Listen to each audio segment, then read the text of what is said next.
How did you first see the script, Marty? And who wrote the script? Well, the script was written by Joe Minion, and I was given the script by Amy Robinson, who was in Mean Streets. And she was producing with Griffin Dunn.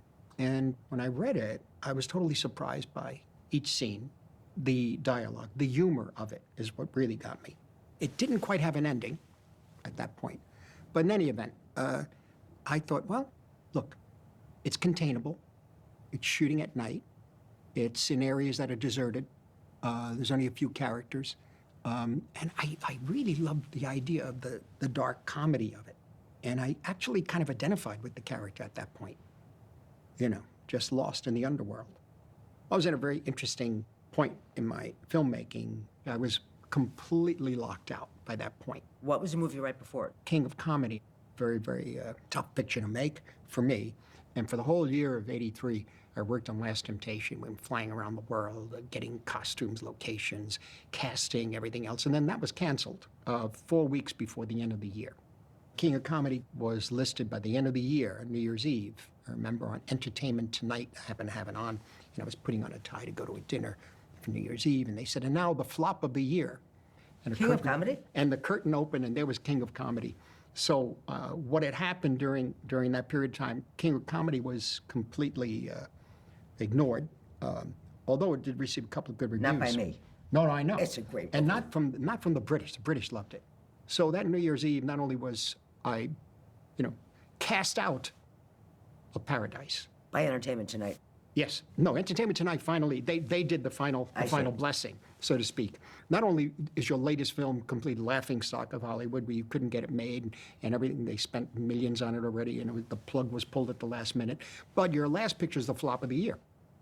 I came back to New York, and for some crazy reason, wound up living in the lofts downtown, in Soho, or in Tribeca, actually.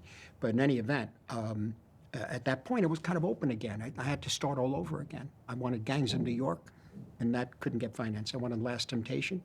The plug was pulled. Nobody would go near me on it. So I had to start all over again. I was completely no money at all.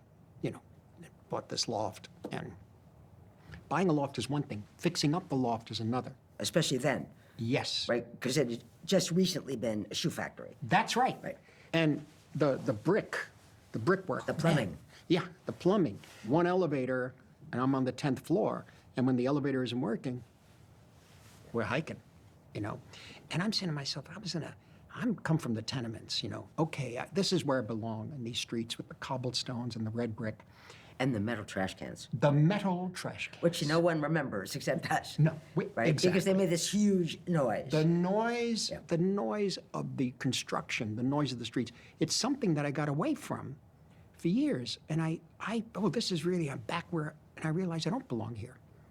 But I'm stuck here, I can't, broke.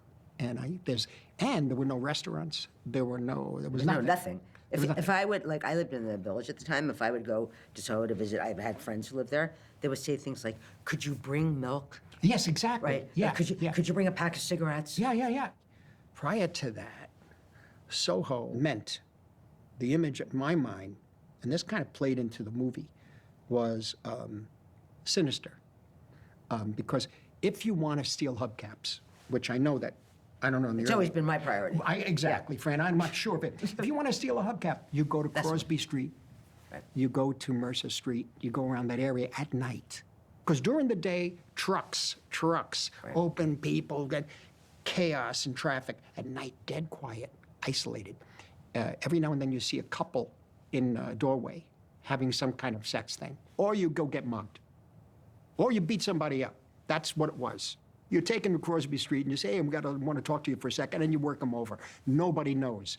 That was Soho to me.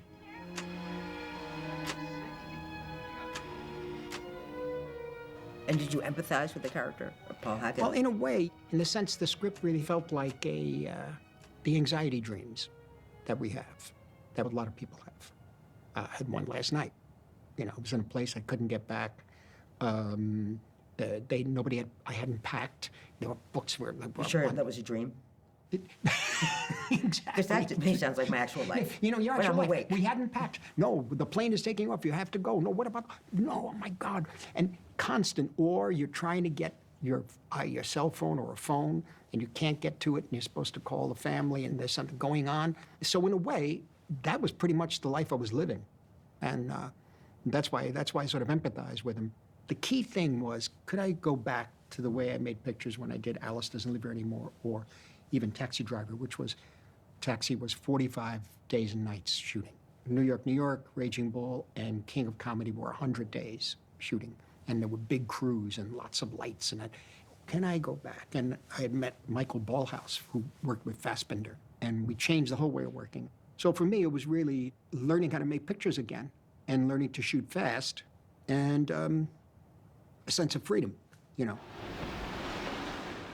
The scene in the cab where the cab takes off at 3,000 miles an hour, when that happened in the movie, it had just started happening in New York.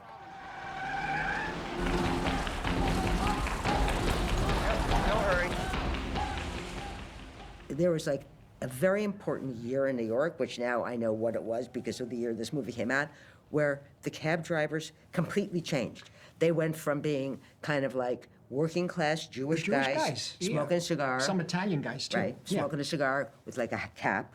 Brooklyn. You know, complaining about whoever the mayor was. Yeah, the mayor. They hated the mayor. That was whatever it was. But they drove normally for a New York cab driver. And then they all evaporated into thin air, and they were replaced by maniacs who took off at 3,000 miles an hour. So when that cab, and everyone was talking about it, like, these cab drivers are so crazy. First you thought it's one, then you realize, no, it's everybody. And when that cab took off at 3,000 miles an hour, my friend Lisa and I, who I saw it with her, we were on the floor laughing. Because it was not basically a topic of conversation, it just kind of happened. To see it in a movie, you know, was like, we were on the floor laughing Well, the thing about that actually happened to me. One night I was up seeing some friends up on 88th Street, whatever, in West Side, and I had to go all the way back down to Duane Street. And it was about 2 in the morning, maybe 3 in the morning. It was summer. And it was a big checker cab that pulled up, and I got in, and wham! And we sailed through the city with flamenco, blasting. Windows open. It was magnificent. It was magnificent. What makes you love the city? You know, I mean, it was crazy. It was scary at times, but the windows were open. There was no air conditioning, and the flamenco was blasting. And I finally was deposited on Duane Street. I don't have any more. I'm really sorry. At that time, shooting at night in that area, one great thing about it, empty. It was empty. And you got these streets, and it facilitated the lighting of the streets in a better way. And also, I think that we had higher speed lenses, so it wasn't that bad. But it was almost like a back lot of a studio. But it was terribly lonely. There was no bar you can go into. There was no restaurant. There were no bakeries where the bread was being made at 4 in the morning. You go and buy one, and you start eating the bread that was still warm. None of that. We were suffering. Because, of course, when that part of the city was built, there was no electricity either. So that's right, the original. It was nothing. Right. I mean, that's a pretty early part of New York. Yes, very early part. And, you know, the streets were not part of the grid pattern that well. No. So you got confused. You know, the Duane Street area, I mean, you know, all of a sudden it's 26th Street. You had no idea where you are. What do you want from me? Everything that he touches in the movie becomes dangerous. Even the keys being thrown down to him. We struggled to get those 6 to 8 frames where the keys were coming at the camera, and his point of view, where you just think for a second, it's going to hit me. It was very difficult to get. We finally got it. And so even the keys are dangerous. Some people would put them like in a puppet, like, or a doll's head or something like that. Yeah. You know. Like a decapitated doll. Right. And that's the key. Already I'm feeling funny about going into the place. Listen, I owe you an apology. There's just no excuse for leaving the way I did, and I'm sorry. Throughout the entire movie, no matter what disaster confronts Griffin, he's always kind of polite. Well, yeah. You know, he's always, like, more polite than most men in that era would have been. And, I gather there's something wrong, or you have some burns or something, and I just couldn't handle that. I'm sorry, I don't know what happened to me. In that way, it makes it kind of contemporary, where is afraid, I don't want to be misconstrued. Right. Like, may Or I? like, may I? Can Or I? Can I invite agree? you? Can I invite you to leave? Yes. I mean, and when I was watching that, I thought, that is more now, Yeah. than my memory of then. Well, I like that his character was that way then, because he wasn't meant to be there in the first place. Right, and that proves it. It Because really he's proves always it. like, I mean, to me, that proves it. That's what I liked about Paul, because he tried to be reasonable. But there's no such thing as that kind of reason, really, especially down there, Because it has no one knows what you're doing. That's right. For all they know, he could be up to Right, something. that's right. And also, that's why he becomes the guy that they think has been robbing the apartments. And he's constantly misjudged. Yes. This the guy? Yeah. He meets up with Horst, Will Patton. He meets up with Kiki, the great Linda Fiorentino. They have their own agenda. They got their own lives. He doesn't belong there. He sees the rope on Linda. And at one point in time, I told Griffin, I said, why, these guys must be sailors. What are these guys, sailors? Look at this work. It's so elaborate. Must have taken him hours. How'd they get in? He's so out of it. And in my mind, he doesn't belong there. He's intruding. They're not crazy. He doesn't belong anywhere down there with those people. No, that's true. Yeah. None of them. You walk in a room and people are in there, and all of a sudden they stop talking. Well, they're talking about you. Obviously. Yeah, that's where they stop. That's why they stop. The whole movie is that moment. That's what the movie is. I mean, Paul Hackett believed people would help him because he needed them to. Yeah. Belief always comes from desperation. Desperation. That was the other thing I told Griffin. At one point, he was begging John Hurd to give him the keys or whatever, and I said, "I'm not going to stop shooting until you convince me you need those keys, because I don't believe it yet." Now he was great, and he did it. I said, you really, really need them, and you need him to give them to you. Stay here. Wait, where are you going? Where are you going? To get your keys. Okay. Thank you, thank you. One has to understand, too, it's not literal, the film. It's almost like an 18th century novel where, or picaresque novel where crazy things happen and, it's Lawrence Stern or Fielding or that sort of thing, where it's heightened in a way. When you look at the film, you have to be open to playing the game. So if you say, well, he could have gone off the corner, he could have walked uptown, you're not playing the game. Yes, also, you're not in it. You're outside of it. You're outside of it. I mean, Go in it. yeah, if you're in it, you do feel it. Yeah, I think. exactly. The humor played better when the film played faster. Oh, I hear him, Tim. I hear him. That's him. I hear him. I hear him. I hear him. No, it's okay. This is always true. Yeah, but we had to, No one ever says, it's not long enough, it'll be funnier for longer. No, the shorter, the funnier. 5, 8, 6, 2, Don't. 9, Don't. 3, 8, 0. For me, Catherine O'Hara was a delight. I was a great fan of SCTV, and with Griffin, they were magical together. Catherine O'Hara was quite unique in her Yeah, she still aggressive- is. She still is. She's Yeah. amazing, amazing. Catherine O'Hara, you feel like she would have an ice cream truck. Yes, yeah. I mean, it's somewhat surreal, this movie. Yeah. But there are certain things like, if a girl had an ice cream truck in Soho, it would be her. No, true. And I also, she would be the one to Blow the whistle and... blow the whistle. You're dead, pal. What? Gail. Gail, what are you doing? What's wrong? Terry Gart was absolutely hilarious, brilliant actor. You said that you were going to come back, and you did. And these days, that is something to be commended and rewarded.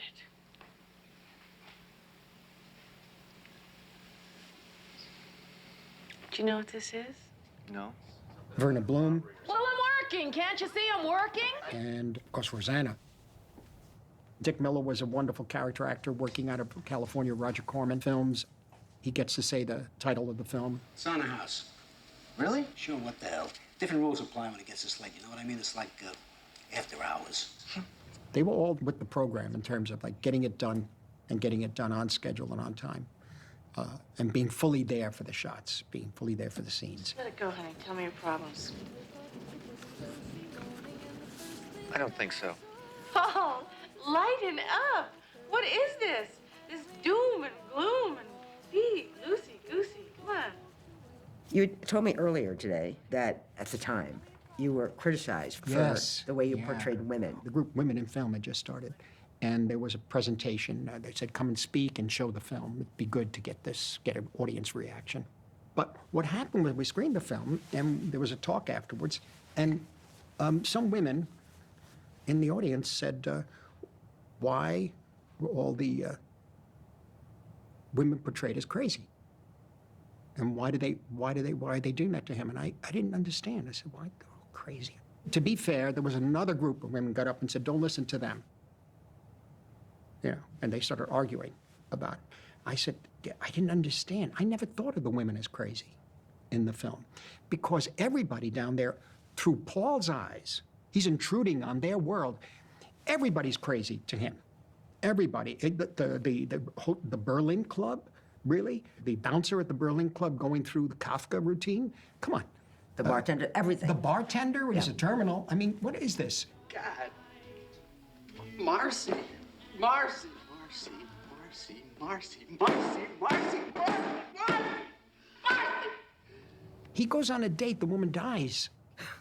I mean, it's funny. If someone sees After Hours for the first time, and they're young, and actually young, not just younger than us, you would have no frame of reference. That's right. For the dilemma he was in. That's right. Because how could you get stranded anywhere? Yeah. Why would you need money? Why would you need, cash? Why would you need cash? Right. Why would you need cash? And why would you need a cab? And why can't you just call Uber? And why do you, or text Uber, whatever. However, if you take everything that we have today, you could make an updating of this, and with the technology and all the different because it aspects. breaks all the time. It breaks. Yes. Something happens with the Uber car, and it just becomes a series of mishaps, and you wind up in a real anxiety dream. You're moving in slow motion. You can't get anywhere. It could happen. It could happen. What was the movie you made right after Hours? It was a big change in my life because After Hours came out, and somehow we wound up with Color of Money, and that, once again, was a learning experience and a workout, so to speak. Again, 50 days, maybe 55 days, I think, shooting. I think we came in a day under. We came in $1 million under. In other words, the word got around that it's okay, you could let him in the room again. Really coming down, huh? Oh, well, you bet. There you go. Fare is $1.50. What? Fare went up to $1.50 as of midnight. Why do you think After Hours has such staying power, and additionally, perhaps, becomes more and more popular as time goes on? Maybe it is touching something that is kind of abstract, I guess, but it's this person who's forced to go through a journey and is tested. In the sense of, too, that he goes through the night, he finally comes out the other side of it, and he has to start all over again in his life.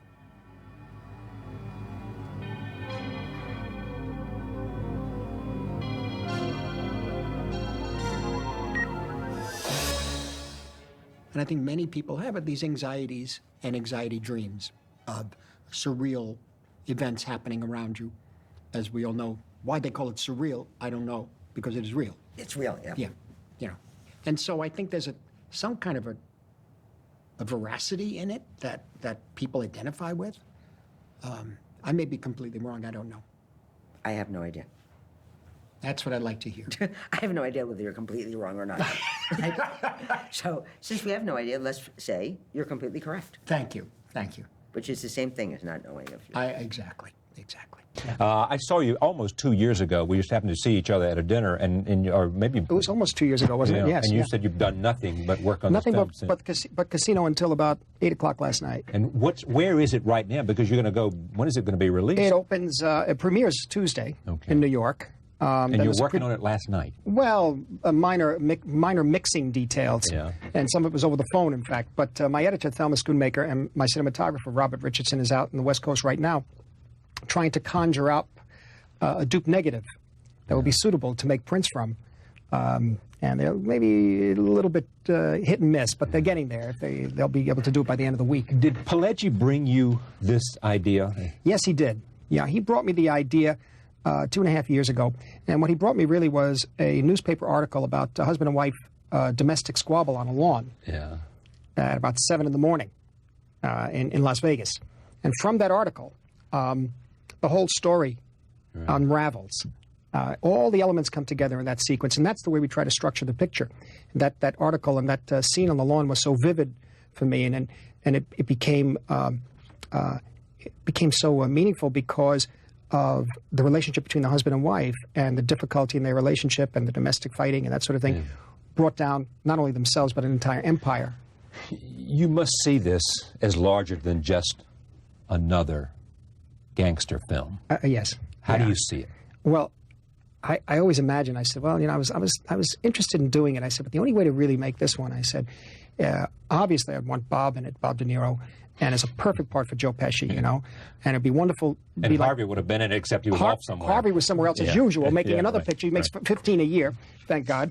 And I said, I really need, I needed to expand the story. I said, if it's going to be about Las Vegas, and it really deals with the end of Vegas of a certain period in time, by 1983, 86, in my mind, it became something like an urban Western, where it was really the end of the old Wild West, the real end of the Wild West in a way, where things were wide open. And I figured that it had to be a picture where you could have these characters go through a real breadth of a story, the depth of a story. And I figured at least a 3-hour film. There's no sense in doing another gangster picture in the sense that I felt Goodfellas was very, very, it was really very precise about the way of life. Granted, this story deals with a higher level. And Pileggi told me that this was a higher level. Much higher level. And also set in an American city. And what threw me was when we started working on the script, it was January 2nd, 1994, in a hotel, Nick and I looked at Time magazine, and the cover had the MGM lion on the cover, and it said, Vegas, the American city. And I said, well, that's truth. And we got a story. Yeah, we have a story here. This is the American city. I mean, they're talking about the new Vegas, but you know, the sense of Vegas and what it represents chance, luck. You know, everything wide open. Place for, at that time, the old Vegas in a way, a place for gangsters, hustlers, gamblers, and that sort of thing. And it had a kind of romance to it, which now has changed radically, you know. But that aspect of calling it the American city of today for the future, that could be a dangerous thing. Do you have to sell De Niro on doing a film with you, or do you just call up and say, are you busy? And he says no, and you say, let's go? Oh, no, not necessarily. It always has to do with character. If it's a character that you think is right and he agrees, then it's a deal. Or if I think it's right and he gets interested in it and we start working on it, because that's what we were doing on the script. We worked on a few things over the past few years where we would get halfway through the script or halfway through the script writing process, and we'd find that we just weren't able to pull more out of it for him as a character, and we dropped it. He would decide not to do it because it's just not something myself too. And both of us realized that maybe it's just not, because it doesn't really pay for us to do pictures again unless we could find other things to do. Like Max Cady, for example, was a over-the-top theatrical, wild performance of his. And I found things that I wanted to say in Cape Fear that didn't interrupt what he wanted to say, which is the way we always worked, Raging Bull also. And like, what would we do that's new? And so we found in this particular character, the Ace Rothstein character, we found that we could chart some new territory. What is it about him that makes him so good? Years ago, I was not able to articulate it, but there's something about him he could take. It's one of the reasons I had the stroke of luck of making a few good pictures with him that a lot of people kind of like. It's Taxi Driver and Raging Bull, even to a certain extent Goodfellas, where he plays people, takes characters that ordinarily are your villains in a film. And in my pictures, I like to make them the heroes in a way, or you quote hero, unquote, you know. And there's something about him that's very compassionate as a person. He's one of the most compassionate people I know, a really good man.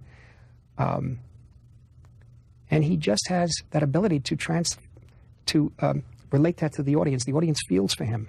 They feel for this character. And therefore, there's no character that he plays that is irredeemable. Yeah. So he has some way to give that audience a way to hook into whoever he plays. Yeah. It's his face, it's his moves. It's not only his face. It's his natural instinct in a scene. sometimes we're improvising, he'll invariably do something that is quite extraordinary. Once you start shooting, do you direct him?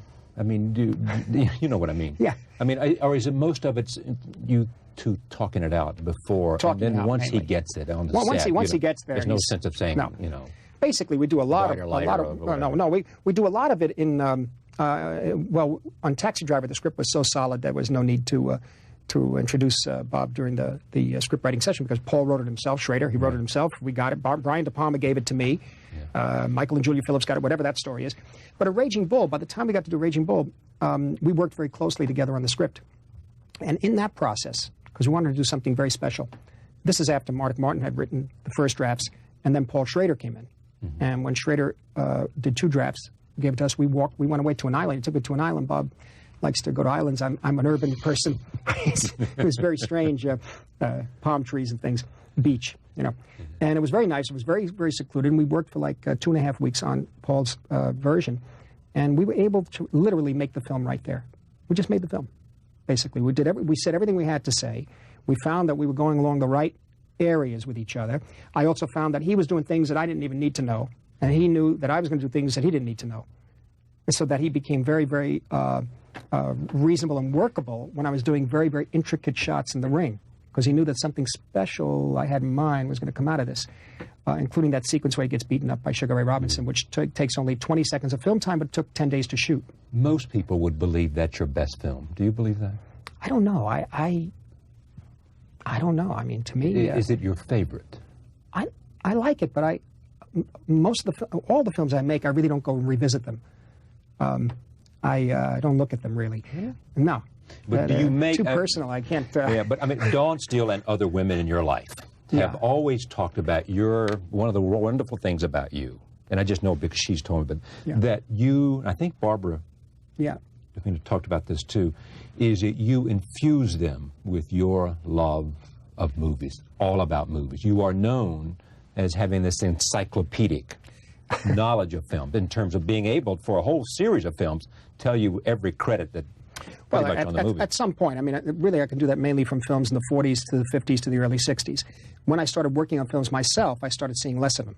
Yeah. You know, but I think what we're really talking about is that it's not just movies. They're not just movies to me. They're, in many respects, having had asthma, my father taking me to the movie theater constantly because I couldn't play sports or anything. He never really talked to me very much when I was a kid, and so that was a way of talking. That was a way of experiencing strong emotional, whether it was Kirk Douglas and Lana Turner in The Bad and the Beautiful, or it was James Mason in The Desert Fox, or it was On the Town, or American in Paris. You know, any of these things. It was a way of experiencing emotion, of feelings. If I wanted to say I loved you to him, which I didn't, it was through that film, you see. Yeah. And same way with him to me. And my mother to a certain extent also, my older brother too. And so in a funny way, they're not just movies to me. It was a way of expressing emotion and a way of learning a little about life and using these as examples of how to live. You can't take, I mean, not every film. What I mean by that is that it's like, it becomes about life. The pictures I make, I'm talking about, it becomes about the fact that, yes, I adore these old movies and everything, because I can never make them. I wish I could have, but I'm not. I'm what I am. I do what I do now.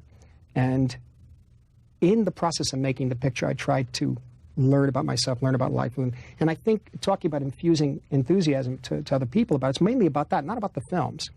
We'll talk about a certain scene in another film that was made 20 years ago, and we can laugh about it, act out the whole scene, and then we go to shoot our scene, and we're sort of revved up for that energy level, you see. But there's a certain kind of truth in those scenes. There's certain kinds of truths in Vincent Minnelli's film version of Lust for Life, and scenes between Anthony Quinn and Kirk Douglas where they're arguing about painting and art, you know. And then suddenly that snaps something, and you go off into another scene for yourself, and we try to find the truth in those things, and because the truth is enjoyable and painful and a lot of fun. You've always wanted to make a Western or not, because you talk a lot about John Ford. Yeah, well, I can't. How could you make a Western?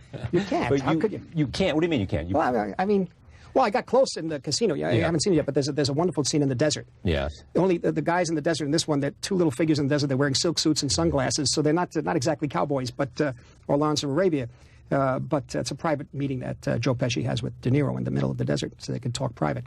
But the reality is the tradition of the Western 1917, John Ford, William Wyler, making one-reelers each week. Cecil B. DeMille coming in and literally, with the Western, creating a new language. Not even mention Griffith and Thomas Ince and people like that who were already working. These guys was trying to figure out, if you come in left to right, what's the next cut?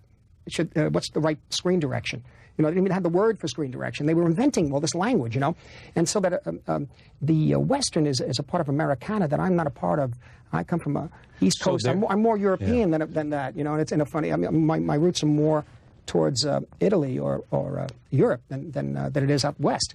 I loved seeing Westerns when I was a kid, because that was the outdoors for me, especially those old Technicolor Westerns, or any story, any Cinecolor film about wild horses was great, because, you know, he was living in a small apartment. He had the beautiful wild horses running. You could see this palominos going by and that sort of thing. But I could never go near a horse. I would sneeze. Was there always, or is there a fascination on your part for violence? I think the violence, and this particular film, Casino, has got some very strong violent scenes in it, and it's a very powerful picture. There's a vice and putting somebody's head in a vice. Yeah, all based on true stories. Popping out and stuff like that. Popping a little out anyway, but right. But the thing about it is that, no, it really is is based on very strong. The violence itself is a matter of expression, and it's the way of life. And if it's the way of life for these people, what happens to them at the end is important. Where they wind up, like in Goodfellas. You know, if you think it's fun for the first hour of Goodfellas, well, look at what happens to them in the last hour and a half. And in Casino especially, based on true stories or aspects of true stories, everybody pays. Everybody pays. I mean, it's the old story: live by the sword, you die by the sword. And it's a shocking thing. And I think what happens with violence, I mean, I grew up in an area which was pretty strongly expressive in that way. Let me put it that way. It was right off the Bowery, you know, people were more tactile. They touched a great deal. And so very often, even sometimes you would swear that two people were arguing or yelling at each other, and actually they're having a fun conversation. So that kind of expression is very important to me. And the lifestyles of the characters that I'm working with, usually in these films, incorporates a great deal of violence. And so you've got to be as truthful to that as possible. And then, having said that, though, of all your films that have touched on violence, whether it's Taxi Driver or Goodfellas or Raging Bull, even in its own way, there is Age of Innocence. And you and I talked about that at length one evening. It didn't resonate for whatever reason as much as I assumed you liked it. How do you feel about that now that you've put some distance between you and Age of Innocence? Oh, I like the film. I mean, the resonance for the film for me is the passion that can't be expressed. That cannot be expressed, you know. What do you mean? His passion for her and her passion for him. Oh, I see. The passion that could not be expressed because of the nature of the society at the time. It's the detail of the shirt he wears and the way he's looking at her. And that was the interest of the film for me. Maybe I misunderstand the question. No, but the question is that it didn't, I mean, you didn't get it wasn't as successful in some way as other films that you have made. True. Even though my sense is you had great pride in that film, and you poured a lot into it, and you spent a lot of time, and it was a departure for you. It was reaching out to go in a different direction. It was pushing the envelope somewhere else. Right, exactly. Pushing the envelope is a good expression, because if I'm going to do pictures like Casino and Goodfellas and things like that, each one like that has to have something special to it. And Casino certainly does. It has the aspect of Vegas, and Vegas is the American city, etc. Right. No reason to do another mob picture. Not for a long while, until I can find, you know, God willing, something comes around that I could find another angle to it that I could learn something further from, which I learned on this picture. How to tell a story, an epic story of greed, you know. Now, the thing about Age of Innocence, it's not like I'm not silly enough to think, oh, yes, this is the film I'm going to be remembered for. No. If you are remembered, number one. Number one, if you are remembered. And if you are remembered, it's going to be the pictures that normally, it's like a Mean Streets or a Taxi Driver or Goodfellas or Raging Bull or maybe, I don't know. It's those territories where I feel I'm dealing with characters and worlds in which I can really express myself with comfort and ease, and a closer grasp of a certain reality and truth. No matter how harmful or difficult that truth is to take for the characters in the film I'm talking about. Where would you put Last Temptation? Last Temptation's another. I tried to... in Last Temptation, it's a good question. Last Temptation deals with the same themes all these other pictures deal with, only it's head-on directly with the iconography of Christianity. Yeah. And maybe the others are more successful than that because of that. You see, maybe sometimes when you deal with it head on, it's never as good as the slipping in the ideas and the allegories and metaphors and that sort of thing. But Last Temptation was something else. That's something I'll always go back to. I have no problem with that. I mean, that in terms of a religious film or a film dealing with the saints or what really makes a saint, that sort of thing. Does the making of movies still have the same magic for you, the same joy, satisfaction? Well, as you get a little older, and the pictures sometimes, they all get harder. Why? Well, I'm trying in each one to try something new, to push an envelope, as you were talking about in Age of Innocence. I know that the people say, well, yeah, that Age of Innocence is a picture where it's not going to be representative of the kind of work I've done, normally.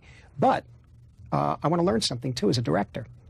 And as long as I can have some sort of an umbilical cord of emotional resonance, some way in which I could feel what those characters are feeling, then I don't care what they're wearing. I don't care what age it takes place in. Then can you go ahead? No, I was just saying. Basically, what I do for relaxation is read novels of the ancient world by Mary Renault to Robert Graves and that sort of thing. Can you then say that what is it you learn about character in Casino? And what do you come away with that? Well, I think for me in Casino, what it is it's a very simple thing, and it's like a classic story of people's pride and greed. Just going to the level where they bring down themselves and bring down an entire empire. Just when they have it all together. Just when they had it all, And it's just, for me, the human story. Is it their natural instinct overtaking them? They cannot be divorced from their natural instinct. That's greed one was thing. part of what they were. Yeah. And then they reach for something else. For some reason, wanted to put that past behind them, but somehow they can never cut. Never do it. And also, they're in a place like Vegas, which makes that happen. Because it's a wild place. Why Sharon Stone? I mean, not why not, but why Sharon Stone? I mean, I don't. Sharon, well, her name came up a number of picked her. times. Yeah. Her name came up a couple of times. We talked about her. There were a number of ladies involved with the auditioning process. They were all quite good. That's interesting, because you insisted that everybody had to audition. Yeah. And some had to. Because? Well, I want to hear what happens. I want to see. There was a certain level of energy that I wanted this character to get to, and so did De Niro. We wanted this person to get to the point where they didn't care what they were saying. They were so outraged, and we didn't want anything to be held back. And very often that happens. That's why you need to hear it come from somebody, because I don't care if other films they made. It's a different way. It's a different director. It's different actors, different story, a different atmosphere, a whole other thing. We needed to just get in a hotel room and work out a few scenes. That's all. And a number of ladies were quite good at it. But when it came with Sharon she had such determination to do this picture, to play this woman, Ginger. And she had...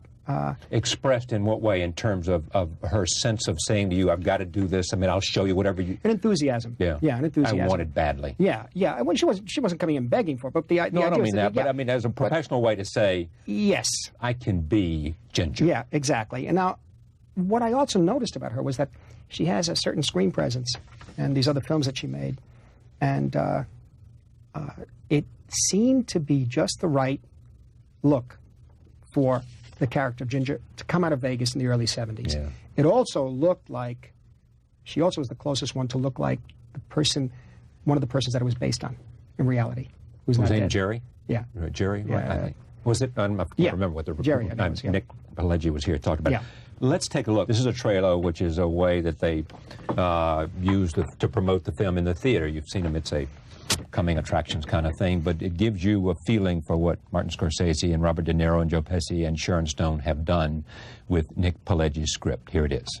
He's a loose cannon. No! Stop it! You realize what you can do? You can get us all killed! You want to get rid of me? Here I am. Go ahead, get rid of me. The music.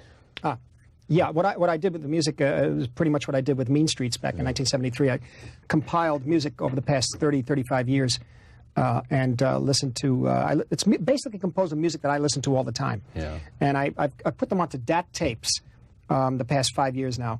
And I may have 26 tapes from A to Z and 12 from the 1960s. I have 15 from the 50s alone. And a DAT tape, so there's like 44 songs in each tape. And so I was listening, like we're talking about going to the penthouse at the Mirage.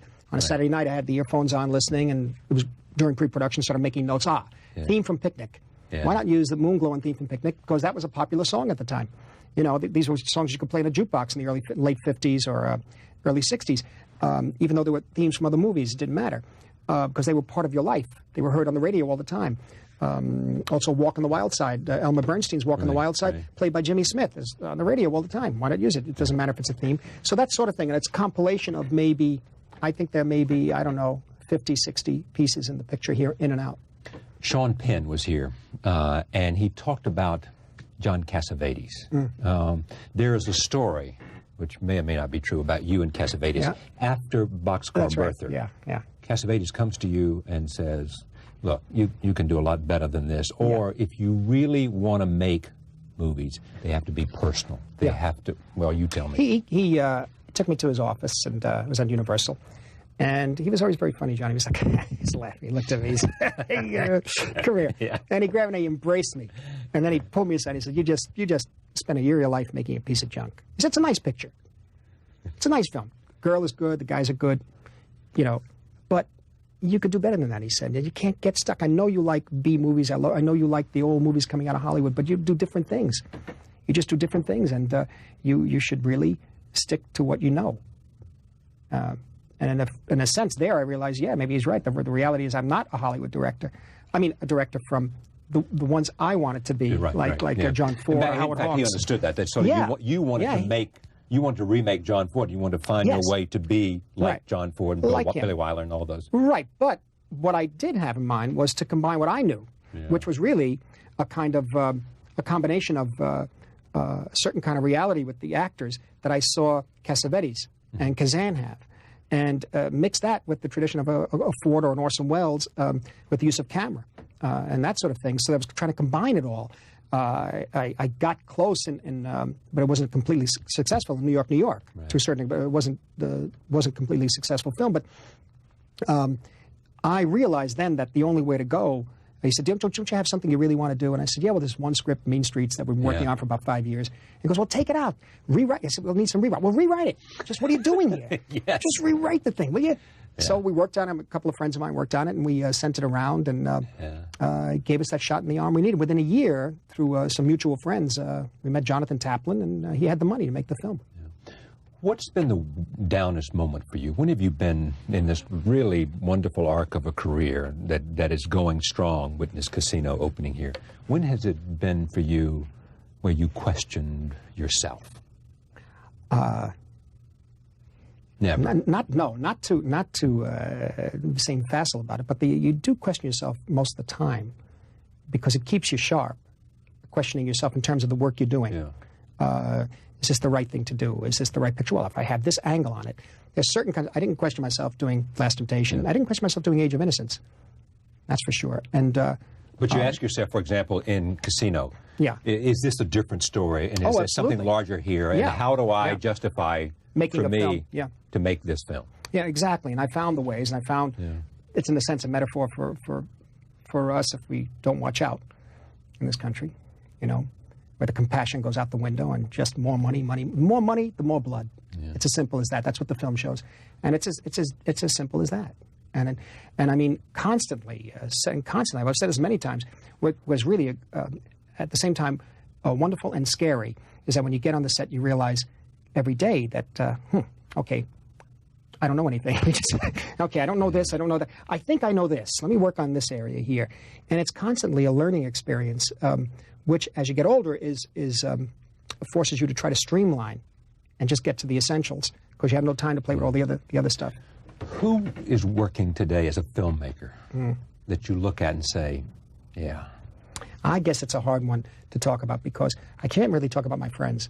It's like De Palma and Coppola and Spielberg and that whole generation. That whole generation. I mean, there's all aspects. I mean, like Coppola's a great grand painter, and well, you know, but do you two see the mafia differently?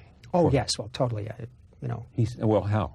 All I know is like on the street corner. Street corner stuff, nickels and dimes kind of thing, which I really... And he sees the... His is more... Well, granted, for what we were talking about The Godfather, we're talking about Mario Puzo's original novel, and then the incredible Godfather 2, which is one of the greatest films ever made. And so Godfather 1 also, but number 2 just fills out it just like grand opera, you know. And that is like grand opera. It's something else. It's something else entirely. It's something I don't know. I'm not. What's the word? Literally, I'm not a personal recognition of that. I didn't have any experience of that.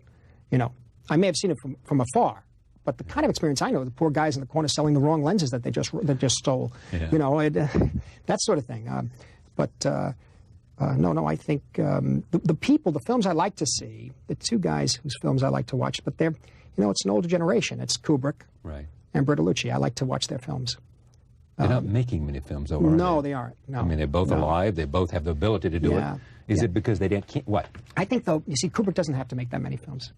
Right. What he does is so intense, and he takes such time in taking it. You can watch one of his films, the one every 7 years that comes out, Full Metal Jacket, or particularly Barry Lyndon, or The Shining, which is not entirely successful, but the end of it doesn't matter.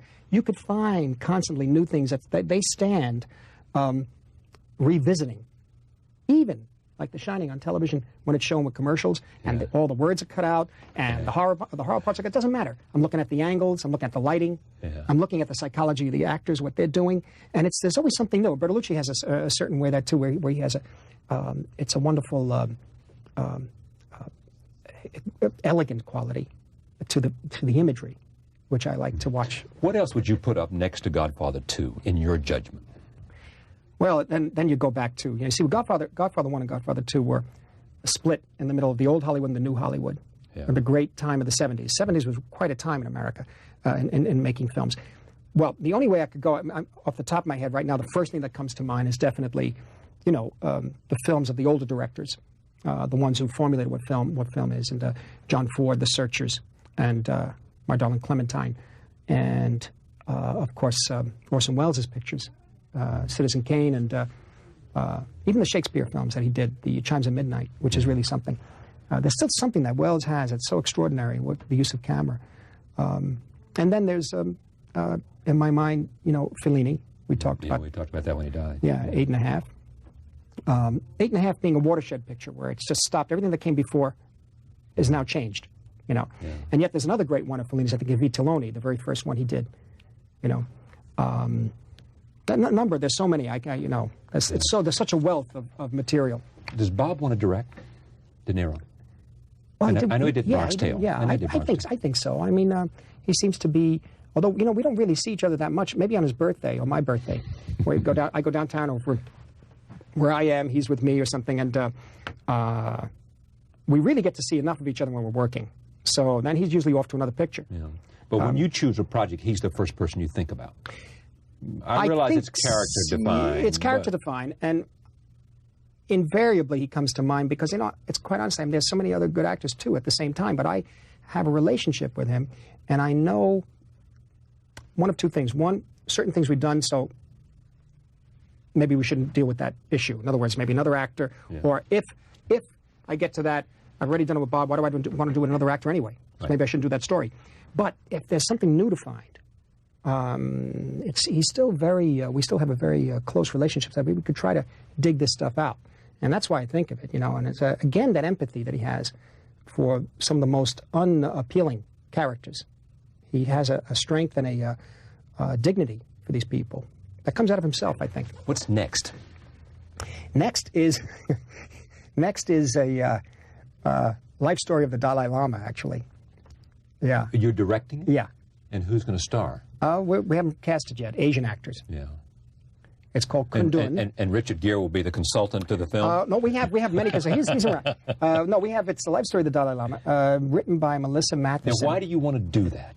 Well, it's a fascinating story. Here's this guy, here's this man who's head of a country, religious and spiritual and political head of a country.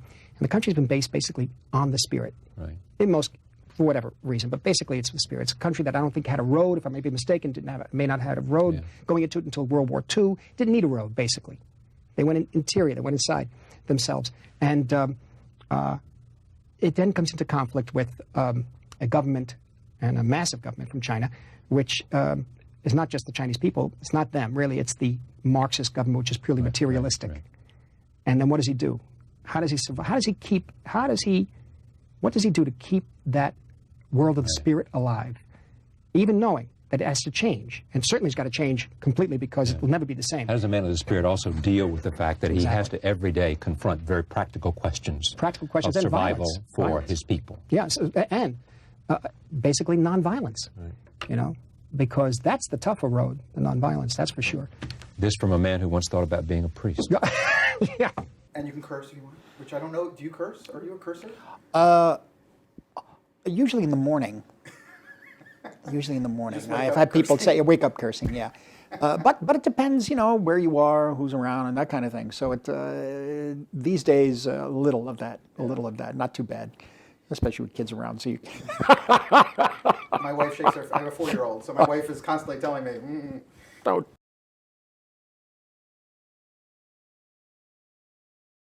Are you a legacy person? Do you have a sense of where you are in the firmament of film? Actually, no. I wish I have an ego big enough, I guess, to want to be in the firmament of film. And I don't know. Even if I say no, it's like you really are begging, you know, pushing it. You're looking for a compliment. But the reality is, I know so much about, or I should say, I've experienced so much cinema, and it's meant so much to me. It's been such a really, really strong connection to my whole life. It was a motivator, and it was the way, more than a motivator, it was the way I experienced certain emotions and ideas that I couldn't express otherwise, or couldn't be expressed to me otherwise where I was from. And for many different reasons, I wound up making movies. But there's no way I can ever compare a movie of mine to the films that formed me. There's just no way. There's no way you could say it's like Kazan or it's like Renoir or like, you can't say it. People say you're a master at times. Well, maybe because you get old enough, you kind of think you know what you're doing. But I don't mean to be, believe me, not falsely immodest. It's just that the beauty of it is that you never really know. And part of the fun of it and the fear of it, the anxiety of it, is finding out as you go along. That doesn't mean you don't know what you're doing when you get there. I really am very, very clear, usually, about how I'm shooting a scene. I design it way beforehand, that sort of thing. Sometimes I don't. Sometimes I let it go, especially in this film, too, in terms of dialogue and that sort of thing, dialogue scenes, because I knew that ultimately the faces, the characters would carry it. If we get the dialogue right, we get their energy right, you know. But the thing about it is that yeah, I don't know where the hell I stand. I mean, what's your relationship with your films after you I don't make see them? them. Why should I see them when I could see something else? Why should I say? I live there. I live with them. Who the hell wants to see it again? I mean, yes, there are moments I see certain scenes, and I'm interested in that. I mean, you know, quite honestly. Yeah. How could you say? How could you look at Powell Pressburger films and Kazan and Hitchcock and Ford and Wells and then Fellini and Antonioni and Kolotasov and Tarkovsky and Imamura and Oshima and you start naming all the names. Where the hell are you? You just do the best you can. I have no choice. I have really no choice to do other than what I'm doing. If they find a place and if they affect younger people the way some of the names I mentioned affected me, that's fine. That's good.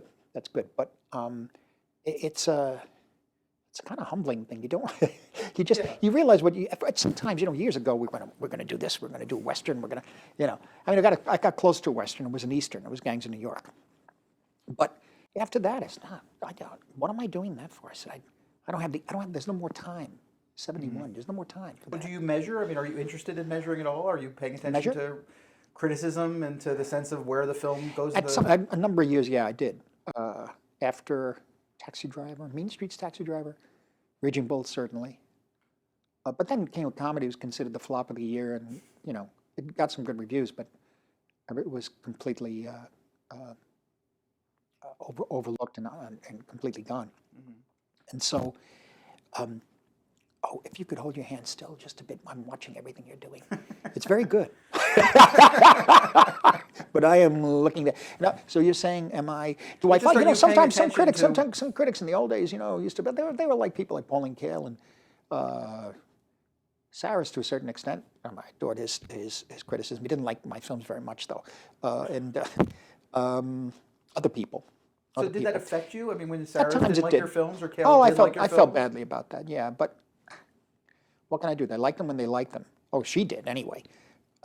She did. And, but, it took me years to understand. The one who was really supportive all the way along down the line, that was Roger Ebert. And Roger and I, he was the first to write a good review about anything I did. It was Who's That Knocking, I think it was. And anyway, got to know him a bit, became friends. But there's a line, becoming friends with a critic. You can't, yeah, it's a different thing, especially if they continue to work as a critic, looking at your films and writing about them. But over the years, I found that Roger was the easiest one to talk to because, bottom line, I keep thinking, well, he was Irish Catholic. I'm Italian, Roman Catholic, Italian Catholic, but I was taught by Irish priests, Irish nuns, some Italian priests. And so it was also the heyday of the Catholic Church, mid-century, mid-20th century New York. And so it's something very important in my life. And he was easy to talk to. I could tell him anything, And I think he understood. Other people may have looked at it with different philosophies, my films, and maybe the thoughts and the philosophies in the films are outdated now. I don't know. I think in terms of the religious elements. And so, maybe, I don't know why. But in any event, that was one, for example, and Gene Siskel got mad at me when I did Color of Money. They said, we're not going to accept that from you. Well, is that strange to have a critic tell you they're not going to accept it? No, he knew me. He knew me. He knew me. Others, I think, had their own way of what cinema is. They had their own approach to what cinema is. The auteurist idea was very important to us because it made us find beauty in films that were considered, smugly considered beneath foreign films or beneath serious filmmaking. And it was really interesting. As an American, most of our cinema comes out of a commercial system, and yet some beautiful works of art were created in that system.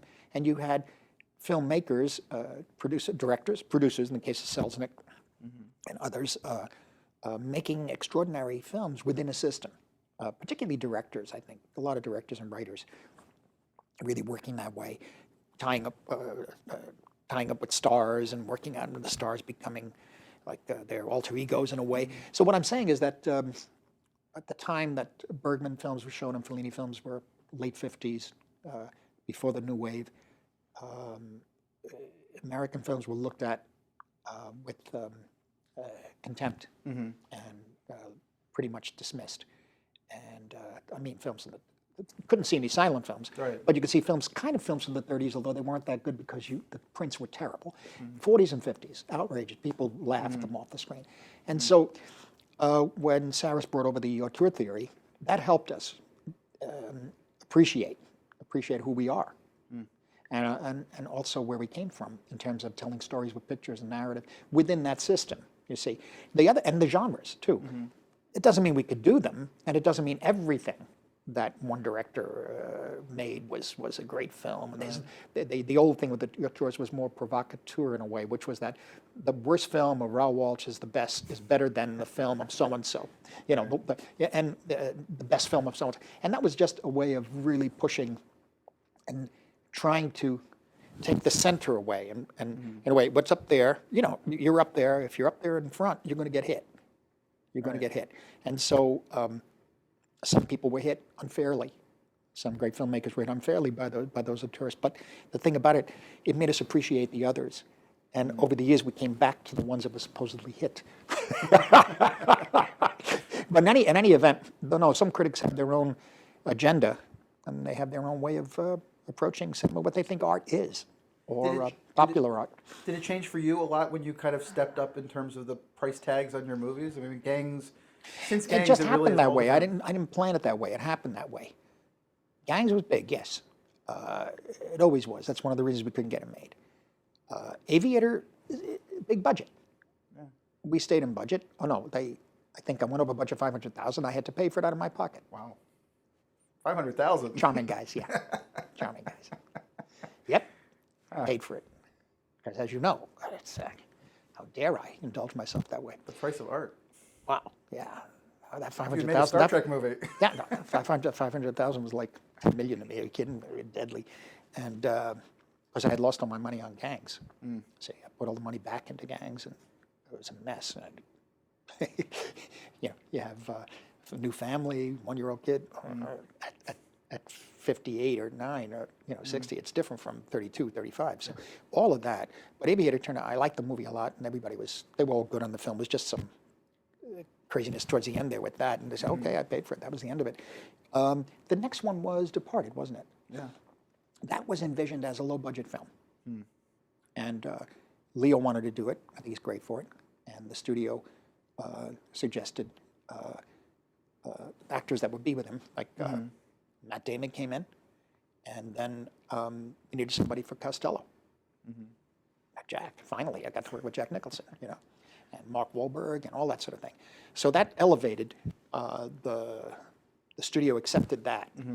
And but when I read the script originally, I must say, I thought it was make a really down and dirty B movie. I tried to. I still tried to. Is it different? Is it fun to have? But it became bigger budget because but the studio absorbed that, you see, Right. because they had the names and great performances by these people to sell the picture. Is It's it up to them. different for you at all?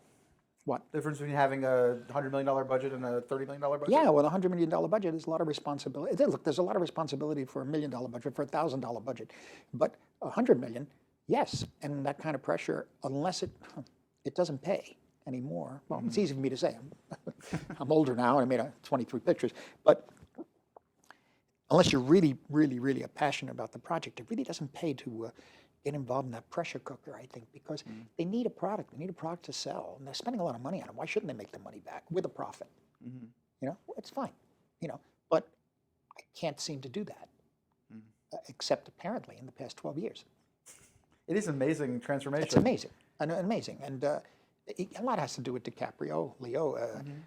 It's just amazing that we fit together as a team, because after Aviator, if we didn't feel that, we wouldn't have worked together. But when he came on Departed, that clicked. It really did. It really clicked in. That really pushed, because I kept pushing him further on that one, and then we went further. But there's no doubt that helped. That helped it. I think the way De Niro helped, certainly in the 70s. You couldn't get Taxi Driver made without him at that time. Raging Bull was a picture he wanted to make so badly. But in any event, no, the fact that they have made profits, I'm not going to complain about that. It's just that I would like to scale down the actual production, though. I find that with more money, more responsibility, there are more jobs. Some wonderful people working on set and everything, but there's a lot of people. And I always make the joke, but it's not even really a joke. I'm short, and I can't get to the set. I can't get through the set. There are too many people. They're all so big. I have somebody who walks me through. I hang on to him or her. She takes me, and then finally I'm there. Oh my God! Here I am. Okay, and literally, it's hard to physically do it. And maybe with not only people, it's the equipment and the trucks. A lot of trucks. A lot of trucks, and I think if there was a way like this, they say with the Canon, that sort of thing. Again, I have to take. I think about it all the time. I'd have to take my way of thinking what a story on film should be, which is set back 1940s and 50s,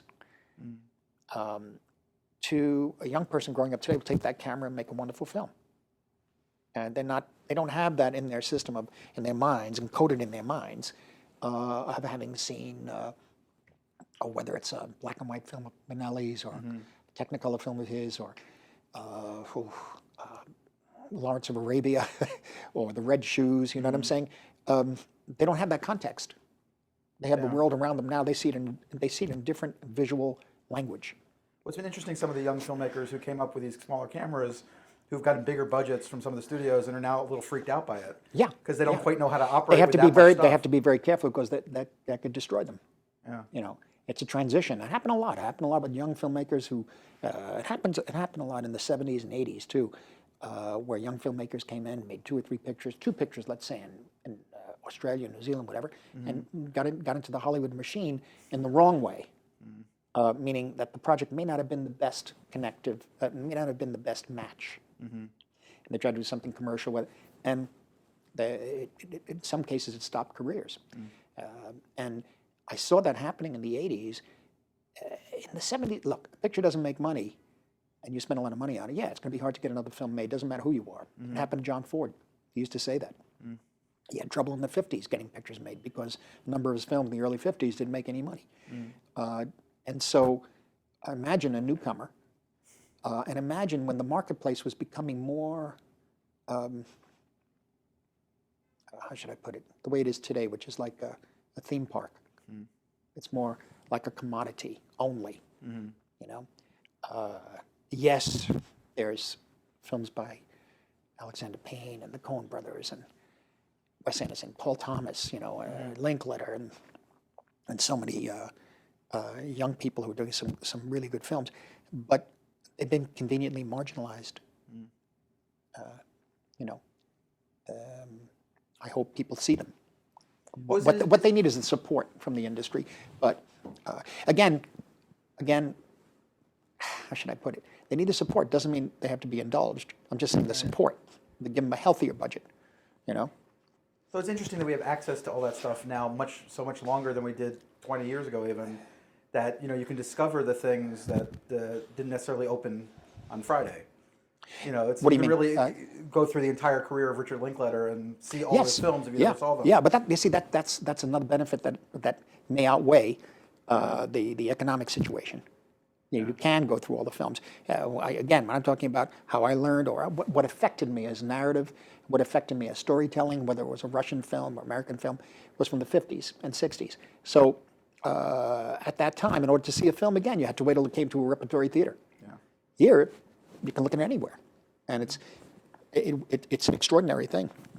It does miss, however, that experience of seeing on a big screen every time. You would go back to a theater to see it on a big screen. You know, but I must say I saw a lot of great films on television.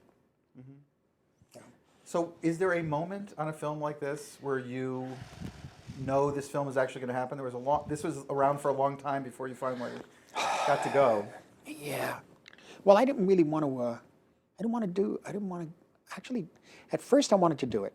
And then it turned out it was with the studio, and the studio, it didn't have the same taste as we had.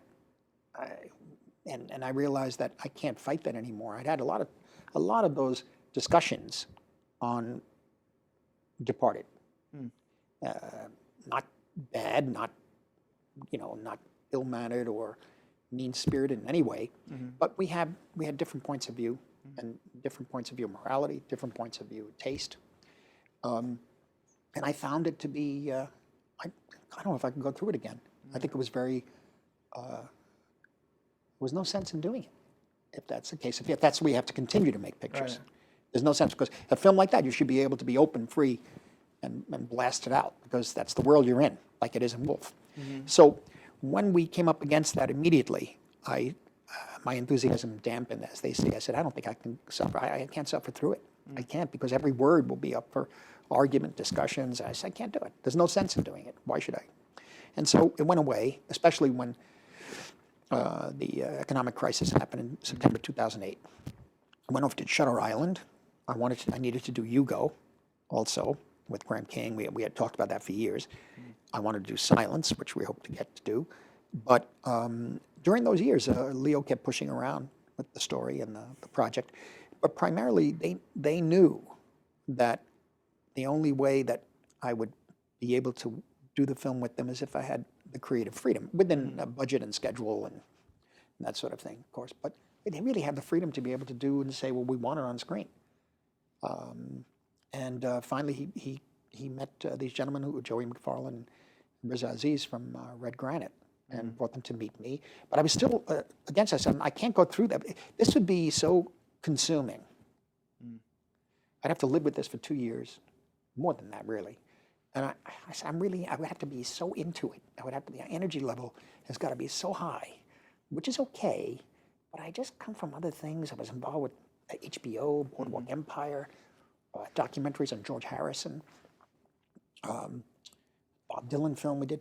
So I was, into other things. But when they finally presented to me the fact that it would be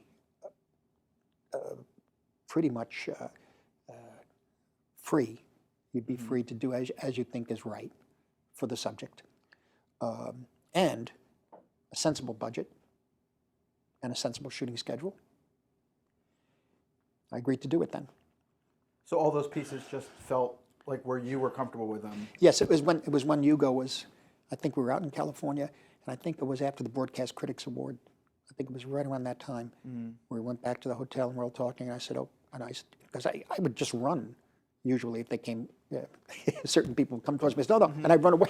I mean, it was exaggeraggeratingly over-dramatic about it, opera style. Please, no. Do not throw money at me. Please, no. No, but it's not the money. It's like, this is a hard picture to make. You got to really get into it. And what's going to be different about it? I mean, what's going to be different about it from Goodfellas or Casino to a certain extent? Because you're dealing with a similar world. I mean, the similar mentality, only they're legit, quote unquote. So what was your answer to yourself that made it worth doing? I think I could, at one point I realized that I could take the style and push it and make it, I hope not a repetition of what I had done 20 years ago, or 15, but to take it and create a feeling in the audience of being literally inside the minds and the hearts of these people, and to break the narrative, to not have a continuity, to go with a kind of drug-fueled continuity, so to speak, where things happen, you don't know what's going on. People, this is what happens. The lifestyle suddenly, plane comes to save you, and it's a true story. The 3 people got killed in that plane. I mean, things happen around you, or the butler taking over the house to have a party.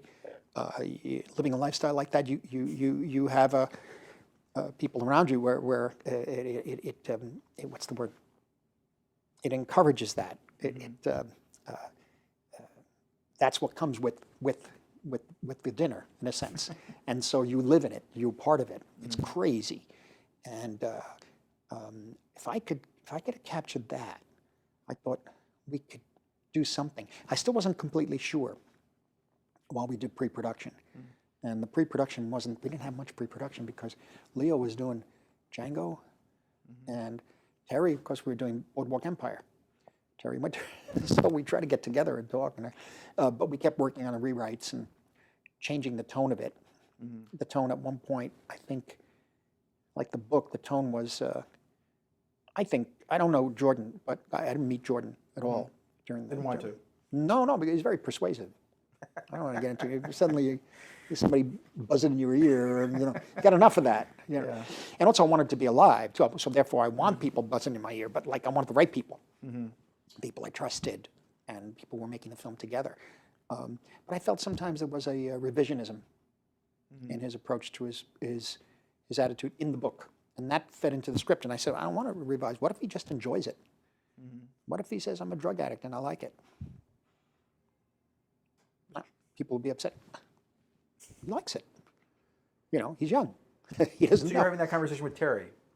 Or just Leo. Everybody? Leo and me first, and then Terry. And then Terry agreed, and he changed a lot of the voiceover to have another tone to it, which was a kind of, I guess, again, I hate to use the word, but provocative tone. Saying, this is who I am, this is what I do, and if you don't like it, who cares?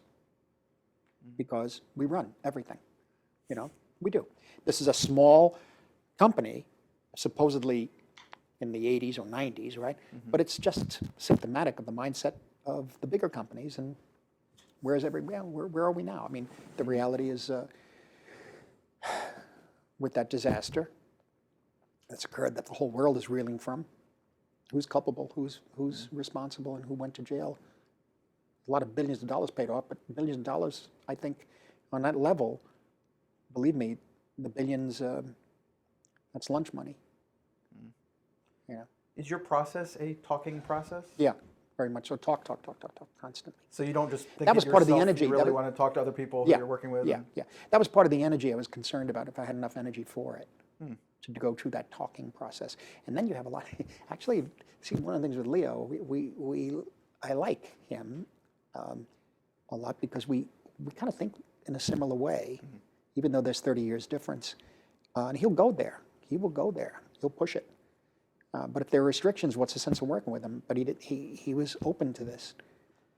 So the freedom gives you the energy that you were looking for in some way. Yeah, because if you're going to start to restrict on a picture like this, on a story like this, I should say. I mean, restrict in budget or whatever. We were restricted in budget all the time. Even if they give you a lot of money, you still have to work, try to make it, what's the word, economic. You try to make it, economic. You try to make it, you try to get the most you can get for the least. You know what I'm saying? So you really do work that way all the time. But the Aviator, not necessarily. Aviator was a big budget, and it needed the spectacle. Needed spectacle. Departed, no. Hugo, yes, needed the spectacle. Yeah. Shutter Island, no. This, no. So really, it was working with the actors and working with no restriction in terms of theme and ideas. And do you know where you are in terms of what's working and where you think it's going to happen when No. you're on set, or? You mean know where I am? Well, when you're shooting, do you every day? Okay, we have that. This is a good day. We know exactly how the pieces are going to fit together. Or does it really change in post? No, this one really changed. This one really changed every day, and Departed did too. Departed was really, really a major change and convoluted. I tried to do many different things with it, and in the post, when Thelma Schoonmaker, my editor, and I recut the picture many, many times on Departed. Here, it was okay. We knew it.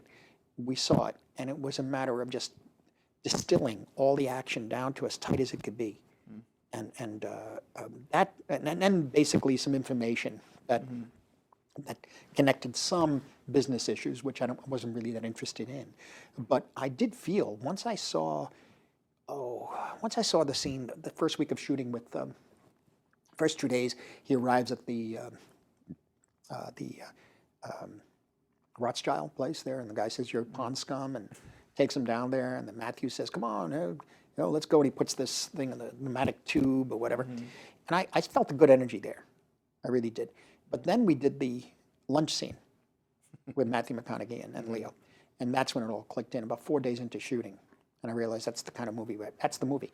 That has got to go fast, fast, fast, fast. It has to be speed and then stop. And we're talking, but then that takes on its own speed, in a way, its own energy and its own acceleration. Before you know, it's a 4 or 5 minute scene. Not everybody agrees with this, but that's the kind of thing I wanted to do. And then swirling around again, another longer scene, and see if we could do the, what's the word? It's contradictions in rhythm, contradictions in pacing. And then all these incidents pile on top of each other until the boat sinks, for God's sakes. I mean, really, literally. Yeah, literally goes down in the water. That's it. And that's just, that still is not the end. So I said, all right, what exemplifies what we're doing in this world any better than this? This is what it is. And are you completely energized by the idea of doing something different as you're doing it? Yes. Yeah. Let's do a shot that I haven't done before. Not shots I haven't done before, but it's what's going on in the scene. It's the scene itself. It's the sequence of scenes. It's that section of the film. There's no doubt that that helped. That really excited me as we went along, and I could really feel that. I was going one way, and I went further. For example, there when he has the quaaludes and his body just won't respond. And he gets to the house somehow, and he sees Donnie on the phone, and they start fighting on that phone. That went on for days, that fighting. And we just kept finding, if you pull those cords on the phone, they snap back and hit you. It became slapstick, not intentionally, but it was, and we sort of followed that thread and see where it took us. The combination of the negative aspects of it with the humor. Yeah. Well, for me, people have been referencing what films it may reflect or whatever. For me, there's a lot of Sturgis and a lot of Wilder. I mean, it has Preston? that. Yeah. To me, it has. Well, I would hope. Because I don't have the level of that writing on both those guys. So Yeah. Wilder, though, really. I just looked at New Year's Eve, Sunset Boulevard, screened it for my friends and my daughter, which I love. But of course, Wilder and the humor, 1, 2, 3, and Well, it gets darker, and then it seems to go more towards your traditional. It gets very tough. There's really no humor in the last 20 minutes of the film. It gets very unfunny. Yeah. Very quickly. Yeah. Except for the SEC, I think, or the FBI, whatever it is, telling about Grenada. Yes. For example, it says Well, that it's sequence is unlosable. It amazing. says unlosable. Yeah. It's unlosable. No matter what you do, it's an unlosable case. You are so screwed. We shouldn't even be in this room. You should be in jail right now. That's it. And you laugh at the horror of the whole thing. Well, it's fascinating how the audience has that relationship with the movie, and it takes them places. Yeah. As the movie goes along, they're laughing at things they might not have laughed at. That's right. Theater, That's right. That's right. And I find, I guess I grew up in an area where that kind of thing happened a lot, where you found yourself laughing at things that you shouldn't be, and it created terrible conflict in me. It means who are we, and who am I? What are we as human nature? And to explore that. I think a lot of the pictures I made deal with that. The choices, the moral choices, or amoral choices. The landscape doesn't even exist. The moral landscape is gone. Yeah. And when you're done with the movie, are you now done? I'm done. Put it behind you. I'm done. I have to go home. Emotionally, I mean, are you done? I've tried to on this picture because it was a very, very hard one to make. But we edited it at home. There's family issues, and we stayed home. We brought the machines in the house, and so I was home. It wasn't bad. But it naturally had to be private because the nature of the language, and, But once it was out of the house, it's out of the house. It's like out of me. I don't, hope that it does well, and I hope that people get recognized for it, et cetera. But I'm at this stage of my life and at my age now, I would like to hopefully make a couple of more. And you just look for the thing that sparks you, that gets you excited again? Yes. Enough? Yeah, exactly. In the right circumstances. Yes, exactly. Again, some pictures may not be worth making under certain circumstances. You have to determine that. It's strange because people, I think, see you as this kind of very high, person, and that people just beg you to come. No, I mean, yes, you can do that. You can do that, I think, but you have to make, really, if I was 15, 20 years younger, maybe, meaning that I would have the time, I think, who knows in life, but you'd think you might have the time to experiment, like with the Cape Fear, or Age of Innocence even, where I really wanted to make that film. But Cape Fear was more of an experiment. Even Shutter Island was more of an experiment. But at this point in time, I think I would be able to get pictures made, but it would have to be pictures that have to go into that system. And I don't know if I could really give them what they want, ultimately, what they need to sell. And so why go there in the first place? But as I said, my 23rd picture or something, it's easy for me to speak now. But I'm also speaking from, how should I put it?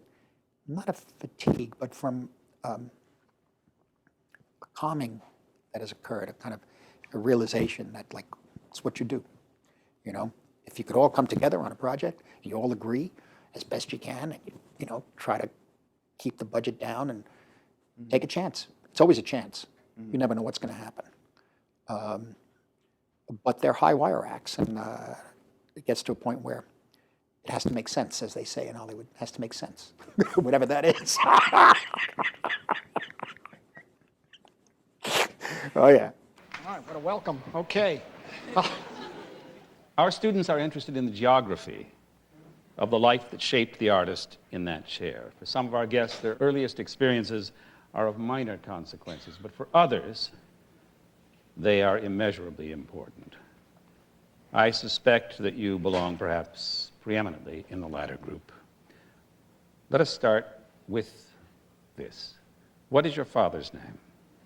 In American, it was Charles, but his actual name, Sicilian, was Luciano. Luciano. In many of your films, families and family roots are significant. Where did your father's family come from?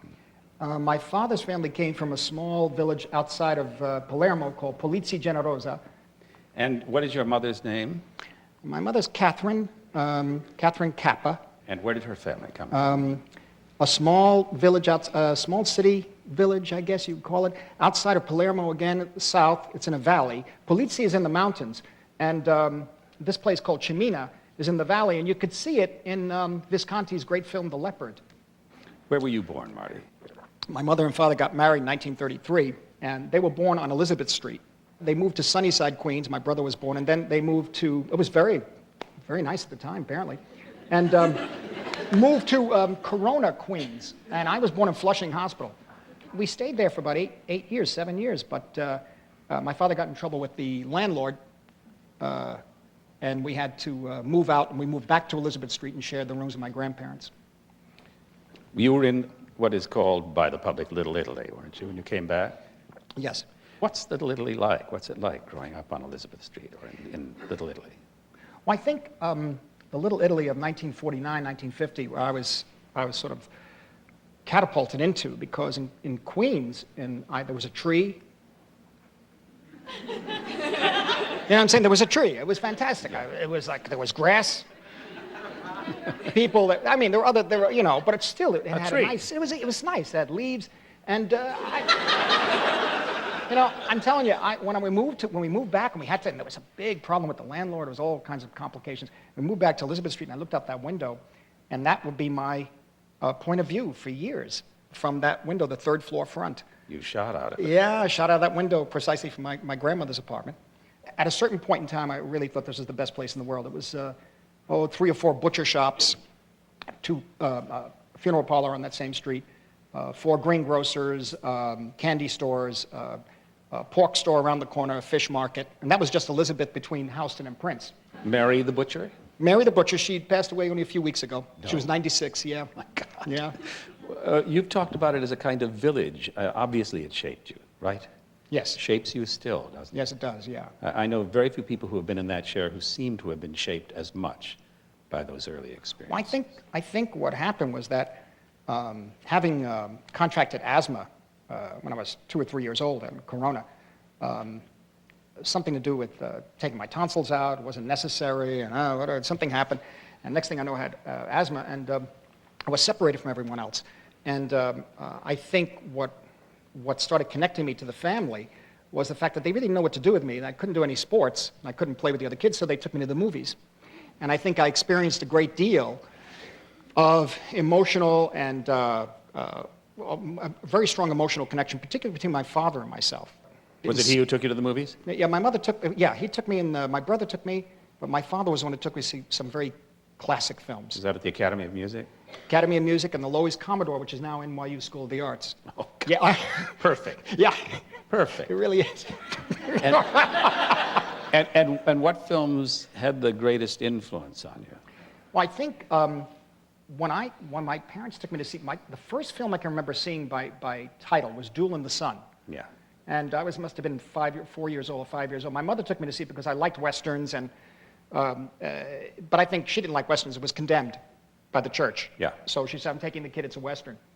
And, you know, and I must say it affected me very strongly. I think the hysteria of the film affected me, the kind of eroticism and the 3-strip Technicolor was so vivid. I remember hiding under the seat at the end at the Duel in the Sun itself. Mm-hmm. I was so frightened by the images of the sun and by the 2 of these people who were so madly in love that they were about to kill each other, and they do.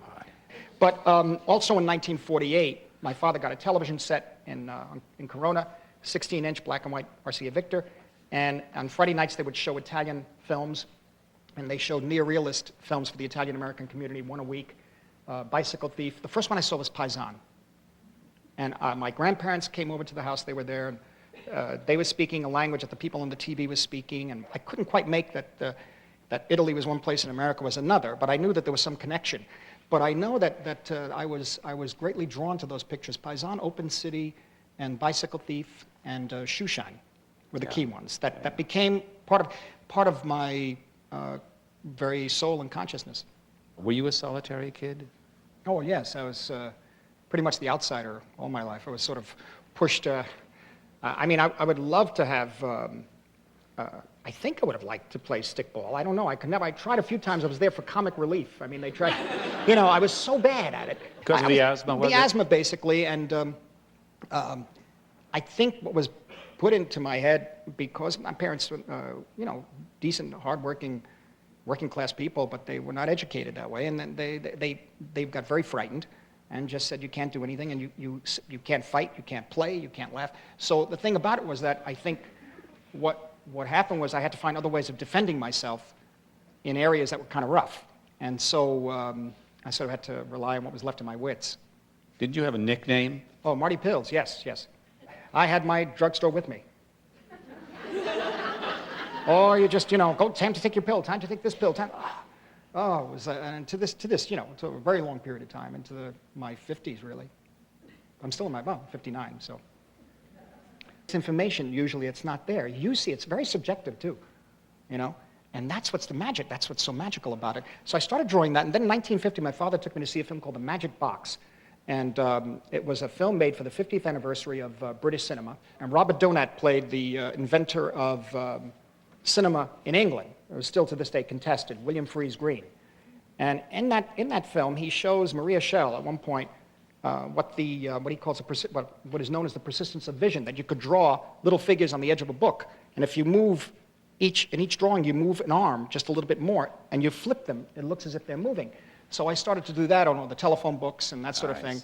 And eventually, when I was about 12 or 13, the panels weren't big enough. They were widescreen Roman epics and that sort of thing. And you were storyboarding. The storyboarding, yes. Then it became storyboarding. Then I knew that you can boom the camera down, you know, over the Roman legions entering on the Appian Way. And it's, you know, from above, and then as they come this way, it comes down over them, and you go into the gates with them, into the city. And that sort of thing. And but the trick there is, what do you storyboard of that shot? You have to do 3 pieces: the beginning, the middle, and the end of it. Yeah. So that was the whole. And how do you frame a close-up in widescreen? Which I still can't do. Neither can anybody else. You mentioned that going to the movies was an erotic experience for you. I want to know if this is true. Is it true that you were very possessed with Wendy and Peter? Yes. You were.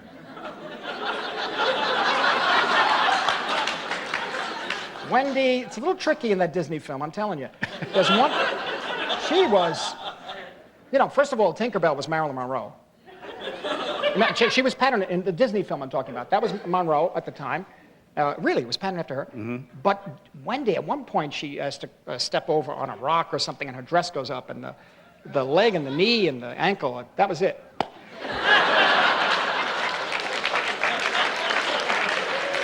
126 guests, and you're the first one who has been plunged into pubescence by Walt Disney.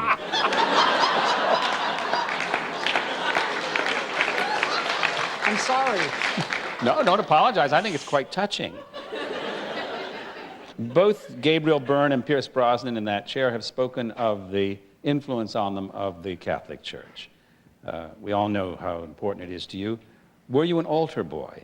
Yes, I was. There was a young Italian-American priest who came to our parish. Is that Principe? Brother Principe, yeah. It was his first assignment. And he became a rather strong influence on all of us, all the guys down there, all the kids. I think he was about 22 years old, 23.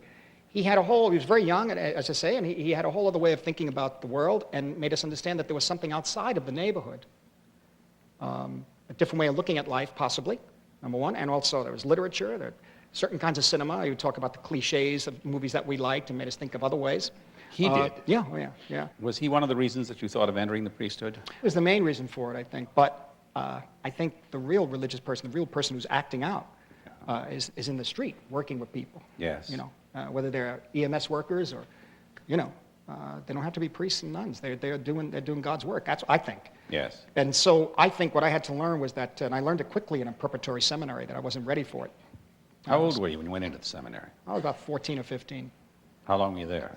About a year and a half, I was asked to leave. Got very mad at they brought my father up there and said, this boy, I'll never forget the Monsignor, boy, they were tough. He said, this boy, you see, you tell this kid one thing, you tell this kid, see that brick wall?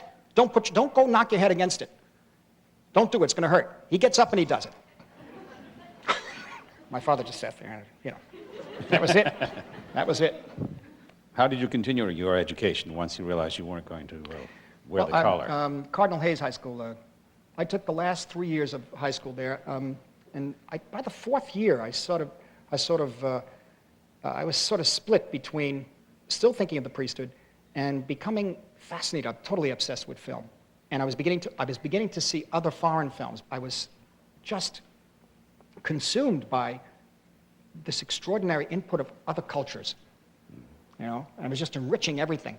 And then I'll never forget seeing Bergman during the time I was in high school, seeing The Seventh Seal. Yeah. Yeah, now that was quite something. And so, but by the fourth year of high school, I was able to straighten myself out, so to speak, feel a little better about myself, and tried to get into Fordham and the other universities that my friends were going to, but I was in the lower quarter of my graduating class. And so I couldn't go to any of those universities. And looking around, there were a number of places, but New York University had, at that time, a TMR department, television, motion pictures, and radio. Mm-hmm. Television, motion picture, radio history was a history of cinema, et cetera. And it was given once a week by Haig Manoogian. And basically, a lot of kids took that class because they thought they could hang around for 2 or 3 hours on Thursday and relax and watch movies. Yeah. No. So by the second semester, that was pretty strong, and that was kind of weeded out. And then in the second year, you took 2 other courses. And by the third year, you were able to begin to make a short film. Manoogian obviously was a great influence on you, wasn't he? Yes. Tremendous. Yeah. Now look how quickly we come in this life to movies, to real movies. Yeah. What's a nice girl like you doing in a place like this? Well, that title was just a reference to movie cliches. That was just a desire to put something on film that had an energy and a humor to it that really came. The humor came through early television, I think, and had to do more with Ernie Kovacs. And god. Yeah. It came from skit comedy, really, and it employed. It was really a sense like an exercise. I tried to do the film in terms of every camera trick imaginable, which came from cartoons and also from the French New Wave and the Italian New Wave films that were happening at the time. It's not just you, Murray. That was an attempt a year later at taking something that I kind of knew in a way, the area I grew up in and people in that area, but I also combined it with movies from Hollywood, particularly Warner Brothers, the gritty films they made in the 30s. Yeah. You know, I'm a Fugitive from Chain Gang, but mainly Raoul Walsh's pictures, the Roaring Twenties. Didn't your mother appear in it? Oh, my mother's in it, yeah, serving. Well, we just drafted those. We drafted my mother into the picture, my father too. We drafted them all. We actually shot some of it in my grandmother's apartment. Our students here are earning their master's degrees at New School University, and I know that you continued your education at NYU, did you not, toward a master's degree? Yes, actually, Haig Manoogian, they went into a master class in a way, and it was only about 4 or 5 students. And I started to work on what I wanted to do a feature. The only thing is, I didn't know how to, if I had anything to say, number one, and if I had it to say, how could I transform it into film and image and dialogue, et cetera. And it took me 3 or 4 years to be able to do that. This evolved over a period of time, I think, the film Who's That Knocking at My Door? It certainly did. Yes. Yeah. What did you shoot it on? Well, my friend, Richard Cole, at the time, young film student who was really wonderful with camera, we got talked into doing, this would have been the first 35 millimeter film at NYU. Right. And the only thing was I was used to moving, you know, what the French New Wave and the Italian New Wave had, and what John Cassavetes, when Shirley Clark was shooting with, I mean, after she did Connection, it was the Arriflex. Yeah. You know, or the Eclair. And you were moving the camera. It was kind of handheld, but you don't have to do it handheld. You can put it on an Elemax Spider. You can move it.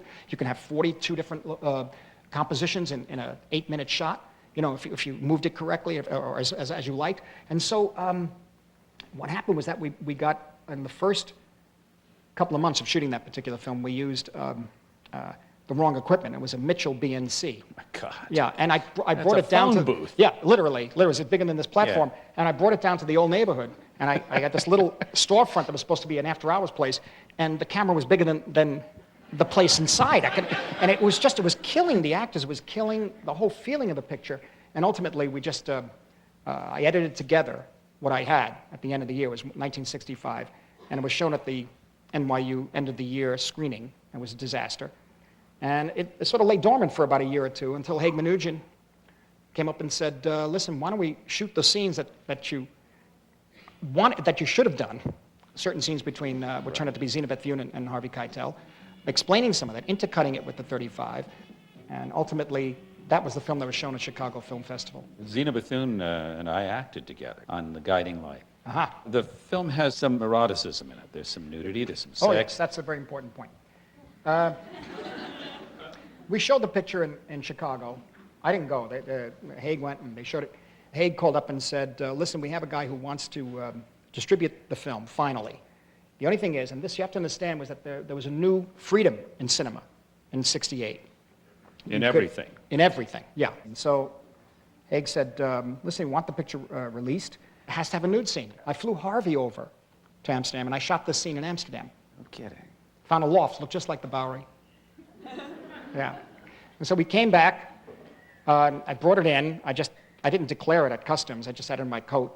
And it was cut to the end by the doors.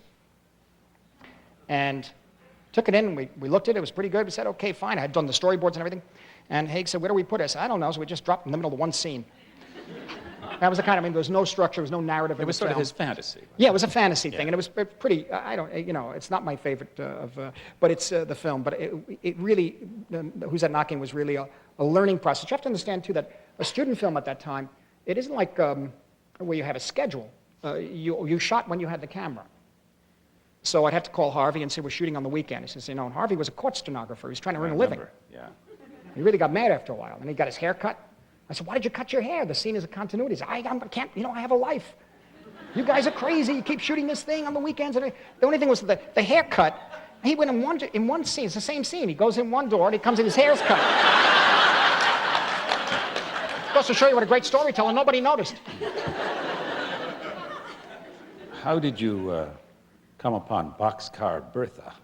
Well, what happened was I came back from Europe, and I worked for a little while at NYU as an instructor. Yeah.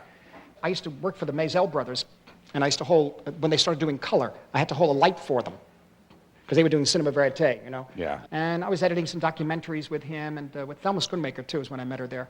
And what eventually happened was that we were going to do a rock and roll revival film. Something else came ahead of it. And he said, why don't we just go and test this theory, and shoot this thing called Woodstock that's happening. I was like an assistant director in a way, and then did some of the editing on that film. And that got me known by certain people at Warner Brothers, and I was taken out to Warner Brothers in 1970. And while I was out there for those first 4 weeks, one of my agents at William Morris at the time took me over to see Roger Corman. He said, would you be interested in doing sort of a sequel to Bloody Mama? I said, yeah, costumes, and yeah, the 1930s I would be. Yeah. It was called Boxcar Bertha, and we had Barbara Hershey, David Carradine, and Barry Primus. Those are the people I had to make it with. I became rather obsessive with, based on those old storyboards I did when I was a kid. I decided that, on seeing these Russian films that I liked very much, and the Italian and the French films, and I was designing the shot. So the cheaper the film, the less money I had to make the film, the better prepared I had to be. That's what I felt. And I drew 500 shots and showed it to him. He said, can I see your notes? And I looked at it, he went through it, he looked at the 10, 20 pages, he goes, that's enough, you'll be fine. And didn't Corman have his certain obligatory requirements also about He explained, violence and nudity? Yeah, I mean, we loved Roger Corman films. I love the horror films, particularly the Poe films. And so when he was there, when I read the script and I did some work on the script, he liked that. And he said, now, Marty, what you have to understand is every 15 pages, there has to be nudity or the suggestion thereof. Suggestion. I believe that Who's That Knocking at My Door was the second of a trilogy that began with Jerusalem, Jerusalem Oh, yeah. at NYU and concluded with a rather important film, not only for you, but for a great many films that followed it. And it was called Mean Streets. Yeah.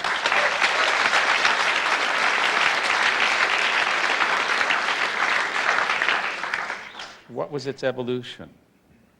Well, I think what was happening was in the 4 years that I was pulling together Who's That Knocking?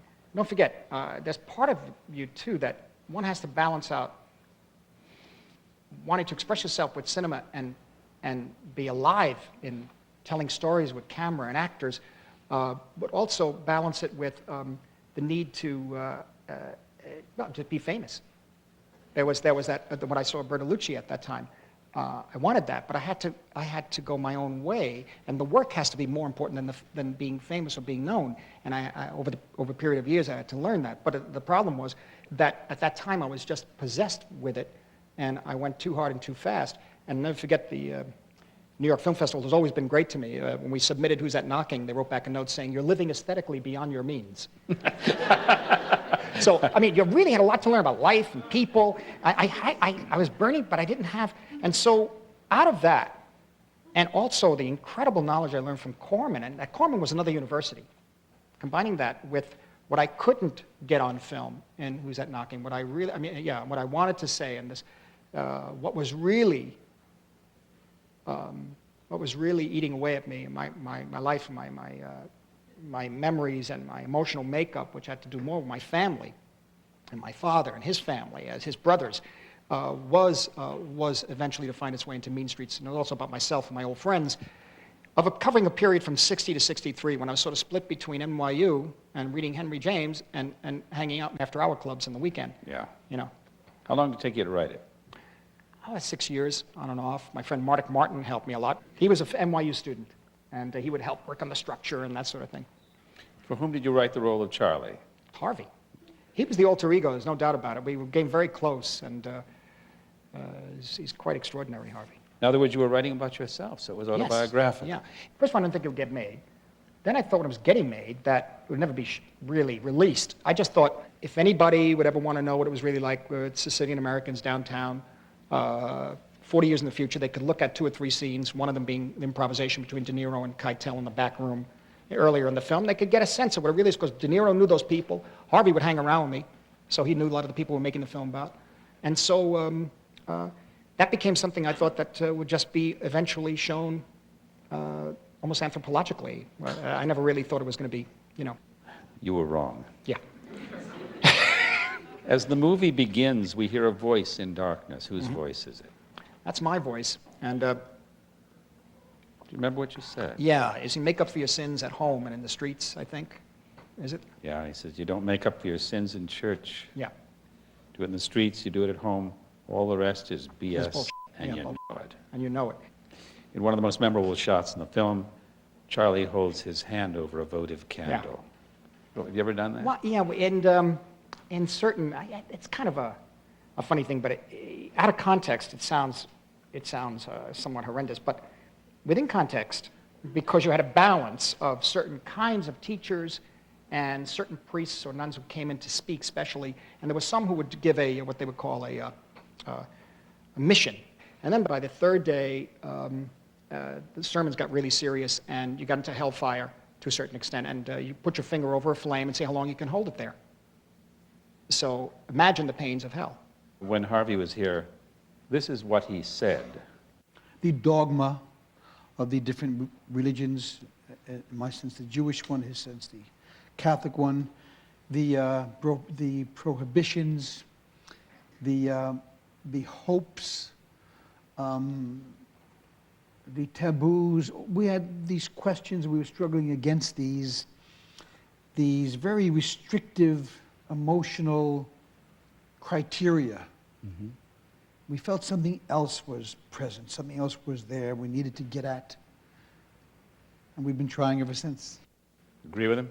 Yeah, no, I tell myself we go right to the heart of it. I mean, it's just simply like being the same person at times. One of your hallmarks is certainly the color palette that you choose. It was evident very early in Mean Streets. The bar scenes are all in red. Yeah. They're red. Another of your hallmarks is the use of slow motion, certainly visible in this movie. What does slow motion do for you? What is it meant to do to us? I think for me at that time, there was something about the deliberately slowing down of everyday actions, and also the aesthetic of slow motion, the movement, watching the movements, and graceful, like it's a dance, like dance. It is a dance, and also it makes us think in slow motion. Who plays the assassin at the end of the film? Oh, I did. Yeah. Why? I had to do it out of economy, and also it was my 30th birthday that night. I said, You gave yourself a part? I gave myself a part to shoot those aspects of myself, which I was trying to get through, which I was trying to absorb and get past, you know, but it didn't work.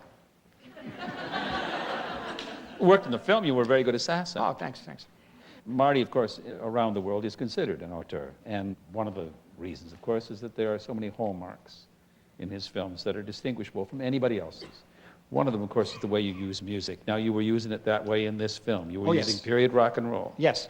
You're accenting with songs. Absolutely, and the songs were all pretty much planned way beforehand. For example, when Keitel wakes up from that nightmare in the beginning, he wakes up and he goes to look in the mirror, which is something out of really, I love Albert Finney in Saturday Night, Sunday Morning, looking in the mirror. Remember? And he has his voiceover, said, "What am I?" And it's so beautiful. And he touches his face, and then he goes to lie back down on the bed, and his head, it cuts in 3 cuts very close to the pillow as his head hits, and those are the first 3 beats of "Be My Baby" by the Ronettes, Phil Spector sound. And that's all planned. That's all planned out. And then do you edit in the room to the music when you get into the editing? Yeah. When Ellen Burstyn was here, we talked about Alice Doesn't Live Here Anymore.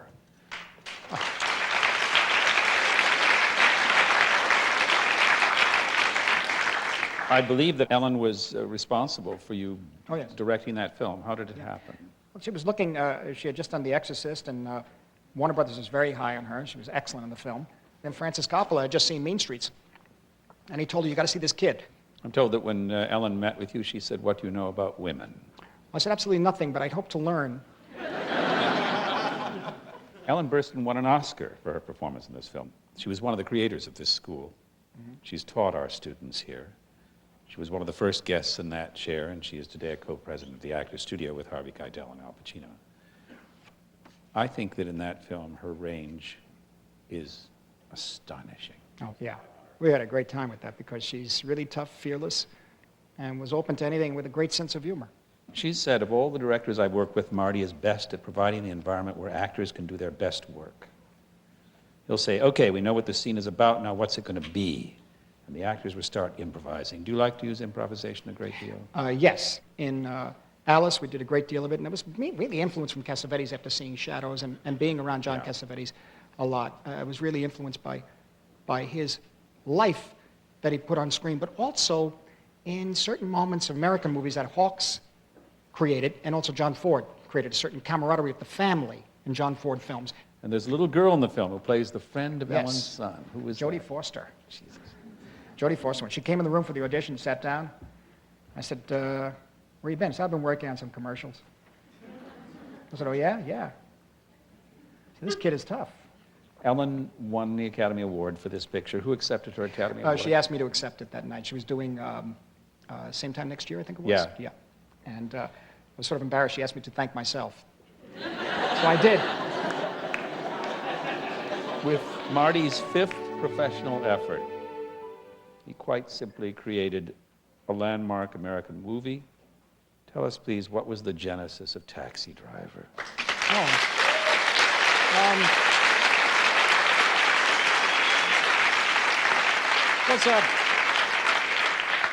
In Los Angeles at the time, we became a group of people who started getting friendly. We all began to meet at different houses and places. And the man who took me around most of the time was Brian De Palma. Brian said, "You have to meet this Paul Schrader. He's fantastic. Schrader's amazing. And he said, "This is a wonderful script." And he said, "You should do it. You should do this, Taxi Driver." And I would sort of hang around Schrader, and he sort of give me a look like, yeah, come back when you know. Sort of like, get away from me. And I was tenacious. I was like a bull. I'd go to every party. I'd go to, I was really a bore. And it was just impossible to be around. I just done a Roger Corman film. And I would be friendly with all of them, Michael and Julia Phillips, who later produced the picture, and as Julia Phillips says, she said, come back later when you've done something more than Boxcar Bertha and grow a few inches. But I came back. I kept coming back. And then one day we showed a rough cut of Mean Streets to Schrader, and he called up Phillipses, and they came. But it had to do also with the Phillipses being very strong, very powerful with the kind of films they wanted to make, films of vision in Hollywood at the time. The main thing was actually because De Niro would be in it, too. It was a team, in a way. And that's how we got the money for it. I understand from Bob that you all cut your salaries to the bone in order to do it. Oh, salary? No, I don't even remember a salary. Really? No, I mean, I'm sure they paid me something, but see, that was the thing. They always took advantage of me because I was so crazy to make these movies, and that's when Mike Ovitz finally came into the picture in 1986. He tapped me on the shoulder and said, you can get paid for this. I said, yeah? They're not going to take it away? He said, no, Marty, you can get paid. Sometimes. The titles of this movie begin with a taxi emerging from a cloud of steam issuing from the bowels of New York. And the titles end with a long, extreme close-up of Travis's eyes, looking slowly right and left. Are you establishing the film's point of view at that point? Did you? Yeah, that's a good point, because what I knew immediately, the film had to be, the only way it could be told was through his eyes and his perception only. That was the key thing. And so the eyes, which actually come from movement of eyes in Tales of Hoffman, of Robert Helpman, as playing the devil in Tales of, he would do these incredible things with his eyes, Yeah. So, I mean, they're long leaps, but those are the images that stay in your mind. You see, it reminds me of that, but if we do it at 36 frames, it might get this strange feeling the way Helpman had in Powell Pressburger's film, And then the other thing, too, is music was very important in that film, in that normally I couldn't conceive of music in the traditional Hollywood fashion. It had to be the music the way that I grew up around. But the only thing with Travis, the problem with Travis, that he was cut off from people. He didn't listen to the radio. So then I said, well, the only man who could do this score is Bernard Herrmann. The best of them all, in my view. Yeah. So you had Hitchcock's composer? Yeah. I called him up. He was living in London. I said, Mr. Herrmann? He said, yes. He said, I have this film I'd love you to try to do the music for. And he said, what's it about? It's called Taxi Driver. I don't do pictures of taxi drivers. I am not that kind of film. I said, no, but you should just read. I don't interested in that kind of thing. You kids today. So anyway, we sent the script. I met him in London. I met him at a lunch, and he said, all right. He said, it was interesting. He said, he eats the cereal with peach brandy. He said, interesting character. And he said, it's all brass. The score is all brass, no strings. He said, it's all muscle, all strength. And he cued it. That was it. That was the picture. To whom is the movie dedicated? Well, to Bernard Herrmann, I believe the night that he finished the score. It was right day before Christmas. He died at the Universal Sheraton Hotel. You have made a sort of specialty of backseat roles. Having shot De Niro at the end of Mean Streets, why did you choose to play the murderous, cuckolded husband in the back of De Niro's cab in Taxi Driver? It had been planned for a friend of mine who unfortunately got into a terrible accident, so I got in the back. But the thing about it was that De Niro, I learned probably pretty strong lesson in acting, and that I tell him, put the flag down. On the second take or third take, he had said, listen, make me put the flag down. And that did it. That opened up the whole thing. But in the finished film, he does not put it down until you really get he doesn't. upset. Yeah. He just sits there, That's right. looking at you. In that was the greatest lesson. That's pure De Niro. Okay, here comes the stock company. Harvey was back. Oh, yeah. And where did you find that 12-year-old prostitute? Oh, Jodie. Yeah, Jodie Foster. Certainly one of the most famous scenes in the recent history of American cinema is Travis in front of the mirror. And when Bob was here, we talked about it, of course. And I happen to know that in the screenplay, that entire scene consists of the following parenthesis. Travis looks in the mirror. That's all. That's it, yeah. How much of it was improvised by De Niro? How much did you offer him? Well, or did you just turn him loose? Well, there was a problem. We were over schedule, and I said, we've got to get this scene in front of the mirror. I just know that you should be talking, though, in the mirror. You should say something. I just don't know what you should say. I said, well, I got to just try a few things. I don't know. Okay. And so he just stumbled on his own, excuse me, are you talking to me thing? And he repeated and repeated and repeated. I said, yeah, keep going. You talking to me? You talking to me? You talking to me? Well, then who the hell else are you talking to? Talking to me? Well, I'm the only one here. Who the fuck do you think you're talking to? Oh, yeah? Huh? Okay. Huh? Listen, you fuckers, you screwheads. Here is a man who would not take it anymore. Who would not let... Listen, you fuckers, you screwheads. Here is a man who would not take it anymore. A man who stood up against the scum, the cunts, the dogs, the filth, the shit. Here is someone who stood up. I just kept saying, sounds good, keep going. And, you know, obviously I'm the only one here. All of that stuff came out of that. And then it was edited by, actually, Tom Rolfe, wonderful editor. Beautiful Gave editing. it to him. I said, I chose some takes. He looked at it, he said, give me a few minutes, bang. He did it. I said, don't touch it. Use a lot of overhead shots. Yeah. Why? You look worried. They're wonderful. Well, first thing that comes to mind is Hitchcock. But I must say I have to go back to what I said earlier, and that is seeing a lot of life from the third floor front through the fire escape. When he applies for the job, there's a shot from his point of view Oh, down that's on the definitely table. that's definitely the Lord, because he is the avenging angel. He's the one who's going to clean up everybody. He's going to set the world straight. The film has a surprisingly gentle and idyllic ending. Sybil gets into the cab. He seems at peace. I was a little nervous about it, but I did it, and it has a kind of, it's Schrader's thing. He really feels that way about it, and it works, I think. I added one thing, and the very, very end, where he looks in the mirror twice, and he focuses the mirror. And because I felt, in my mind, that a man like this, under the circumstances, crossing over the fantasy line and acting out. Yeah. I think he's going to do it again. I think it's just a matter of time. So do I. Yeah. But for the moment, he's redeemed. Yeah. Yeah. How strongly do you believe in redemption in your films? Well, that's a good question, because I think ultimately it has to do with, and I would have to be careful with this sort of thing, but it has to do with the emphasis on Christianity in my mind, and my experience has been maybe the dark side of it. And yet I know there's supposed to be a light. There's supposed to be a redemption. There's supposed to be something that is uplifting, something that takes you out of yourself, and that I guess one would call a redemption. I don't know if I'm there, and that's what that Father Principe said when he saw Taxi Driver. He said, well, I'm glad you ended it on Easter Sunday, not on Good Friday. And then ultimately told me there's too much Good Friday, not enough Easter Sunday in your films. Really? Yeah. In 1976, Taxi Driver won the Golden Palm, the Cannes Film Festival.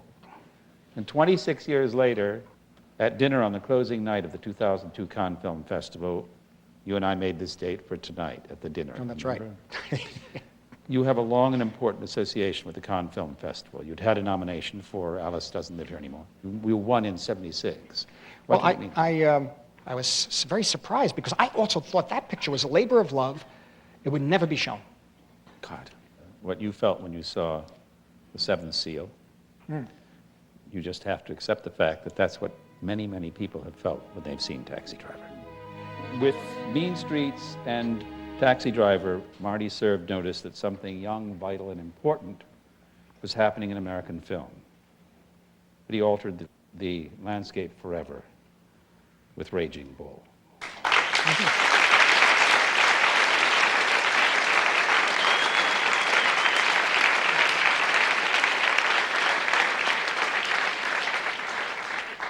How did that remarkable movie come into being?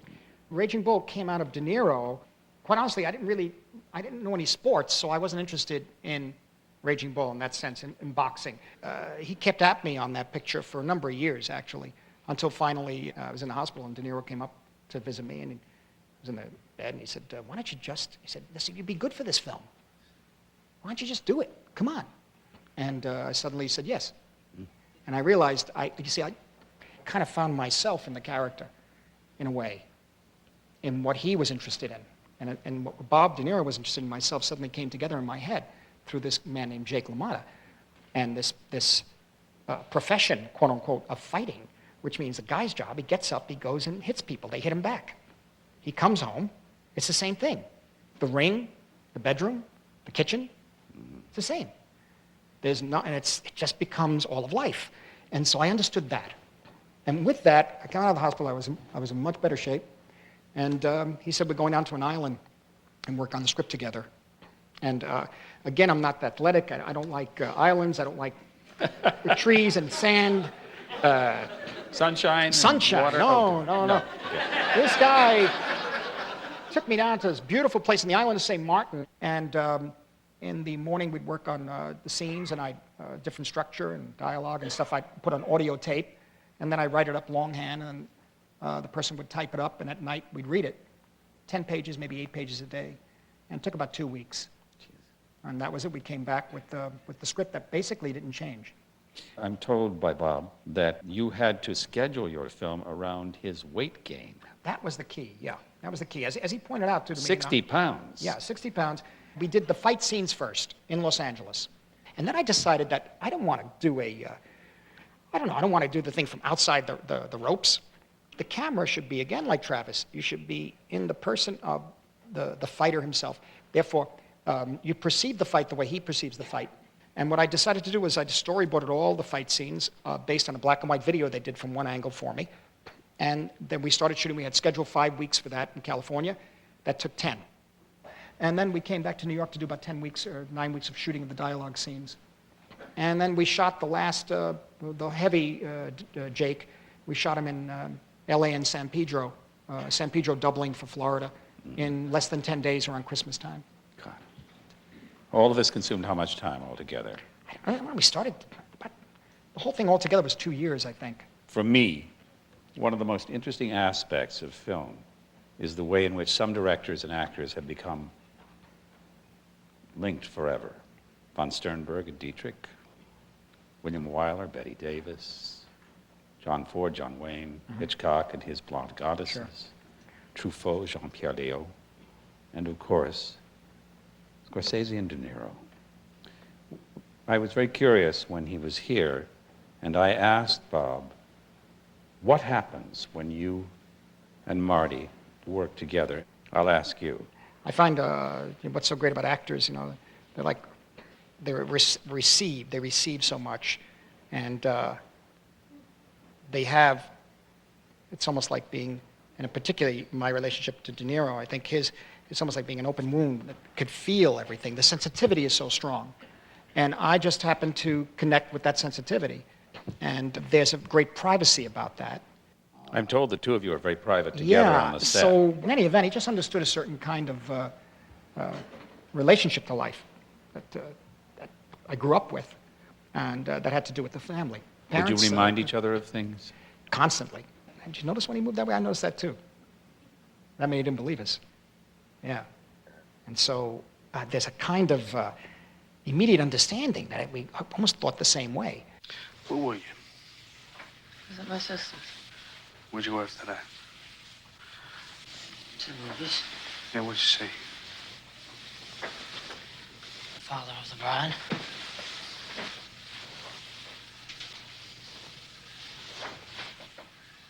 How come you didn't tell me about the Copa?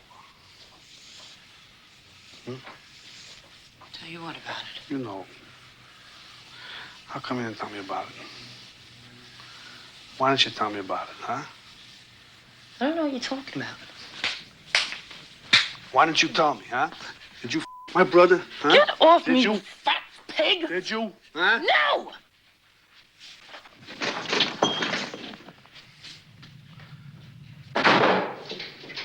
Open the door. Get away! Come on, open the door. I want to talk to you. Get away from me, you're sick! I just want to ask you one thing. Why did you Joey? Get away! Open the door. No. Do you rehearse your films? I like to, yeah. I like to rehearse them. De Niro is well known for his meticulous and sometimes lengthy research. Do you research it before you do a film? Do you do a lot of preparation apart from the storyboards? Yes, yes. It's well known that Marty brings to every film a cinematic scholarship. that may be unmatched among film directors. How much do you use your clearly encyclopedic knowledge of movies and performances and directors and stuff? Very much so, very much so. On Taxi Driver, Michael Chapman, I could say, Michael, Godard, 2 or 3 things I know about her. Remember the light, the colors? Oh, yeah, the yellow and yeah, okay. And it was a shorthand that way. There's one shot I just keep doing and doing and doing. It's a shot from Marnie. It's even in Gangs of New York. It's when her horse gets hurt and she has to go shoot the horse. And there's a shot of the gun, her hand in the gun, and it's shot from here. That's her hand with the gun, and the shot from here, and she's running, but she's smooth. Obviously, she's not really running. Her hand is moving, it's almost in slow motion, and the grass is going this way. And often, if the filmmakers don't, or the people with me don't know, I get the piece and I show it to them. I do that a lot. Your relationship with music is unique, I think. The film's titles are superimposed over a slow-mo of De Niro warming up in a mysterious kind of foggy ring. Right. Accompanied by one of the most haunting melodies in the operatic canon. Do you remember? What did you use? Intermezzo by Mascagni. My uncles gave me that, my mother's brothers. They gave me all that music. From Cavalleria Rusticana, which has to do with Sicilian jealousy. Who was your cinematographer on that film? Michael Chapman. Yeah. How do you work with your DP? When does he enter the picture? As early as possible. I've been really lucky. Michael Chapman, Kent Wakeford on Mean Streets and Alice, Michael Ballhaus, over about 5 films now. Yeah. They understand sometimes when I do this editing pattern or series of shots which are edited into a montage effect or tracking or whatever, they understand exactly, they understood exactly how to get that. And they understood exactly the meaning of it that I was looking for. Or if I had a problem with it, they try to help me with that. Do you rely on them to set up the shot, or do you ask? No, the shot is usually designed. It's designed. You've got your storyboard. Yeah. Ballhaus actually transfers those notes into his own book, and then in the morning, one day, I'm arriving and I'm depressed, and he goes, "Don't be depressed. Today we do the shot that begins on the glasses and goes around to, oh, great, okay." And you feel good. Yeah, and you feel good. Okay.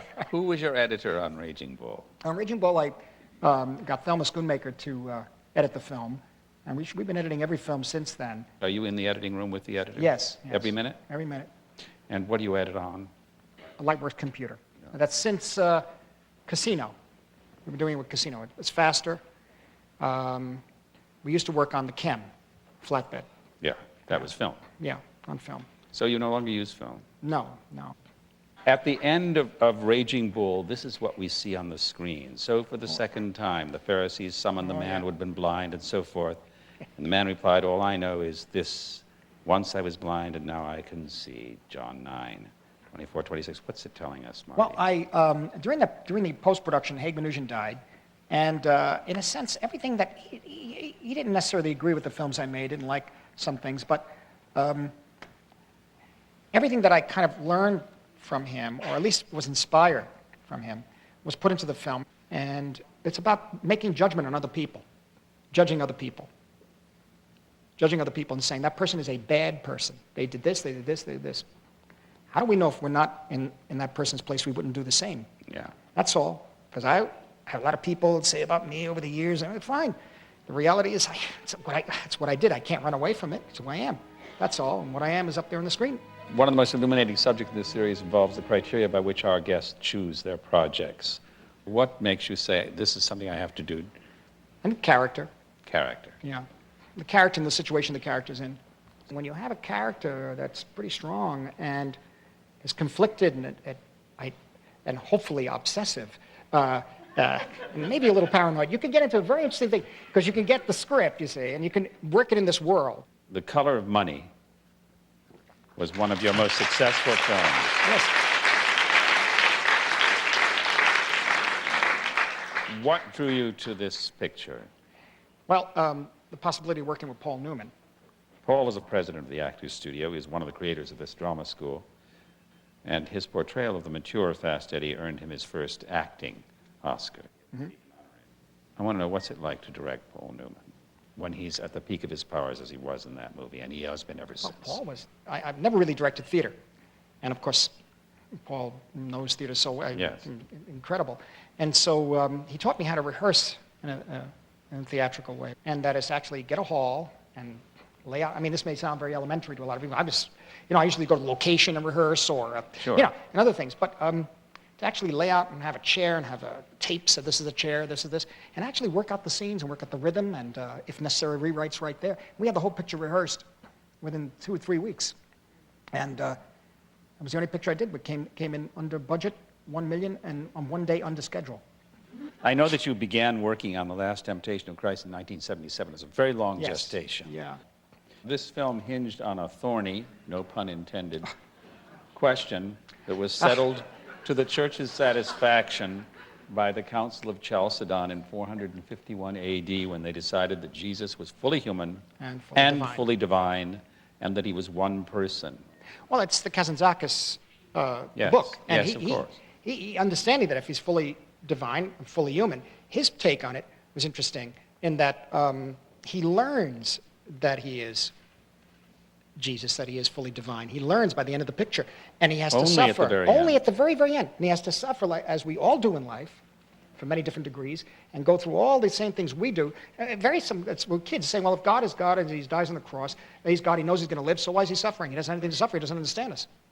Well, that's not the case. This one suffers from the very beginning and fights against it. This is what Willem Dafoe said when he was in that chair about the experience of working on this film with Marty Scorsese. I think he knew this movie, he had shot this movie in his head. I mean, he knew the shots. I can't tell you how low budget it was as far as timing. There was no fat on this. You'd put your stuff on and then you'd go and shoot, shoot, shoot, shoot, shoot. But he was ultimately the greatest actor's director in that he gave me such a beautiful setup and framed me so beautifully and gave me everything to work with that I could not do any wrong. I had designed all the shots back in '83, most of them, while I was waiting for, to get a smaller budget and that sort of thing, and then finally it was canceled, around Christmas time for the second time. But I had designed it all. Harvey was involved with it from the very beginning. We had cast most of it in '83, and basically we had even scouted Morocco and Tunisia. Where'd you wind up? In Morocco. When the guardian angel vanishes in fire, Jesus returns to the cross and says, it's been accomplished. It's clear that the past 20 minutes depicting Jesus' marriage, his children, has been a hallucination, Right. A last temptation by Satan. Now that seems crystal clear. Given that narrative clarity, were you surprised by the religious condemnation that the Yes, I movie was, evoked? actually. I was very surprised. I know the College of Cardinals in Rome condemned it, but the Pope never got to see it. So it was a very interesting situation because, in a funny way, we never really even finished the film. We just had to get it out in the street. It had to do with faith, and it had to do with a rethinking of a religious relationship to, in my mind at the time, to God and our society. And that's what I wanted to do. So therefore, don't worry about that if it's maybe too long at this point. Just get it out there. Let them see that this is what is on the screen, not what's in some old script that's circulating in the streets or in somebody else's mind. In 1990, you gave us another stunning and seminal film. It was called Goodfellas.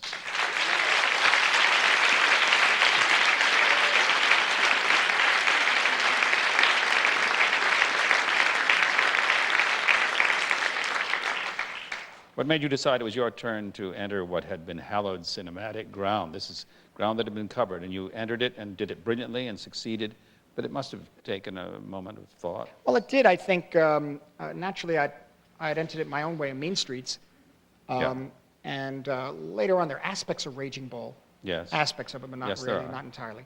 And so I was not. I read a review of the book, actually, Nick Pileggi's book, and I thought it was wonderful because of the idea of the person, Henry Hill, being kind of a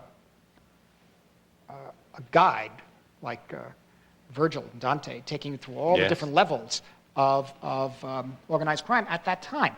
In a way, it's almost like kids standing on a street corner, some tough kids telling you a story, where I grew up, which then leads sort of to stand-up, in a way, and telling a story, but directly. And I decided to use voiceover like wall-to-wall. We designed the picture very clearly, very simply.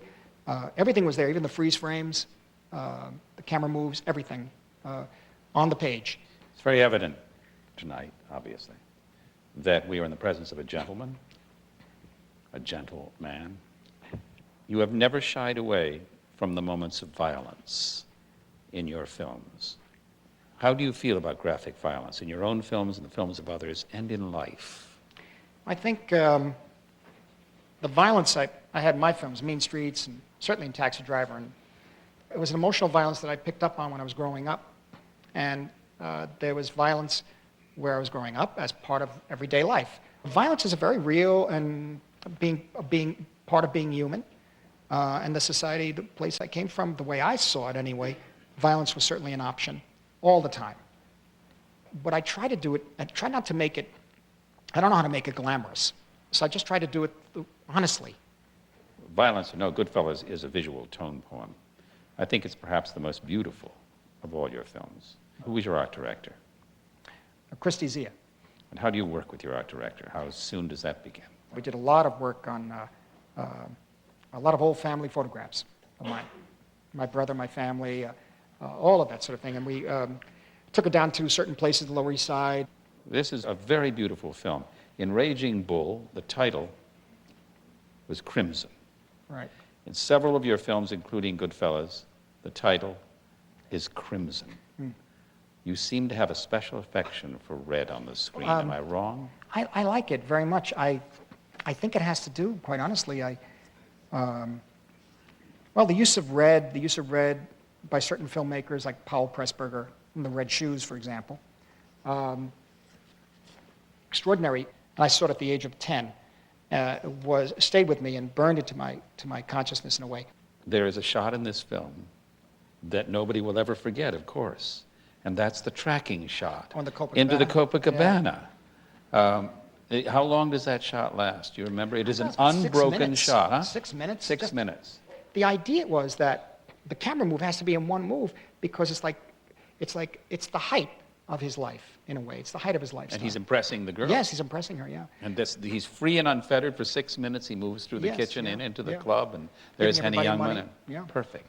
No, well, the thing What a about it shot. is that it's the idea of the shot, it's the philosophy of what's happening. And what we're winding up now, and I have to be very careful, I keep thinking, well, I could design the shot, but why is it moving? Why is the shot moving now? It doesn't have to move. And because we have lighter cameras and we have all this stuff with digital, why are we doing it? It has no meaning. And I got to hold back now. Right. It's very interesting. Once again, you cast your family. Oh, What yes. did your mother play? She played Joe Pesci's mother. What a scene. Yeah. Improvised, totally improvised. So we put 2 cameras down and they just hung on, you know. This stuff is great, but it's like a lamp. So tell me, where have you been? I haven't seen you. You haven't even called or anything. Where have you been? Well, Mom, I've been working nights. And? Well, tonight we were out late. We took a ride out to the country, and we hit one of those deers. That's where the blood came from. I told you. Jimmy told you before. I went to say. Anyway, you know what reminds me, Ma, I need this knife. I'm gonna take this. It's okay? Okay, yeah. I just need it for a Bring little it while. back, though, you know. Well, the poor thing, you know, I hit him in his, we hit the deer in his paw. What do you call it? The paw. The paw. his What foot. do you call it? The hoof. The hoof got caught in that grill. Oh. I gotta hack it off. Ooh. Ma, it's a sin. You gotta leave it there, you know. So anyway, I'll bring your knife back if they do that. Anyway. Delicious. Thank you. Why don't you get yourself a nice girl? I get a nice one almost every night, Ma. Yeah, but get yourself a girl so you could settle down. That's what I mean. settle down almost every night, but then in the morning I'm free. I love you. I wanna be with you. Did your father also play a part? Yeah, he was a fellow with the cane. He's always been, actually, is one of the fellows who rubs out Joe Pesci. This is another of your pictures that is cut to music. Yes. Cut to All designed one for the song music, after yeah. pop oldies. And do you pick the songs? Or Yes. do they, you do. Always, all the time, yeah. Stanislavski said music is the only direct way to the human heart. What are you trying to achieve with the scores of your movies? Is it to evoke something in us? I think for me, music was one of the first experiences, artistic experiences of appreciation that I had, listening to those old 78s, from Django Reinhardt to the swing music, and then later to hearing Hank Williams, and that sort of thing. So I imagined so much from listening to music. Nothing that any film could create. My imagination just soared and meant so much to me. A certain rhythm, a certain beat, a certain use of an instrument, or particularly a lyric or two.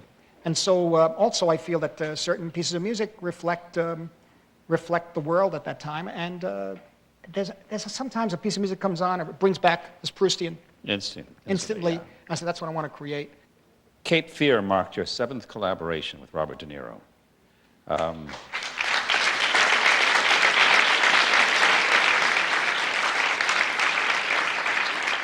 Bernard Herrmann's music again, even Yes. though he was dead. Yeah, great. Elmer Bernstein took it Yeah, and used it. and used it up, yeah.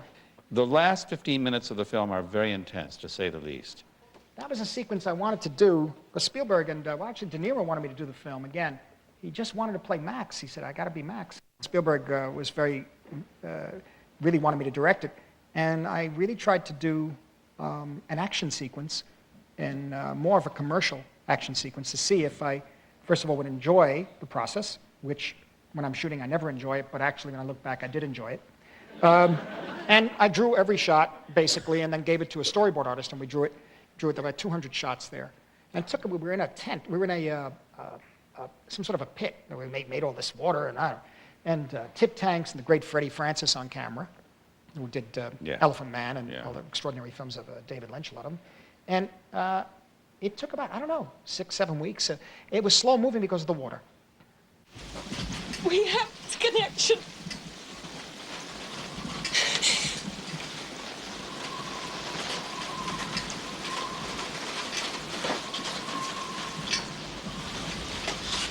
What do you think, counselor?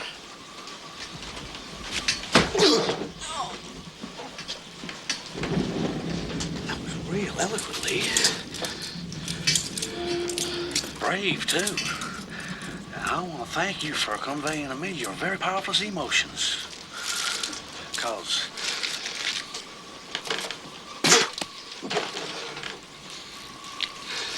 I'm going to enjoy this all the more.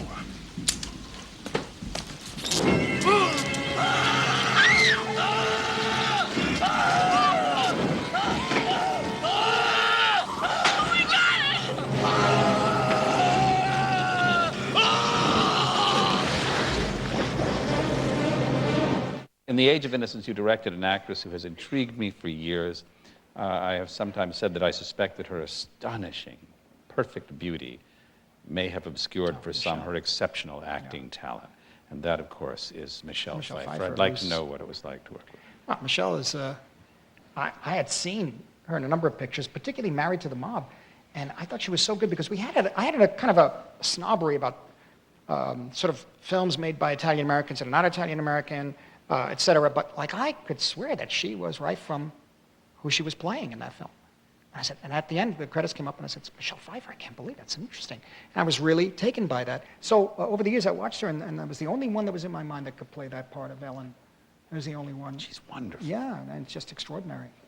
Another of the themes in your film, I realized in this one finally, is food. Oh, yeah. Nothing pleases me more when I'm sitting in a movie than a wonderful shot of a delicious dish being prepared. I remember Paulie making the dinner in prison. The garlic, cutting the garlic. Cutting the onions. You use food all the time. Well, I think what it is that I'm also a history buff and an anthropology buff, so to speak. I really feel that what's interesting to me in Age of Innocence is the tribal aspect, that they behave a certain way, that in the upper classes, the less you say, it's somber colors, you eat a certain way, you don't have dinner to eat and to fill yourself. It's a social obligation. Mm-hmm. And all of this, but without all that, they're still human, they have the same desires. It goes back to even the extraordinary historical film that Rossellini did, The Rise of Power of Louis XIV, which ends on the food, remember? Hey, Charlie Chaplin ate his shoes. Oh yeah, that's the classic with the spaghetti for the straps, yeah. But food is, for me, it has to do with the anthropology of it. To whom is The Age of Innocence dedicated, Marty? Oh, to my father when he died, finally. And yeah, he saw, the last film he saw of ours was that and Rough Cut. And he was very moved by it, walked out. It's a very truthful film. With Casino, you returned... Oh, thank you. Okay, guys. Thanks. Who wrote it? Nick Pileggi. He also wrote Goodfellas, and you wrote with him. Yes. For our writers and our directors out here, when you're writing, how do you work with your collaborator? It's a little different with each one. In the case of Goodfellas, Nick and I, we worked very closely together each day, 8 pages a day, let's say. We would work 7 or 8 pages or whatever. Do you write things down in longhand? Yes, longhand for me. Everybody else works on computers. I can't understand what they're doing. So in the case of Nick That's Pileggi, because he's technically so deficient. oh, I can't deal with those things. When Sharon Stone was here, she talked about, of course, she got nominated for an Oscar for her performance, and she won the Golden Globe. Golden Globe, yeah. Best performance for an actress. I thought she was superb. Yeah, me too. She told us that when you were preparing her for the film, you gave her several films to look at in preparation for the role. Yeah. Valley of the Dolls, A Woman's Vengeance, Oh, Woman's starring Vengeance, Jessica yeah. Tandy, Based on the Gioconda Smile, Aldous Huxley. and The Passion of Joan of Arc of Carl Dreyer. Carl Dreyer's Joan of Arc, Falconetti's face. That's it. In frame it. yeah, That's it. Yeah. So are you with me on this? You want to get rid of me? Here I am. Go ahead, get rid of me. Hello? Yes! I fucking hate you! Can't stand it anymore! Yes, I want to kill you! I hate your guts! You ate my guts! I want you to come with me now! Come with me now! Come with me now! Take you out! I want you out of here! I want you out of here! I want you out of here! Take your f***ing bag and get out of here! I'm going! I want my money right now! I'll get your money. Don't worry. The arrangement is over! No kidding! No kidding! And I still get my money! I need some cash right now! You can't just put me in the street! Cash. You know, you haven't been straight with me ever since I met you. You never even loved me in the first place. I need eyes in the back of my f***ing head with you, you f***ing bitch! I love you! How can I love you? Who are the directors who have most influenced you, Marty? And Cassavetes and Wells, definitely two sides of expressing themselves on camera. I loved a lot of John Ford films. Powell Pressburger, no doubt. Pasolini, Fellini, Rossellini a lot. The key ones I keep going. Kazan was the main one, I would think, in terms of learning about acting. I never went to an acting school or took any acting lessons or I don't know how I deal with actors, but They keep winning Oscars. yeah, all I know is that when I saw, I was 12 years old and 13 years old when I saw On the Waterfront in East of Eden. Yeah. And those were the changes. Those were the changes. Were you drawn to Kundun by its religious theme, its political theme, or both? Both, in a way, I think. I think the world we're in now, especially in our society in America, we need input from other cultures, other religions, other way of thinking. To whom is this film dedicated? Oh, that was to my mother. Yeah, she passed away right after that. Is it accurate to say that, in a sense, what we're witnessing over the years is your autobiography in film? It's accurate. I mean, I don't know if I'm happy with that. I mean, I just don't see any other way of going about it. Meaning that I don't know if that's a good thing. One's ego has to be dealt with when you make pictures, in a way. And each one is somewhat different. And if you put yourself too much in the foreground, you could destroy the film, and what you're trying to say. So you have to be subject to what you're trying to express. Yes, but many directors are more external to the process than you are. You seem to be deeply involved in it emotionally, psychologically, and thematically. Well, I think that's what's developed over the years, particularly when I finally realized I could make that Raging Bull film. And that's where there was kind of a sadness. I said, well, then I don't know if I could really go off and do studio films, in a way. And so I had to make a choice. And I think a lot of that came from my exposure to Italian cinema and how it affected my family at the time. When we met at the closing night of the Cannes Film Festival, you had shown 20 minutes of Gangs of New York. What is the genesis of this? When I was doing Bringing Out the Dead, Mike Ovitz came to visit me and said, what would you really like to do again? The way he asked me with Last Temptation of Christ. And he said, what about that Gangs of New York you always wanted to do? And I said, yeah. He said, well, I'm forming a new company. Leonardo DiCaprio's in it. How about if we, work it out? And so we did. And Joe Roth was involved at Disney, and ultimately Harvey Weinstein. And who is in the film? In the film is Leonardo DiCaprio playing Amsterdam, who's a young Irish-American immigrant. Cameron Diaz as Jenny, who's a young pickpocket in that area. And Daniel Day-Lewis as Bill the Butcher, based on a real man named Bill the Butcher. It occurred to me that the question of class whether it's class on the Lower East Side or class in New York City in the 1870s, is a matter of enormous interest and importance to you. Yes, it is, and even in Gangs of New York. Oh, I'm sure. Because ultimately, in Gangs of New York, you're dealing with the 5 Points downtown, and you're dealing with 20 to 30 to 40,000 people crammed into that area, just got off the boats from Ireland. Yeah. There are Anglos there, and there are African Americans and freed slaves. And everybody's different religions, all living sort of like the Wild West, only claustrophobic. There were no wide open spaces, and everybody's on top of each other. And there was class distinction there too, very much so. Yeah. To the point that when the draft riots broke out in 1863, the first people that were attacked and killed were the Africans. How is this film scored? It's very important, the score in this picture, because there's a traditional score at times, but what happens is that we have music, English, Irish, Scottish folk music, that's blended ultimately with African rhythm. And African music is constant throughout.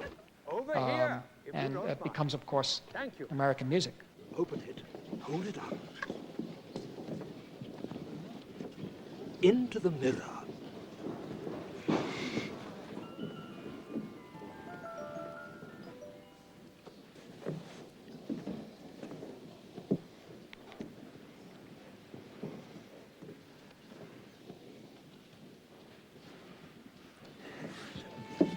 That one.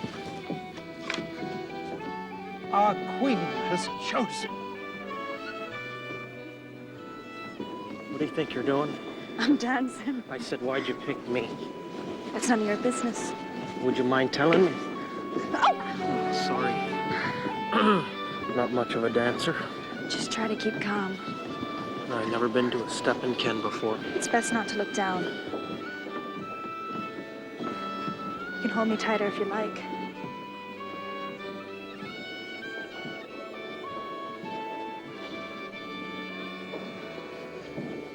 Right. So why didn't you dance with Johnny? Because I didn't want him.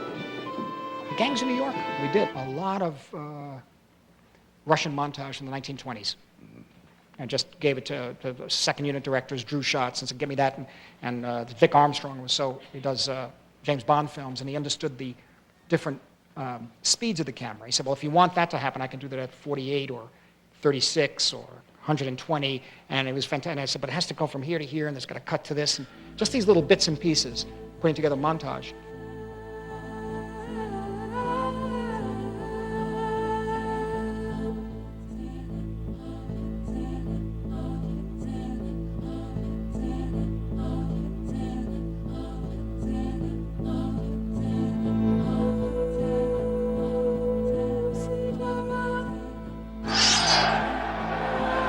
The 19th century in America was probably the most violent century in our history.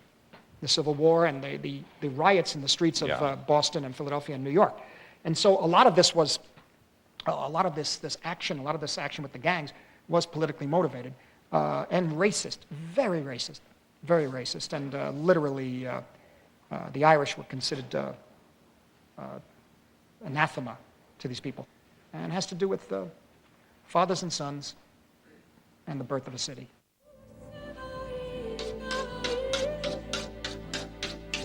I took the father.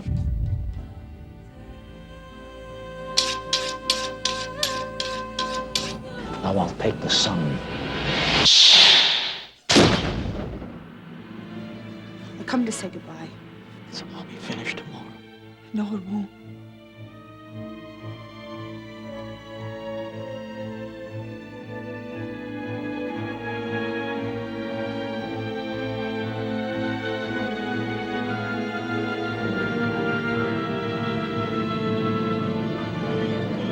This is a night for Americans!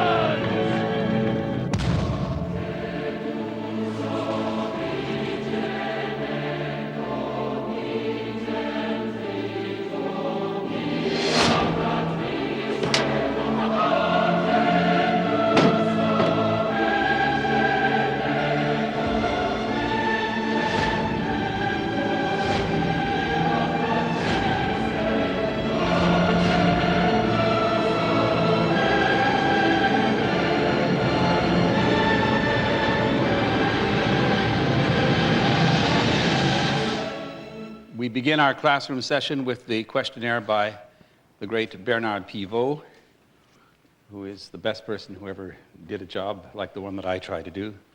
I would like to ask you, in the spirit of Marcel Proust, what is your favorite word? Well, I don't want to sound optimistic or anything, but I loved using the word wonderful. It has a kind of energy to it that means many different things to me and focuses right away and kind of spurs me on. What is your least favorite word? I was going to say time, but time is good. Slow. I like faster. What turns you on? A number of things, I guess, but the first thing is the enthusiasm of relating with another person. What turns you off? Well, negativity. And I complain all the time. It's part of it. But then the complaint, the interesting thing is you have to get to the complaint. The complaint has to become absurd. And you realize how absurd we all are and what we're doing. And like, what are we doing here anyway? I mean, in terms of being alive. So start with that absurdity. Now you move, and so now suddenly we're in a room, we got to come up with a scene. Okay, now it's the negativity. Oh, we can't do that because we can't. In that case, let's not get out of bed. Right. What sound or noise do you love? Well, we have a 3-year-old now, and I like hearing her laugh and talk. I know it may sound corny to you guys, but it's amazing. Children. Yeah. What sound or noise do you hate? God, it's interesting. Living downtown Elizabeth Street, the streets were so noisy, and I don't know how we slept, but we were down there, all the different traffic and things. Now it's, I need a lot of quiet. But it's the very thing that gives you a kind of energy of the city that makes me love it and hate it and want to be nowhere else. I feel I've lived in other cities. This is the only place for me. What's your favorite curse word? Oh, I can't. I feel too guilty. I'm too Catholic. I can't say it. Really? Yeah, it's terrible. Oh, yeah. I think Joe Pesci could express it better. Mean Streets. When Mean Streets was shown at New York Film Festival, it was the first movie to use that way, right? Like this.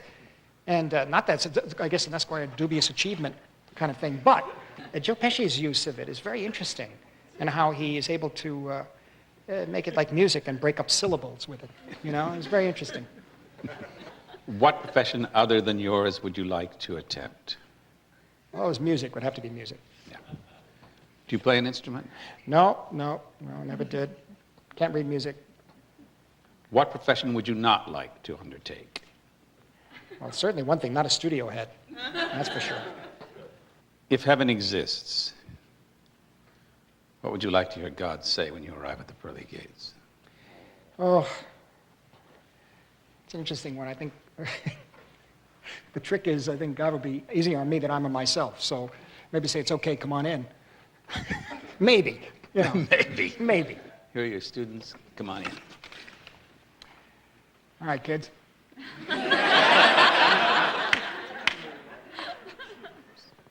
Good evening. My name is Cosmin Kivu. I'm third-year director. You told us tonight about what inspired you and your work for the past 30 years or more. My question is, what inspires you today, and how is that different from the past? There are some films from different countries that I like to watch. I mean, some of the younger filmmakers, new filmmakers. I was the president of the jury of the student films at Cannes this year, and to see the film, the prize winner, I think, was from Brazil. To see these films from all over the world was quite something, and see the point of view of the camera and how the people are relating and trying to tell stories. Usually, if you're shooting a film too, and you only have a little bit of time on the weekend, you want to look at either, I like all kinds of films, so I'll maybe look at a horror film to just wake up. Just a little appetizer. Some Italian horror film, or and then go back to something from 1960, 1950. But I watch a lot of foreign films as much as possible. Some French, a few Italian. A lot of the new Italian films don't get here. But when I find that I have to go back to some source, I go back to the old films that I loved, or a piece of music, or reading. Good evening, Mr. Scorsese. My name is Wayne Asbury. I'm a first-year actor. My question is concerning character development. How much time before filming starts do you devote to one-on-one character development, rehearsal type setting, as you explained perhaps with Paul Newman, and could you talk about that process? Well, I think it varies with each film, and I think in Mean Streets was something that came out of my own life, and my father and his brother and a number of other people. And so that was very clear. I mean, once the actors were involved, they knew from the page what was happening, and also from my discussions. In the case of Alice Doesn't Live Here Anymore, we had a wonderful, very good script by Robert Getchell, and we improvised certain scenes. But that was really working with Ellen Burstyn very carefully and closely, several months before shooting started. Taxi Driver is Paul Schrader. Schrader went through what he went through, and that's what came out. And that was it. There was hardly any change. I mean, there's some improvs. But there's nothing you could say or do. You just look at each other. The actor understands it. You can't... Today, there's the danger dealing with Hollywood or the studios is this danger of development. I came out of the 70s where there was no such thing, where you had a script, you may argue, make some changes, whatever, but basically they were backing that particular project. And if you got an actor, the actor was pretty much tied on to the project and went with what they was already there on the page, you know. In the case of New York, I improvised to the point of actually changing the story so much that I couldn't shoot for like a week. We just ran out. I think what I learned was the control of the improvisation, the control that it goes from, starts here, goes from here, goes around there somewhere. Could come back here, but should be, got to get from there to there, the next scene. My name is Nelly Olmedo, and what qualities must an actor have to make you want to work with her or him? A simplicity, maybe, and a sense of humor. But the simplicity has to be the kind of honesty that comes out of the actor, I think, you know? And it's funny, it's like, as I say, I never did acting classes, but I don't want to see acting, you know? Because I'm really a film person, in a way. Cinema, you could talk to the persons like this, and you get this great act. On the stage, you've got to project. It's a whole other thing. But I find that just a simplicity, I think, in an actor, because the camera picks up so much, and with a great sense of humor. That's for me. Good evening, Mr. Scorsese. My name is Patty Solner. I'm a third-year director. Can you share any secrets about how you communicate with actors to get such astounding performances out of them? It's an interesting thing. What cinema is, or movies, you don't have to, doesn't necessarily to move the camera. The human face, the story being told by a person in the frame is the key thing, just completely. And if it isn't there, for me, it doesn't work. There was a reassessment of that with Rossellini's films when I did Raging Bull. Not the fight scenes, but all the other scenes were based on a kind of, I think, simplicity. I look back now, I don't know if I see it now, I think it's simple, but I was thinking that way. There's no doubt about a formal simplicity, which I'd love to achieve. And I know to trust the actor in the frame, trust the person in the frame. They'll go with it if they're really into it, you know? I've been very lucky with the actors. The only acting I know is I saw the Kazan movies, but I didn't see them. I lived with them. I kept going from theater to theater. There were no videos at the time, right? So it was playing at another theater. I'd go see it. I'd see it again. And Waterfront, East of Eden, I must have seen 10 times or so in all the different theaters. It was widescreen in color. It was James Dean. It was really the relationship with the brothers and the father that interested me. And I think in my other movies later on, you see that, particularly Raging Bull or Mean Streets. Even in Goodfellas to a certain extent, in Casino. It's all there. And I think I was at a certain age, 12 and 13 and 14, when I saw James Dean or on a big screen in color, boy, with stereophonic sound. It was devastating in East of Eden. He spoke for you. He spoke for you. And I wanted to achieve something like that because there was a kind of truth there. Different from the Italian cinema in another way, but there was a kind of truth in the acting that I had never quite experienced before in a theater, in a cinema. And so everything I did was gauged according to Kazan's films. I never saw his plays, to Waterfront and East of Eden facing the crowd to a certain extent. The way he incorporated what we could term now the documentary in those pictures. He kind of discovered what to do with a camera, like in Panic in the Streets, this film about the bubonic plague, a breakout of bubonic plague in in New Orleans with Richard Widmark and Paul Douglas. Watch that one. That's on 20th Century Fox, Jack Palance, Zero Mostel. It's quite extraordinary. Shot on real locations, and you can't tell who's a person from the place and who's the actor. And he was suddenly discovering what he could do away from the stage onto film. Wild River, Montgomery Clift, Lee Remick, and all the others in there. You'd see people in the frame that obviously are right from that place that they're making the film. And mixture of documentary, in a way, and hysterical drama, a kind of hysteria that was the life that I was around. I'm sorry. I mean, other people, it's too much, overdone. For me, that was life. That was normal. What they were doing in that film was normal. I saw it every day. Experienced it. I gauged it to that. I gauged it to, how I felt when I saw performances in those films and when I saw it in front of me with the camera. I saw it, because I've always wanted to imagine if I made a film that has a scene as extraordinary as that just between Brando and Steiger in the back of the car. There are some moments, and it only comes through, I don't know what it is, it's a process, but the actor is the vessel. It comes through the actor. You know, and I've always, when I've been in doubt, I always went that way. And the one to free it even more and open it up another way was Cassavetes.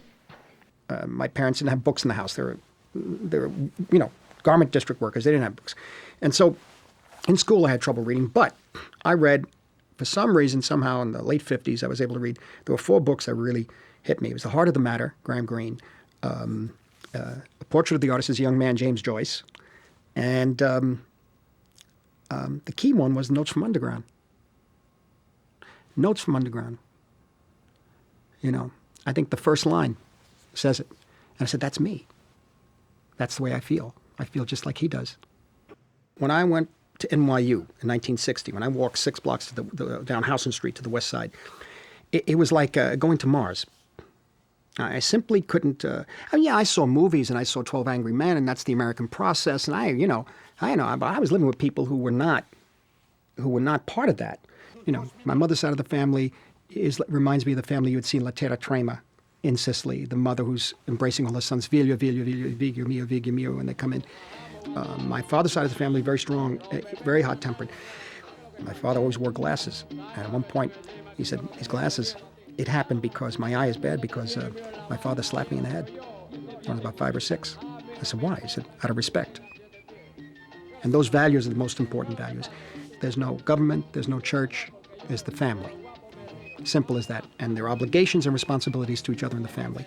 And that's the level of, like, my grandparents and when they came to the country and all they could do, they didn't know how to take advantage. They couldn't take advantage of the American way, democracy and that sort of thing. All they could do was provide. I mean, it was pretty rough. As a kid with asthma and severe asthma, and it was severe, came down with it when I was 3 years old. So, I mean, there might be different medical ways of dealing with it now. My parents, are, people who are not really educated in a sense. So it was a hard thing. The doctor said one thing, and that's what you did. And I was sort of isolated from everybody else. And not being able to really fight it out in the streets the way other kids were able to do. Or, you see it in the old movies and the 30s and 40s and 50s. You see the East Side, Dead End Kids, East Side Kids. It was pretty close to that. And, kids run up and down the street, everybody living on top of each other, literally. Quite honestly, I was living on the Bowery, which was, to this day, has always has marked me in a way. So what are you doing back here? Guess I missed the place. You can see it in the gangs of New York, for example. The gangs of New York, I couldn't even get it as close as what I saw in the Bowery. Basically, street corner, you're going to defend your turf with another gang or against another gang, and then eventually you may combine each other into one bigger gang, give it a different name, but there's somebody who'll turn on you, and there'll be a turncoat, and there'll be a trade. This goes on. It's just the same old cycle of violence. It just goes on, and it's the same kind of thing as Daniel Day-Lewis's character says. I cut off a head and I put it on the. A man robs me, I cut off his hand. He talks against me, I cut his tongue out. And he tries to harm me, I cut his head and put it on a pike so everybody could see it. It's happening right now as we speak, all around the world. Every Friday night they had an Italian film with subtitles, and when those films were shown on TV, Bitter Rice eventually too, by the way.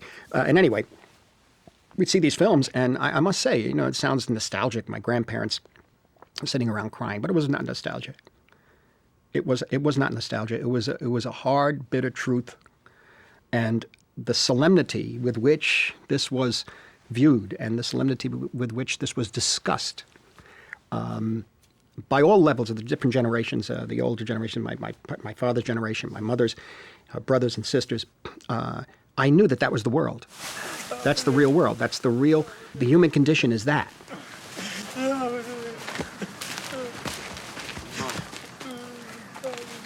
Pasolini, for example, his films would show you a certain truth, and it's not pretty. That's all. And there was nothing more to do to show that this way of life leads to this. Not only does it lead to this, it leads to this. This is being done to you by your closest friends. And every night I'd hear the drama. My father come home from work at the dinner table. It was what I should do. My mother would get upset. You're doing too much for me. She says, my brother. What am I going to do? And all kinds of stuff. And also people who were getting angry. Who's going to help him if I don't? What's the matter? Nobody tries anymore. Tries what? Just tries to help, that's all, help people. You help yourself first. Bullshit, Teresa, that's where you're all wrong. And so for 20, 25 years, that's all I heard about what's right and wrong in a situation in which you're in a jungle. You're in a jungle. And it had to do with the dignity of the name and the respect. And respect for my father not being one of them. Family's all criminals except for the old man, huh? And one priest, since you seem to know everything. But living in that world because he's not educated. He doesn't know how to help. You know, he wanted to be a CPA. My grandfather said he was digging ditches. That's it, because he had to bring the money into the household. There was something about my father's sense of obligation and responsibility that I'd hear night after night, day after day, in different ways, in different forms, different situations. He was a man who was very, very loving, but very strict, and also very much a man who was always dealing with what's right and what's wrong. And I admire that. I don't say I could do it. I don't say I certainly have done it. But I think my father had. And what he went on the line for is whether he's taking you to a doctor or whether he's, massaging you down with alcohol to get a fever down and going through all this madness with doctors and not having an education, so not knowing how to deal with all of this. And so, in a way, I was trying to understand how one should behave in life. What is the code? What is the moral code? What is right and what's wrong? The next thing I know, I was in a Catholic school. I had gone to a public school for 2 years. And the school introduced me to the church, which was St. Patrick's Old Cathedral on Mott Street. And it was a cathedral. It was the first Catholic cathedral built in America. And I found some peace there. And I found a little bit of protection. I saw people taking care of all the poor guys in the Bowery. You walk right by them, they're dying, thrown up in the street right there. And I saw the missionaries come, or some just from social workers working in the street with them. But we saw the soup kitchen. Those guys would be going in to be fed, and that interests me. That makes a person so selfless they could do that. Just have that compassion. That's what led to also Kundun, the idea of a man or a woman who deals in a life of spirituality. Can you still be a good person? The thing about it is it's the thing of faith versus a kind of a spiritual change that you have to do in yourself. Whether there's a God or is no God, you still got to do it. And if you could say, like the beginning of Mean Streets, you make up for your sins at home and in the streets, not in church. If you transgress, the transgression that you have to undo is with the person, is with the people. It's not going in church on Sunday. And very often people think, I go to church on Sunday, I'm okay, and yes, Jesus was this way, and yes, he suffered this way, and all that sort of thing. But what was the suffering for? In a funny way, you suspend belief. You have faith when you go in the church. And you have faith when you go in the movie theater, too. Some films may hit you more strongly than others, but you have that faith. And because of that, you're taken on a road, you're taken on a trip, you're taken on a journey, you're taking on the posters outside sell you dreams, and you go in there and the dream is real almost. It's real almost. And then if you're sharing these very strong emotions with your father, whom you don't really talk to very much, this was the main line of communication. By 1954, you have Otto Preminger, Stanley Kramer, producing and directing. And these films, all of a sudden, the whole code is breaking. You see, so it's the nature of the framing and the pace of the cutting. Guilt plays a great deal in the camera moves and the cuts of Hitchcock. Probably I'm attracted to his work a lot because of the Catholicism. It's just his sense of foreboding and dread. And then, of course, there was the overriding immersion, I should say, a kind of part of something that was in my blood, and that was the Elia Kazan pictures. I mean, I was just at the right age to have seen On the Waterfront. I was about 13 or 14, I think. And as I said, it was the first time I saw on the screen anybody that I really knew. And it just shot over and above all the other films. The fact that they were Irish and they were not Italian, we didn't accept that. It was just simply that they were street people. And I got to tell you that is what it was like. Those are the people I was around. When they're leaning against the window of the bar, there's Tammy Moriello, who says, you know, maybe he could sing, but he couldn't fly. And they laugh, and the way they laugh, it's awkward, it's not right. They don't seem comfortable in the frame, but that's the truth. The use of, as neorealists did, the actual people from the neighborhoods mixed with the actors. You can't tell the difference. The pigeon coops, that was my neighborhood. That was basically it. I can't even say it was a film. It was like it was part of my blood. And so Raging Bull had a lot to do with that film. Obviously, all my pictures have a lot to do with that picture. Even to the point where at the scene where he asks Vicky out on a date, and they're at the pool on the West Side, and he's through the fence, and it reminded us of, we looked at each other and said, oh, it's the scene in the pigeon coop. He says, come on down for the beer. Just the excitement of cinema itself, when you put it in one shot next to the other, had a kind of a seduction to it that I thought I could do. I wanted to be there. I want to say one thing, and I want to make sure to hear it out of your mouth. Pronounce your last name for me. Scorsese. Sessi. All right. And I said Stephen. I wanted to make sure. See, I've heard it different ways, and I wanted to hear it from you rather than from six other people. That's why we decided to say it, the family. We said so many different ways. What's good for the family is good for me. It's pretty much that. Here is the question we begin with, though. This wonderful book, written in 1920, won a Pulitzer Prize, The Age of Innocence, about 1870s New York, the Gilded Age, all of that. And it is about unrequited love and sacrifice and family and society and repressed emotion and passion. On the other hand, Mean Streets, you know where I'm going, Mean Street, and Goodfellas, and Taxi Driver, and Raging Bull is about the expression of passion and emotion, the release of it all by dramatic characters. And some say, I can see how Mean Streets and all of those films, how it came natural to you and the characters you knew, but this is so different. Why did you want to do it, and why was it, as some say, a natural for you? Well, it's really interesting because my old friend Jay Cox, who used to write movie reviews for Time Magazine, gave me the book back in 1980. We had known each other since '68. And over the years we saw so many different films, and over the years we really try to write scripts together and do all kinds of projects, and really got involved with wanting to do many different genres, westerns, costume pieces, you can call them costume, romantic films, musicals, etc. And so around 1980 he gave me the book and said, when you decide to do that romance piece, he said, this one is you, meaning this has the qualities that you would like. And why did he say that? He knew before me.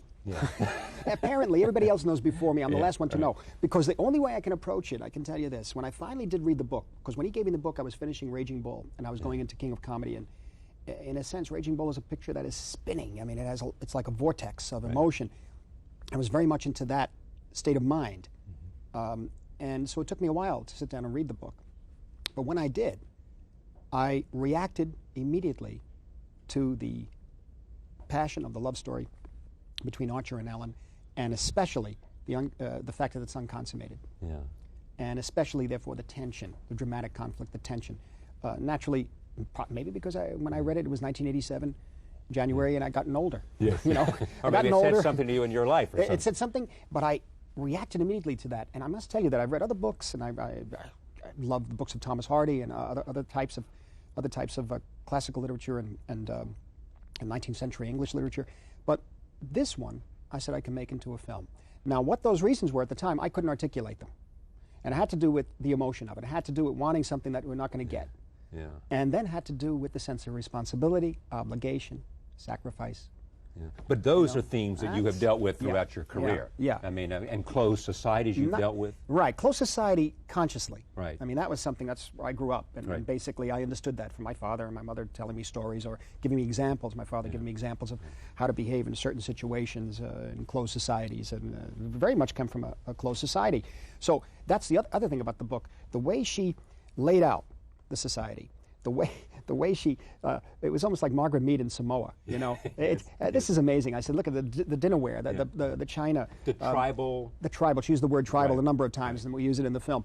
And I am one of these people. I happen to like anything on, Channel 13, that documentaries on tribes in the Amazon, Discovery Channel I have on all night. Watch everything, wildlife adventures and stuff like that. And I'm fascinated by different cultures. I'm fascinated by the sense of refinement of a culture, where you know, in the jungle they eat off a leaf, and over here they eat off the Crown Derby. Each one has its own rules, its own conduct, its own sense of what's proper and what's not, and what's allowed and what's not. Right, and of course the consequences of not doing that. And then you take this idea, you take this incredible passion the two of them feel for each other, and they can't consummate it, and you put it in the middle of a chessboard in a way.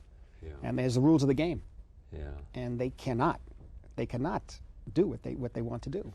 Can you imagine, though, great tension. as you may have said this, you know, the notion of just the touch of a hand can bring as much satisfaction in another environment, the most explosive lovemaking. Absolutely, yeah, and that was the key. I mean, that for me, automatically I see where to place the camera when I feel that emotion. That's what I had said. If they brush their hands together by accident, it's almost as if they had consummated the relationship, and I know then how to shoot it, the intensity of it. Well, tell me about that. Well, it's a matter of expressing a feeling of sometimes a physical feeling, a chill or a sensation of pleasure, or a sensation of a surge through your body. Surge through your body, and how it's interpreted through an image.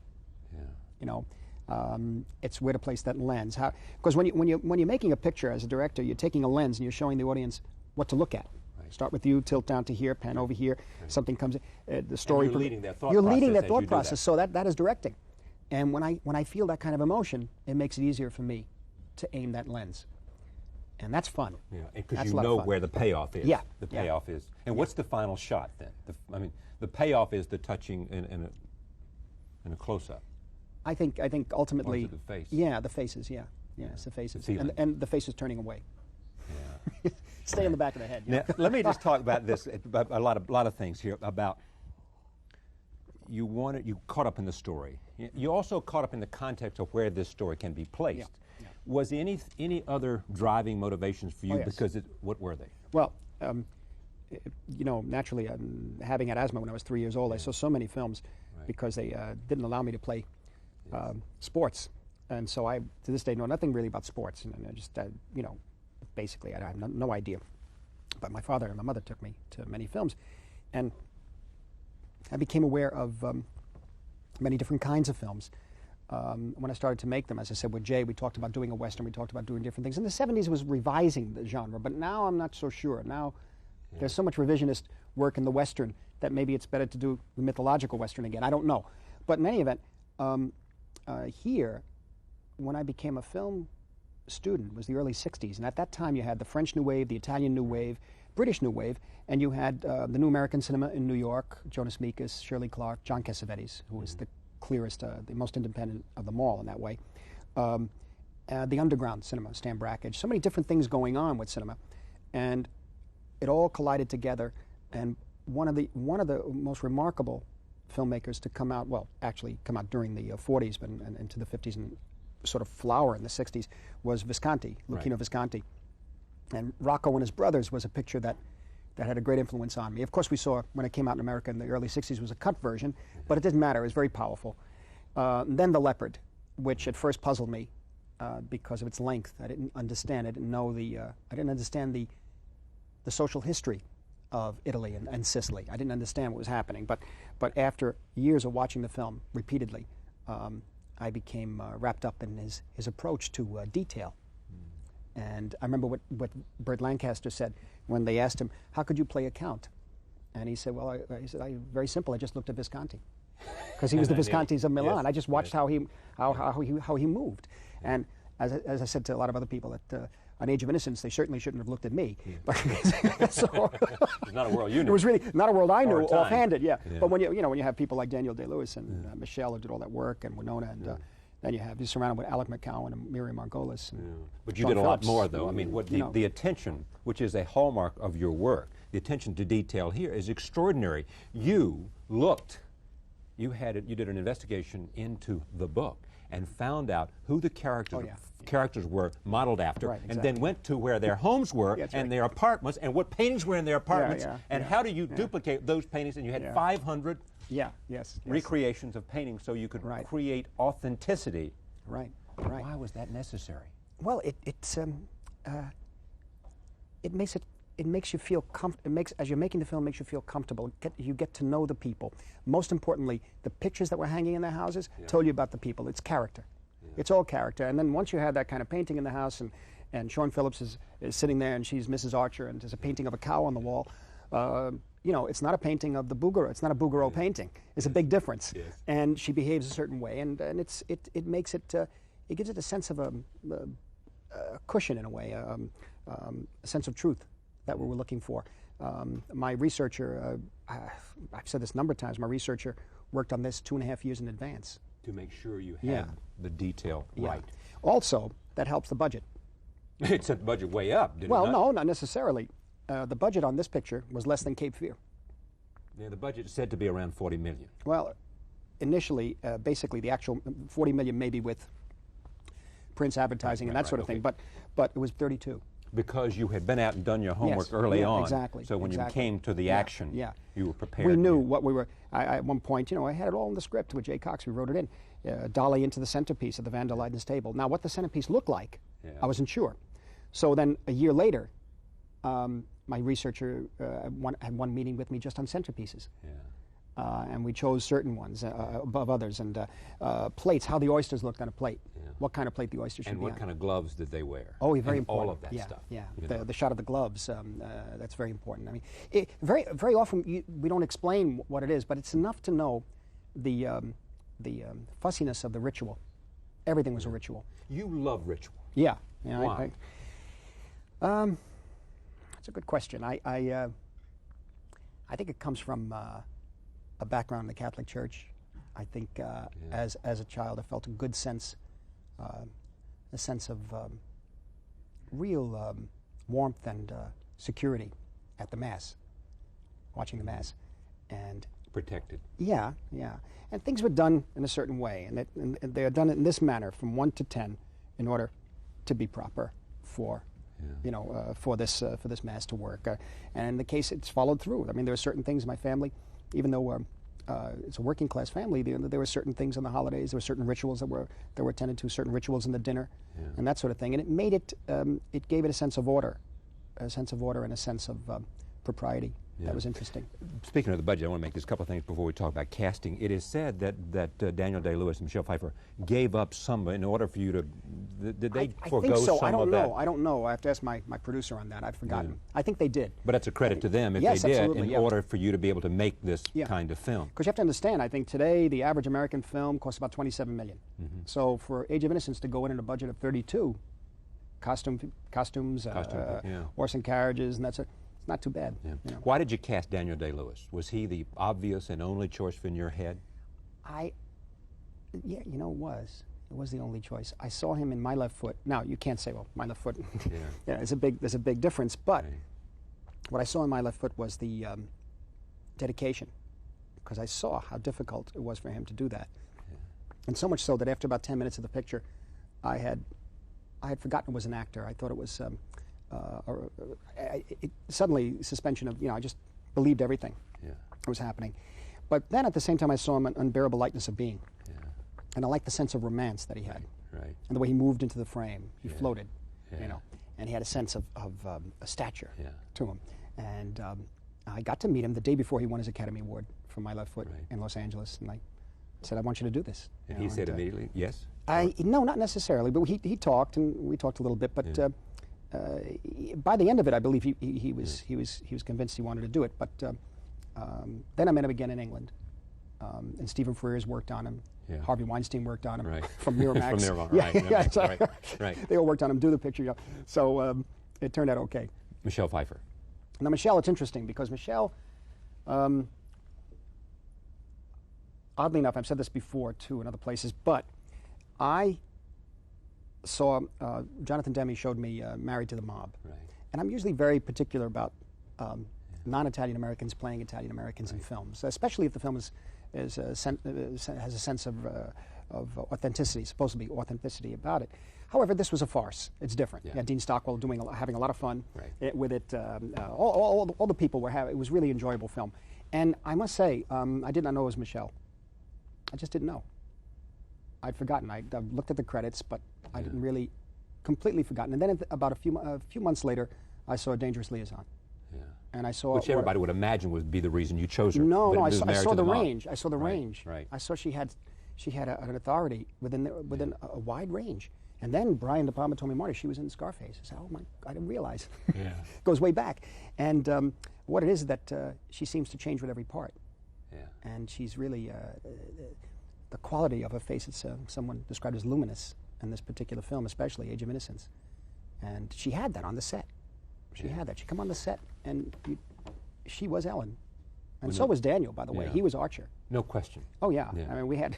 And the magic was there because the hardest thing, I would think, just not knowing anything about films, the hardest thing, I think, would be for the director is you have to convince me in the audience that these two people were so passionate for each other. Because you got to understand what drives them to each other in order to understand the sacrifice that he's making for some other thing that's part of who he is.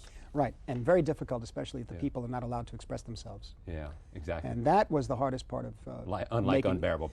Yeah, unlike Unbearable Lightness of Being, where at least they can express himself. I mean, here it's a look, it's a glance away. It's she touches her opera glasses, or the thumb.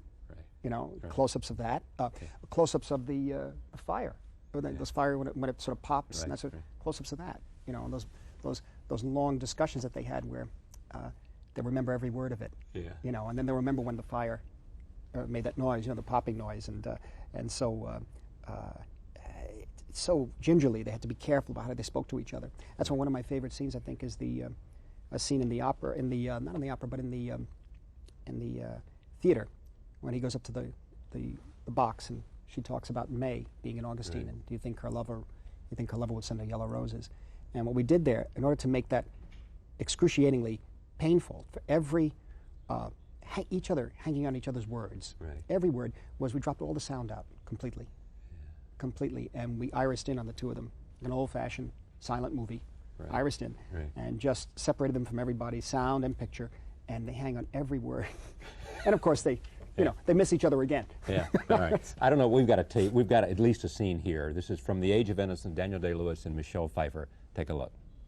Let me make a couple of points here, is that the notion for all, that there is, in this conflict, you're saying that all those people who make a point about so much violence that there is here, the violence here is emotional and psychological. Yeah, it's refinement, and it's refined violence. It's emotional and psychological violence, just as powerful and just as deadly as Joe Pesci getting shot in Goodfellas. I really believe that.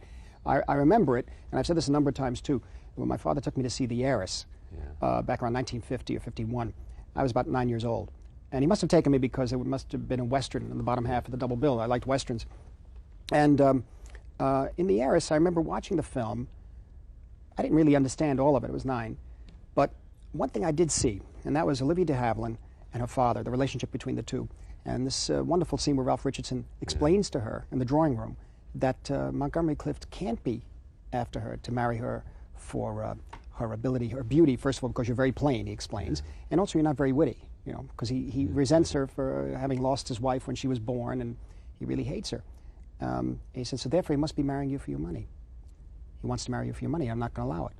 And I remembered, despite the fact that he was so polite, Ralph Richardson, and she was so proper, and the room had such wonderful things in it, and they had such wonderful clothes on. I remember how shocking that was to me for a father to tell his child. And then, of course, the powerful ending where she finally comes up towards the stairs with that lamp glowing on her face, and Montgomery Clift is locked outside, banging on the door. And I had a sense of such violence emotionally that had occurred to these people, and yet their behavior was so proper. And I had never gotten over that tension of seeing that in the film. How did this movie, in the making of this movie and the involvement in this, did it have any impact on you in the way you live your life and some sense of... Well, actually it did. I mean, it also could be because I'm a little older, but I really began to appreciate, of course now, when I say this, we're dealing with a society in this particular film that's got a lot of money to live a certain way. But I began to appreciate a slower way of living. I really... that there was some merit there in some aspects of their life. Yeah, images didn't necessarily attack you the way they do on a video screen now. Some of it is very good, some of the imagery on video, on television. But between the commercials and a lot of the music spots and promos, the images are so, they're violent. And I don't mean the images themselves, but the speed, pace, the speed and the pace and the cut is so frightening, and it's desensitizing everyone. And I always wondered, do we really need? I like it when I'm able to get, and the Concorde works. It's great. You get in it when it works. Sometimes you have to go back. Right. But when it works, you get into England in 3 hours and 10 minutes. Or you get to France in 3 hours 20 minutes. But it really is that necessary? Yeah. Is it really that necessary? You don't like MTV? I can't say. It doesn't speak to me anymore. When it first came on, I enjoyed it. I enjoyed it. But I began to question the validity of groups that became famous as musical groups because of the video. Right. And then where's the music? Yeah. And where are the lyrics? Yeah. And what are they saying? Never mind. But what are they didn't you saying? once make Bad? Oh, Did you make the video yeah, for I made Bad? I made Bad Michael? and Michael Jackson. And what I was interested there was, dancing. Yeah. Of course, camera movement is choreography. It's dancing. Yeah. I mean, in Raging Bull, the fight scenes were envisioned and drawn on paper by me as if they were bars of music. In other words, let's say 5 or 6 punches became 2 bars of music. And I covered those 5 or 6 punches in one shot. In other words, we didn't shoot 7 cameras and do it later in the editing. Right. It was shot 1, which covered the first 5, 6 punches, to shot 2, which covers the reaction to one of those punches, track around this way, and you cut the 2 shots together and you have the flow. And it was like dancing, you see. And that's why I figured we can really, Michael Jackson's incredible. Let's do it, especially in a subway, sort of like West Side Story, the design, Robert Wise film with Boris Levin when he did that incredible, the scene of them dancing in the subway. And I really like musical. I like musicals, I like dancing. And I did one for my friend Robbie Robertson, too, called Somewhere Down the Crazy River. Yeah. But that was just a... Did Fred Astaire, when they shot those great movies, and were shot wide shots, and just like you just said, I think, as I remember, right? Yeah, he had it in his contract that he had to be seen head to toe. Yeah, so it would not be a cinematic technique that made him so good. It would, in fact, be what he was doing. Yeah, but however, in Bad, yeah. We do cuts and we move in tighter and emphasize certain moves with camera movement. I'm interested in the camera movement being as much of a dancer as he is, if possible. In the Red Shoes, for example, you have another way of looking at dancing altogether, which is extraordinary. But I think the purist, a real dancer, a real ballet dancer, may not like the idea. But what Paul Pressburger did in the sequence of the Red Shoes ballet was by cutting and by camera movement and by use of color and slowing up the speed of the film and speeding it up. They were able to create not necessarily the actual physical movements of the dancers. You don't really see that clearly. What you get is the spirit of the dance. You get the spirit, the exhilaration of it, the soul of the dance. And that's why I always keep going back to that sequence. It's amazing. It's really filmmaking that he also took from the silent films. Because Michael Powell used to work in silent films. Right. And it's just an extraordinary piece. And his wife now. Yes, Thelma is your editor. Yes, right? yeah. Talk to me about editing, because you believe editing is the magic of filmmaking. Why? Well, I think Stanley Kubrick said that the only original contribution to film, different from all the other arts, because it combines all the other arts really, but the only thing that's originally film is editing. Is the editing process. The unique thing about film as an art form is the editing. Yeah, is really editing. Because you can stretch it. They call it plasticity. Right. Film is like plastic. Right. Yeah, you could stretch it. You can stretch out time. I always get amazed when I'm in the cutting room. I work very closely with Thelma, and when I still get a thrill when you cut one shot next to the other, and there's a movement, but not a movement of, I must say, it's not a movement necessarily of the movement that's on shot A going to shot B, and the movement of shot B coming from shot A. It's the movement that is conjured up in your head by the cut. Yeah. It's like a spiritual move in a way. And I've studied older films and tried to figure out how I got that impression when I saw that particular film, The Third Man or something like that. let me see, it was on that cut, wasn't it? And I look and I see that there isn't any movement between the two shots. I imagine movement. How many movies do you have in your head? Oh, I have a lot, yeah. Well, they took me. There was nothing else they could do with me. They took me to the movies. I loved animals. I couldn't go near animals. Yeah. So I could Because get of the asthma. right. Yeah, naturally. It was really, I couldn't breathe. I remember in the late 40s, it was really tough. And I would look at these Westerns with Palominos, you know, and this old True Color, the Republic True Color, where the sky was blue-green. You know, it was so magical, and the cowboys wore like fringe on their jackets. It was great. You know. What kind of debt do you owe to your father? Well, for sort of. Yeah, this particular film, Age of Innocence, is dedicated to him, but in the sense that it's 20 years since I made Mean Streets. Right. Even though I had made a feature right before that, Boxcar Bertha, Mean Streets is really, in a sense, the film which has sort of formed me in a way. It's so radically different, on the surface at least, from Mean Streets, 20 years. And the exposure to all these different types of films, and I think the way we communicated was through films. In other words, he took me to see him. Very often he wouldn't talk. He would just go and see these movies. You wouldn't talk about him after? No. No. He would just take you would as take an me, obligation of a father Yeah. to a son who was Yeah. asthmatic. And But he loved movies too. Apparently in the 30s he would see a lot of pictures, and he really liked films a lot. Every now and then I caught him talking about a few. He liked Day the Earth Stood Still, a bunch of others. But I don't know if he really preferred musicals. He'd complain when I tell him take me to see Gene Kelly and so and so. But he would like them when I got him there. But he also took me to see, I guess because of these westerns, I got to see The Heiress, I got to see The Bad and the Beautiful, I got to see Sunset Boulevard. You know, pictures that were normally for adults. It was great. You know. Now you always put him in the film. You would put him and my mother, yes, and your mother in the yeah, film. yeah. Did they want to be in? Well, no, not originally. In fact, you got to understand. I mean, from where I came from, for me to go to New York University, first of all, was a big thing because there was hardly anyone in my family who went to. It was working class. There were no books in the house. They didn't read, and NYU was in the early '60s was a different kind of thing, and from other people in the family maybe went to high school and that was it, or went to certain trade schools. But I went to NYU studying arts and then film.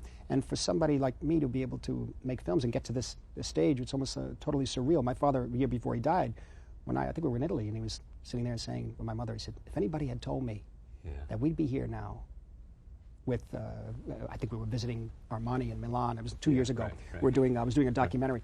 And we'd be going to Sicily to see my people in Sicily, and we'd have a life that we have now. I would never believed it, because it's like coming from Mars. I mean, really, it's so. So in a way, in the short films that I made at NYU, I had to draft them into it. I needed them, and since they were willing to pay the tuition, they figured, well, I better go and sit in. I'll be an extra. And my mother, I forced her to come in, and Mom, you got to get up 5 o'clock in the morning, make some spaghetti for the scene. We have to, and just keep it there. It's going to get cold. It doesn't matter if it's cold. It's a film. Don't worry about it. They'll eat it. And it goes on, that sort of thing. And finally, in Mean Streets, when we did Mean Streets, it sort of brought it all back home, and that's when they realized something was kind of special for them.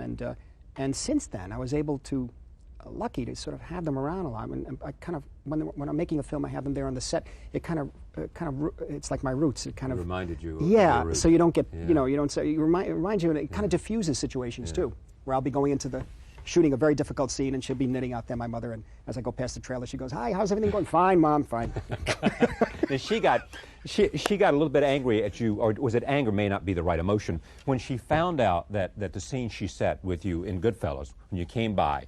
And the body and the she wasn't happy about that when she found out, or she what? Well, we would never tell her there was a body in the trunk. No. You see, they're like natural actors. I mean, in the sense, I learned this from Cassavetes or from a lot of these people, where everybody's an actor. Is capable of being an actor really, and doing an authentic scene. Yeah, if they're born to something they know. Something they know. In the reality, something she knows. She hasn't seen her son. He lives in the house, right? Yeah. He comes home around 2 in the morning with some of his friends. Right. She's delighted to see him. And cook for them. And cook for them. Right. But not if she knew there was a body in the trunk. The whole scene would be ruined. Right. So we were laughing. Bob, Joe Pesci were giggling all the time. And but she didn't know. She was happy to see her son. And she knows Joe for 10 years. She knows De Niro for like 25 years. And Ray, she got to know. So it was very simple. And we only had a couple of written lines, but the rest was improvised. Yeah. Let me take a look at this. Is a scene which you probably haven't seen for a while, from American Masters, the hour they did with you. And this is Marty's parents. Here it is. he came along with this picture, and he says, I want you to tell me the stories you told me when I was a kid. So how am I going to remember? He says, I'll refresh your memory. He says to me... He had a brain as a kid. He was 2 years old. My wife took him for...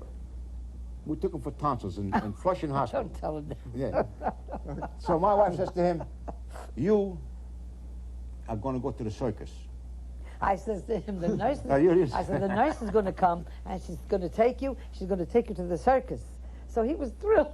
So he went to she took him away, and of course, he didn't see me anymore. So the next morning, I'm supposed to pick him up. So I went back, we rushed back the next morning, and there he was in the waiting room, sitting on a little bench, and he was bitter. I said to Charlie, what's wrong with him? He's so mad. So we picked him up and we brought him home. And he didn't say anything. Do you know that a couple of years later... No, a couple of years. About 7 years ago. About 7 years ago. He says to me, Mother, you did something to me. I got something to tell you. I have something to say to you that I can't hold it back any longer. I said, what is it? He says, you should have never did that to me when you took me for tonsils. I said, what did I do? He says, you lied to me. You says to me that the nurse was bringing me to the circus, and you lied. I said, well, I had to bring you something. He says, don't ever do that. You should always tell the children or what you're doing the truth. He says, because I believed you. Now, you just... he saw. Your dad died August 23rd. Yeah. And I think in May, June, I think he saw the film in a rough cut. Yeah. And really appreciated it, loved it, and said the whole thing is the last half hour. He's right, because the whole thing is paced so that it all comes together in the last 20 minutes of the film. Yeah. And, you know, he said he really thinks, he thought it was going to affect emotionally a lot of people, and it turned out to be right. Yeah. We had just anticipated doing a decent gross in the first opening for that type of film. Right. But apparently people are going back 3 or 4 times, and it has to be the emotion of it. It has to be going through a certain emotion that I had when I read the book and I had when I was making the film. I mean, it would seem to me that you could say, those people who say, well, this is not the kind of film he does, you could say, this is about a love story. Everybody can make a love story if they're a talented filmmaker. Because it's common to all of us to understand love and passion. The emotions are human emotions, and so you'd be able to do it, you know. But no, I hadn't seen that clip. I was always holding my ears. Because it's most of the films I make, I can't look at. They're too personal, and one I could look at because of the humor of it is Goodfellas. Yeah. But let me go back. How about Mean Streets? Mean Streets I can't look at. It's too personal, too close. It's what you knew. Yeah, it's partially me, partially some old close friends of mine who is, luckily some of them are still around. And it is kind of a heightened sense of the life we were leading at the time, when I was about to go to university. And so, because you know, when I lived on Elizabeth Street, between Houston and Prince, you know, if you go down Houston Street about 8 blocks is the west side. But we never did that. Why not? Well, we didn't have to. We had everything there in the neighborhood. Why go there? You didn't go beyond your neighborhood. No, not at all. We had our own sense of morality and codes, and which were based on codes of behavior.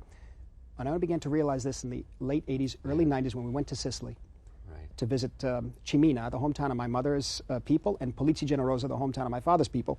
And we began to see the structure, what it was like. It was really more or less the structure of a Sicilian village, you know, on Elizabeth Street. And on Mott Street, another village.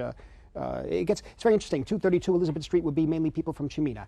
Across the way at 241 was mainly people from Polizzi. So the buildings took on and all crammed together. And you had very much a very provincial point of view. I might as well have been coming out of a village in Sicily in 1960. And so somebody like me walks along and says, how does that shape your filmmaking? Well, it shapes it because I wanted to make pictures. When I was very young, I wanted to be a painter, but I didn't pursue it, and also was deathly allergic to the paint and the. And you also wanted to be a priest. Yes, I wanted the priesthood. But when I went to New York University and I became a film student around the second year or third year, I had a teacher there, Haig Manoogian, who was wild Armenian American guy who was no nonsense about filmmaking, and he drummed into us. He battered us with this. He said, "Stay with what you know. Stay what you know." He said, the minute I see one of these kids coming with a student film, picking up a gun and starting to shoot somebody, he said, I don't want it. I don't want it. He says, make a film about a guy eating an apple. 3 minutes. Right. Very hard to do.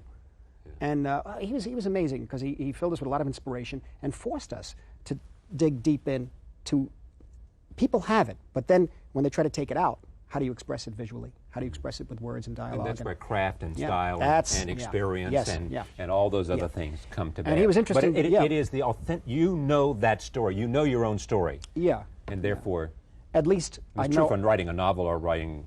Yeah, at least make a I know film. enough to explore it. Yeah. I don't know if I can make judgments on it, on the people around me. Sometimes you wind up being harder But on that yourself. brings me back you to know? what I said about Yeah. Age of Innocence and where we began. That was not your story, but you knew you could make it because. Oh yes, yeah, because of the emotion, Yeah. the human emotions, and that feeling. At some time in our lives, we've had feelings like that, or we've had situations similar, let's say, and maybe times build up to when you reach 51 that enough of those experiences, and you could you sort of mellow to a certain extent, and you were able to express it. Have you seen Taxi Driver? No. You don't see it? No. You can't watch it? No. Why? It's very personal. I mean, and yet, you know, it's written by Paul Schrader. It's really his. It's really Schrader's vision, and it comes from the wonderful book Dostoevsky's Notes from Underground. Right. And when I read that, I was in high school when I read it, and I was amazed by it. But I sensed it in there. It's very difficult to see it in a way. But then he also patterned it on some other things, Arthur Bremer's Diary and stuff like that, which I never read. The guy who shot George Wallace. George Wallace. Yeah, I never read that stuff. I just reacted to the sense of rage and frustration, and trying to this fine line between sanity and insanity, the acting out of the fantasies, and I found that to be dangerous, but something certainly worth exploring. Because I know De Niro felt the same way about it, the character, and so did I, and so did Schrader. And we did it as a labor of love. Michael and Julia Phillips produced. We all felt the same way about it. But it was a labor of love in the sense that it had to be done. It was a terrible picture to make because of the pressure from the studio at the time, and the type of subject matter. It was highly unpleasant, you know, to make. We did the best we could with it. We got through 40 days and 40 nights of shooting. Are you happy with it? Pretty much so. I'm happy with Mean Streets and with Raging Bull, I think. Well, you've got to be happy yeah. with it. But if you've seen me, you'd be happy with this too. You better close your eyes because we have a clip from Taxi Driver. Here it is. Robert De Niro. I've seen a few scenes on TV. I turn the sound. Wow. Now, he was talking to you. You were sitting in front of him, leaning down. Literally, that was shot in a tenement in Columbus Avenue, around 89th Street or something. And I was in front of him, kneeling in front of him, looking up. And that's why I said, you hear the drums outside, you hear the airplanes. There was so much noise, I kept saying, do it again, do it again, do it again. He sort of got into his rhythm and began that "Are you talking to me" business, which was improvised, really. It's all Bob there, really improvised it. Right before we shot the scene, it was one of the last scenes we shot. I said, listen, I really think you need to speak to yourself in the mirror. I don't know what, he said, I don't know what to say. Well, let's just do it. And he started playing with the gun and playing around like that, and you began to see what he came up with. And I asked him a few times to repeat it a couple of times, but basically then he got in his own role and went. He improvised the rest of it. And you mentioned to me as you first went into that scene, Shane. Oh yeah, little things. The first image you saw is the gun twirling in slow motion. That's from Alan. And yeah, it's from Alan Ladd after he cleans out the bad guys in Shane. At the end of Shane, the little boy is looking through the saloon doors, and he's below them, and he sees the guns twirl and put it right back into the holster. And it's amazing to the kid. It's like magic. But again, that's also in Travis's mind in a way. He's going to clean out the bad guys. Yeah. You see, and then he steps over the line of sanity to insanity. Robert De Niro. Yeah. Mean Streets, Raging Bull, Taxi Driver, Goodfellas. What is it between you two? Well, I always say that we never intended to make a career of the collaboration. A lifetime of collaboration. You know, yeah, we didn't really. I mean, in Mean Streets, I was introduced to him by Brian De Palma and Jay Cox. And De Palma had worked with him first in The Wedding Party and a film called Hi Mom. And Brian said, you got to meet this guy. And it turns out that we knew each other when we were growing up in the Lower East Side. He would, although he didn't come from that area, he would sort of, quote, hang out, unquote, in that area. And so we knew each other from a distance when we were 15 or 16. And liked each other. It was very nice. It was all very respectful. Did he want to be an actor then? No, I didn't know. We didn't really. Yeah. He was with another group of people. Right. We didn't know him that well, but it was always whenever we saw each other in dances or in bars and stuff, it was always very nice. And I remember him as being a sweet guy. And met him at Jay Cox's house for for a Christmas dinner in 1970 or so, and he was talking about a film I had made called Who's That Knocking with Harvey Keitel, which is also about the neighborhood and my old friends and myself. And so when I did Mean Streets, I wanted him to play Johnny, you know, and he knew the people it was sort of half based on. He remembered them, and he knew the style and how they lived. And so from Mean Streets, which was kind of a guerrilla attack of making films, 26 days shooting, you know, completely worked out on paper, so that there was no chance of losing time, you know, losing a day. But I think we really start to get to work with each other carefully on Taxi Driver, in a way. We found that we responded to the same material. What kind of material? Well, to a certain extent, the darker side of characters, the darker side. And we weren't afraid to sort of push a little further to go into more dangerous areas with the character, you know. And it's interesting, this guy, because on Taxi Driver and on Mean Streets, and Harvey too would do this, but Bob on Taxi was interesting because he would say, let me try something. And he'd do it, and it was really good. Yeah. And sometimes people say that, it's not very good. So I was able to trust him. Right. And I knew that I can push a little more, he can push me a little bit, and we'd go and we would have to do our best with each other. And what do you think it was in you that attracted him? Was it that he felt you protected him, felt there was a safety in it, or you were willing to collaborate with him and give him an opportunity to? I think what it was is that, number one, we were attracted to the same subject matter, the same type of characters.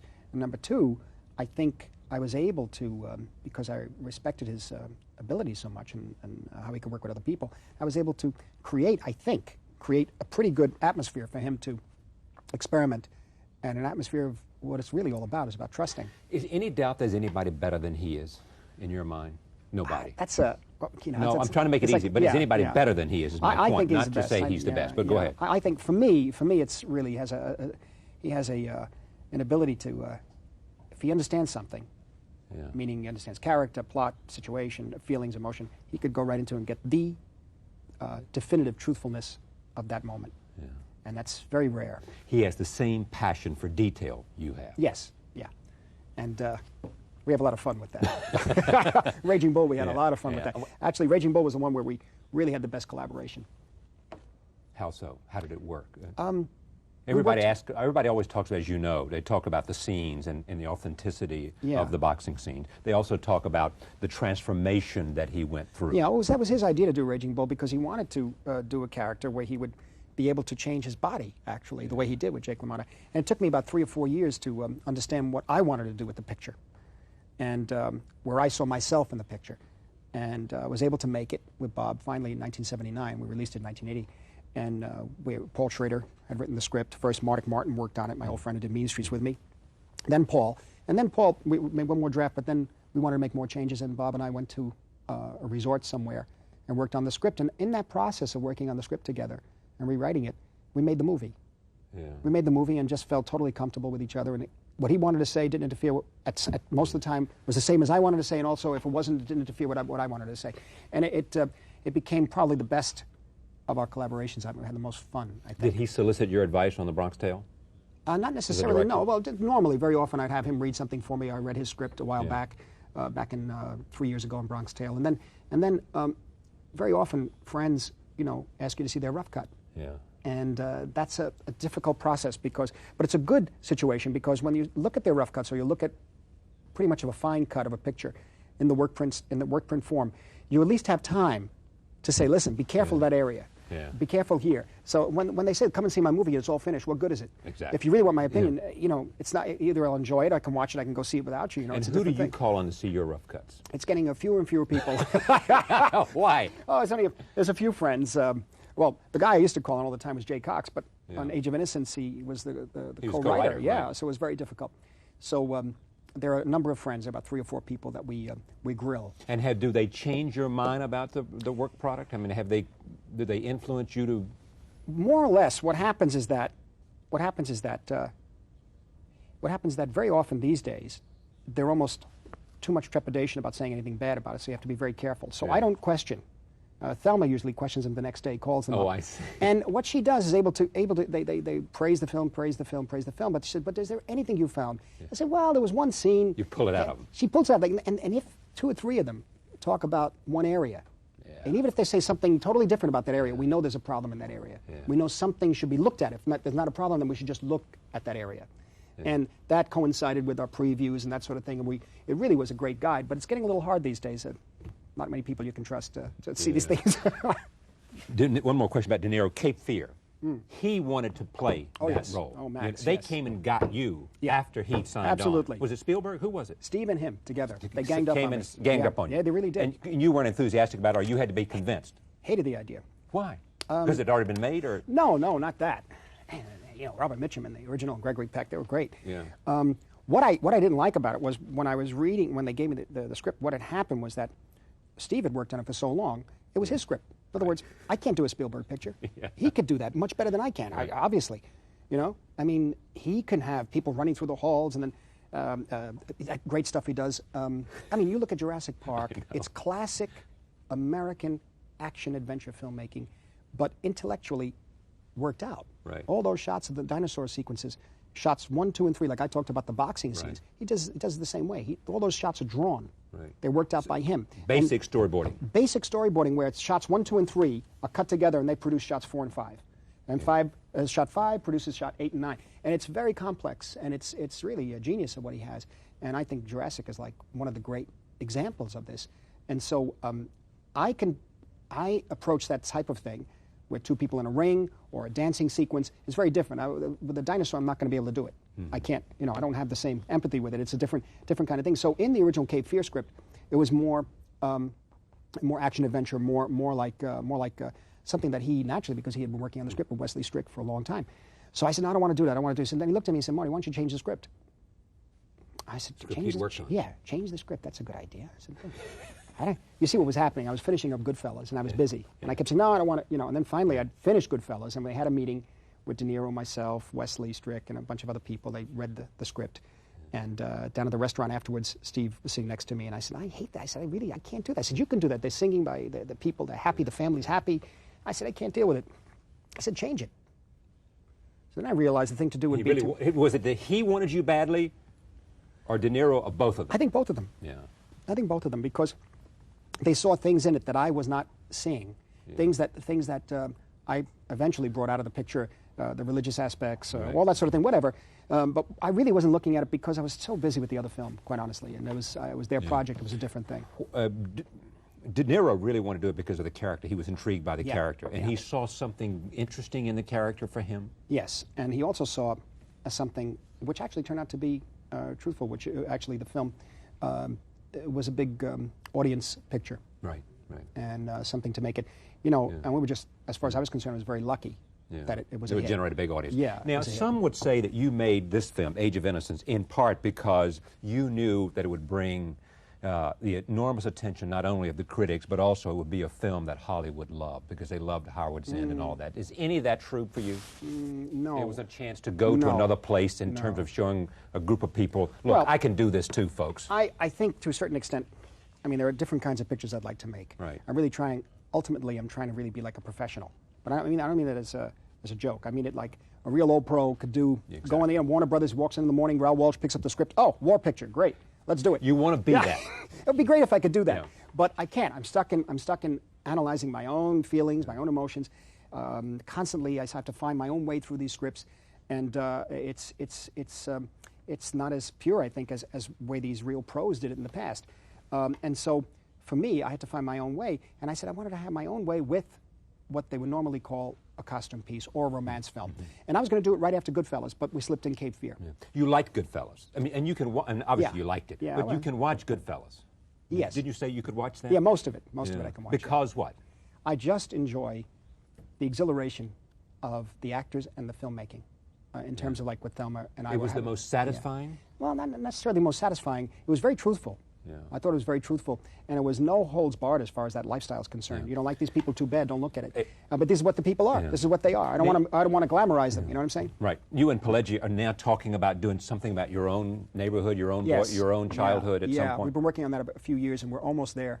We're almost there now. Right before my father passed away, we had pretty much the final thing on it. And it's pretty much not my own childhood, but their childhood. Right. They're growing up in the Lower East Side. Parents, yeah. Right. The whole idea of families coming from Sicily and becoming Sicilian Americans, then the next generation American Sicilians, and then American. Yeah. And that whole changeover, how people have to try family members have to try to keep the family together in this new alien world, you know, where there's no sense of honor or code. They have to sort of impose the code of Sicily, the family code, all of that, to honoring the family, and that's taking care of the family. And their characters are trying to keep everybody together, basically, you know. What do you dream now? What are your dreams? What do you want that to do? What mountain do you want to climb? It's a good question. I keep thinking there's so many projects that I'd like to make. Just first of all, hope you have the time to make them. Yeah. But actually, I'd like to be able to explore different areas in filmmaking. Like Age of Innocence explored a certain style, or a certain, not style, but a certain type of film, but opera. Some classics too. I'm a sort of a buff on the ancient world. I read a lot of ancient literature and history, and I'm still fascinated by that. Very much involved also with films that have religious themes. I want to go back, and we want to go through some films, because it is, in a sense, to walk through the history of movies, in part, to walk through with you, and just see some clips and talk about it and what these films meant to you, starting with Mean Streets. Oh, okay. Tell me what that film meant and where it came for you and what was significant about it in retrospect. I think for me it had to do with, I was sort of split, you see. I wanted to be a filmmaker. First of all, coming from where I came from, nobody became a filmmaker. It was crazy to think of, it was outrageous, but somehow I wound up at New York University, a long story, and I was taking regular courses in liberal arts and wound up in the filmmaking department. And I was able to make these short films that weren't very good, but were kind of fun stuff for kids, inspired by Mel Brooks and Ernie Kovacs and that sort of thing. And finally started, I was really split in a way. My real background in film was Hollywood film. I grew up with it. Then, in the late 50s, early 60s, the impact was also Italian film, British film, French film, and particularly Italian film, because as I grew up with American film, I also grew up with Italian film on television, because there was a television station here in New York that was showing Paisan and Open City and Bicycle Thief and Shoe Shine every week for the Italian population here. And they became pretty much neck and neck. I mean, they were pretty much the same thing. There's one way to make a film, and this is another way. So in a way, I was split between Citizen Kane and John Cassavetes' Shadows. Right. You see. And what eventually happened was that when I went to Hollywood, I thought I wanted to do genre films. I worked with Roger Corman and that sort of thing. But I found that ultimately I had to do a film that I was saying something in, that had my own voice, you see. And that was Mean Streets. And I worked on it for like 6 or 7 years on the script myself and my old friend Martic Martin, who came from NYU with me. And I had the script out there. And John Cassavetes was the one who told me to go ahead and make that kind of film. He said, you can do genre films. He said, but that's not you. The world was changing. The old Hollywood was gone. I didn't want it to go. I wanted to be part of that Hollywood, but it was too late. And I couldn't have been. There's no way. The world that created that Hollywood was gone. World War II was over. And it was just, you know, I didn't even know if I could work for somebody else, because really, in a sense, doing genre film in a way was working for other people. And I was too much of my own spirit. I wanted to be independent in a way. And so Mean Streets reflects that. When I got the money to do it from a fellow named Jonathan Taplin, got $650,000 from Mr. Perry, who was our executive producer, and we put the film together. However, we put it together with Roger Corman's crew. Right. In other words, I learned how to make a film in 24 days with Roger Corman called Boxcar Bertha. Right. Then I applied those techniques of exploitation filmmaking to independent film. You see, otherwise I would have continued shooting the film on and on and on, that sort of thing. There would have been no way to contain it. And there were a lot of in Mean Streets, there were a lot of things that I wish we could have done better. But what happened was the passion came out, you see. And it was something passion for the story. The story was something I had to do, because it was closely autobiographical to a certain extent, although characters are combined and that sort of thing. But it really, a lot of the stuff really happened. It was like writing what you know. You were filming what you knew. Yeah, and I found I was only happy to do that, you see. And how long had you known De Niro when this happened? I just met him. Brian De Palma introduced us, and then Jay Cox, my friend Jay, and Verna introduced us at a dinner. And actually, I had known Bob, as we say hello and goodbye, knowing, down on the Lower East Side. He would hang out with a group of guys sort of by Broome Street and Grand Street, and I was with my friends down in Spring and Elizabeth and Mulberry, closer uptown. And we'd see each other in different places at different dances, neighborhood dances and things like that. And he was always remembered as a very nice kid who came from outside the neighborhood, apparently. We didn't know where, you know. And later on, when I went to dinner, Christmas dinner at Jay Cox's house in New York in 1970, he was sitting there and he looked over at me. He said, I know you. You used to, he said, I know you. He said, you used to hang out with Robert Uricola and Joe Morale and so-and-so. I said, yes, that's right. I said, you're the kid who used to be with, he says, yeah, that's right. And so that's when he talked about when we were doing Mean Streets. He said, I know the people. He said, I could do it. Yeah. And how do you explain this relationship between the two of you, between actor and director? I assume it's also true with Harvey, but yes, De Niro and Scorsese. Well, we just found that it really happened on Taxi Driver, I think. In Mean Streets, we're going so fast. We shot in 26 days. We're going so fast. I had total trust in him. He came up with the idea of doing the improvisation in the back room with Keitel, which goes on in the first 30 minutes of the film. He goes on for about 5 minutes. And with that, I knew that he knew the people. He understood the people that I'm part of. He understood it. He knew it down to the smallest detail and emotion, you see, and reasons why people do certain things and why they get into certain situations in life. And ultimately, when we were doing Taxi Drivers, I began to realize that we had a certain kind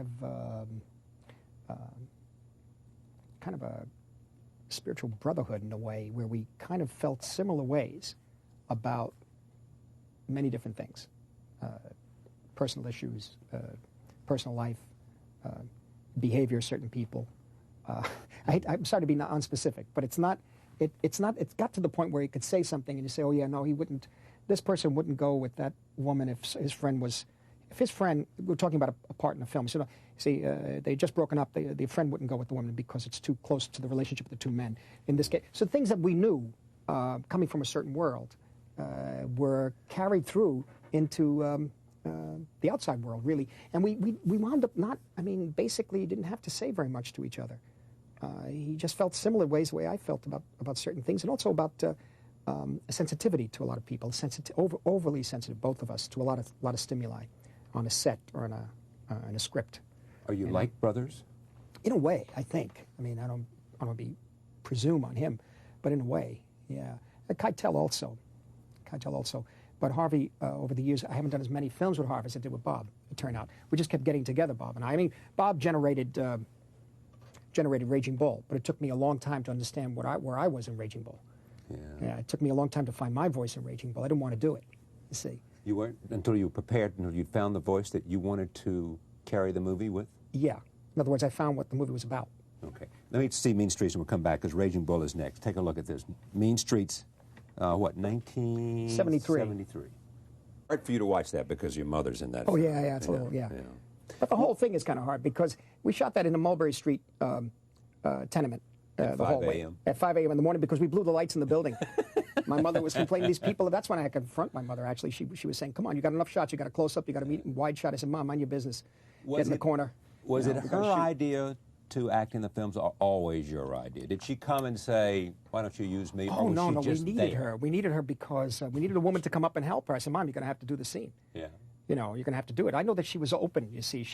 We did a few things in NYU, short films. Right. I knew that she was open. You put a camera down, it wasn't that bad. She'd be the same by the time the camera was there or by the time it left. It didn't matter that the camera was in front of her. So here, we just needed somebody who could do that and yell in Italian, Sicilian, properly. Because I used to hear them the whole way, people yelling all the time that way. Yeah. You see, the women yelling at the kids, come back, disgraceful kids and that sort of thing. Fights like that, I've seen things like, so it's all part of where I grew up, and the emotional violence of living a certain life, because what they're fighting about is life or death right there at that point in their world. Mm-hmm. It's just as real. It's just as real to them, even though it may mean they're in organized crime or whatever. But the reality is, at a certain point in that story, if certain things happen, they're doomed. All three of them. Raging Bull is your best film. Yes? I don't know.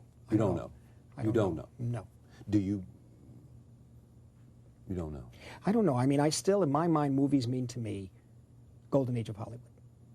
And yet, there's Fellini, there's Antonioni, there's Pasolini, there's Truffaut, there's Godard, and they're pulling me this way, And for me, I want to sit down and relax. I watch an old film, And so, in a funny way, I'm still kind of split. I have no idea where I think I stand in the middle in a way, between these two worlds.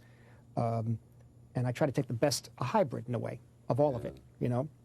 And the way in Kundun, for example, too, it's a hybrid of, I watched Chinese films for the past 10 years. I think the best cinema in the world right now is mainland China and Hong Kong to a certain extent, and Taiwan. Why? They see life in a new way, an interesting way. They tell stories in a new way. Zhang Yimou and Chen Kaige and Xian Zhuang, the director who did The Blue Kite and The Horse Thief. They use light a certain way. They're expressing themselves in a whole interesting way that I don't think has ever been expressed on film before. You've always been as much interested in camera movement. Yes, yeah. As you have lighting. Yes. Oh, I was never really interested in lighting. Yeah. Only because, I mean, I am interested in lighting, we put it that way.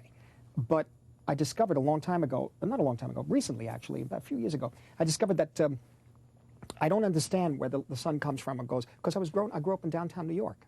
You don't see the sun. Yeah. And I understand lighting for me is a light bulb in a hallway.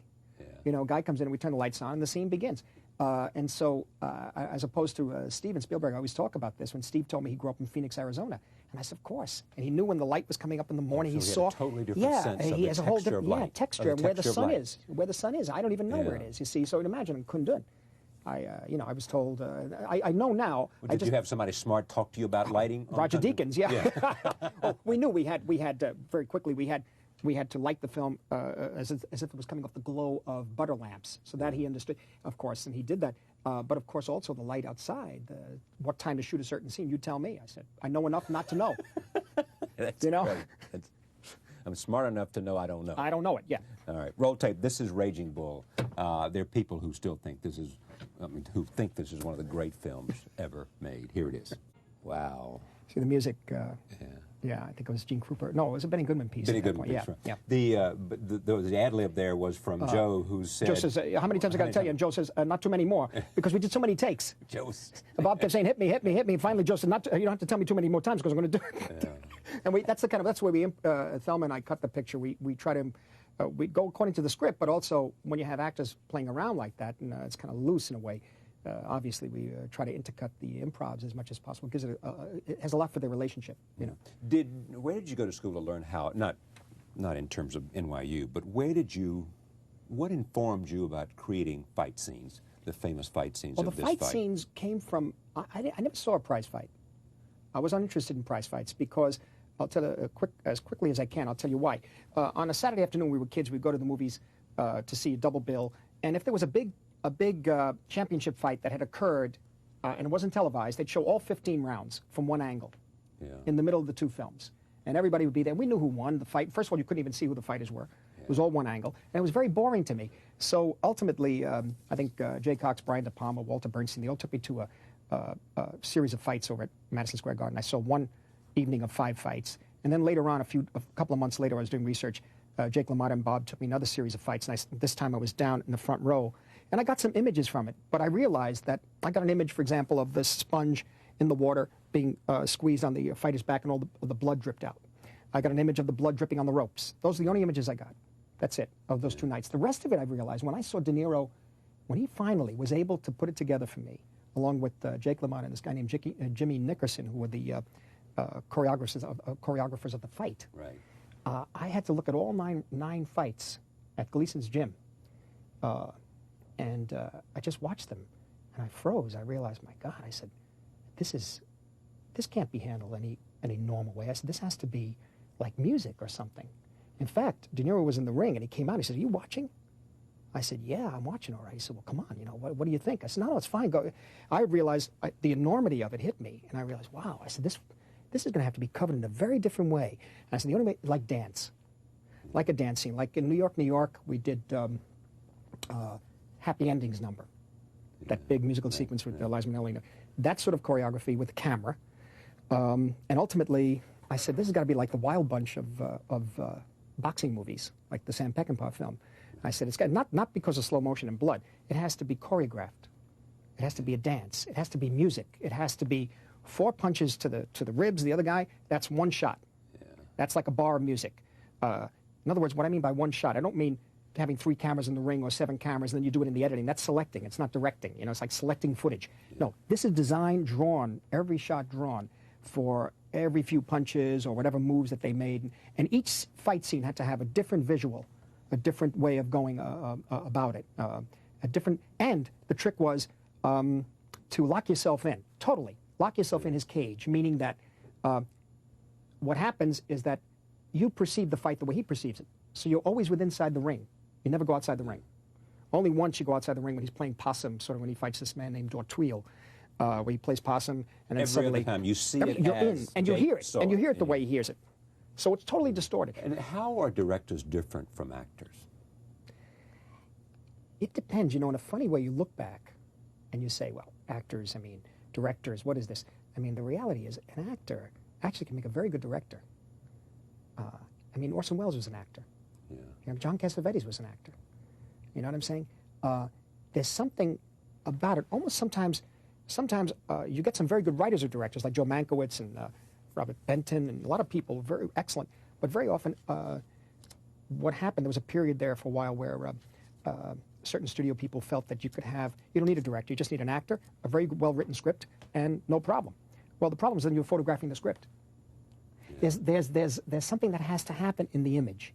There's something that has to happen when you point the camera. It has to express something, you know, whatever that is. And it has to be interpreted. The script has to be interpreted visually, you know. And I think a lot of actors really feel it. I think a lot of actors have made very good directors, you know. But you really have to want to say something. I don't mean an actor getting a picture just because they want control. No, they have to want to say something, I think, you know. And you got a lot of actors, I'm sure, do films because they want the control, et cetera, and they come up pretty good. Maybe they do 2 or 3, and that's it. Well, they had enough, fine, you know.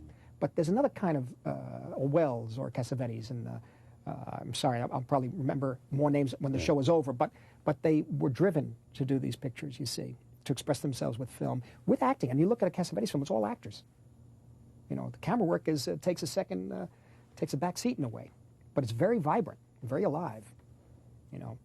Maybe not all are totally, you know, because it never seems to be set pieces. True, but in that particular film, but in Orson Welles' set pieces. Yeah. And the camera angles express certain things.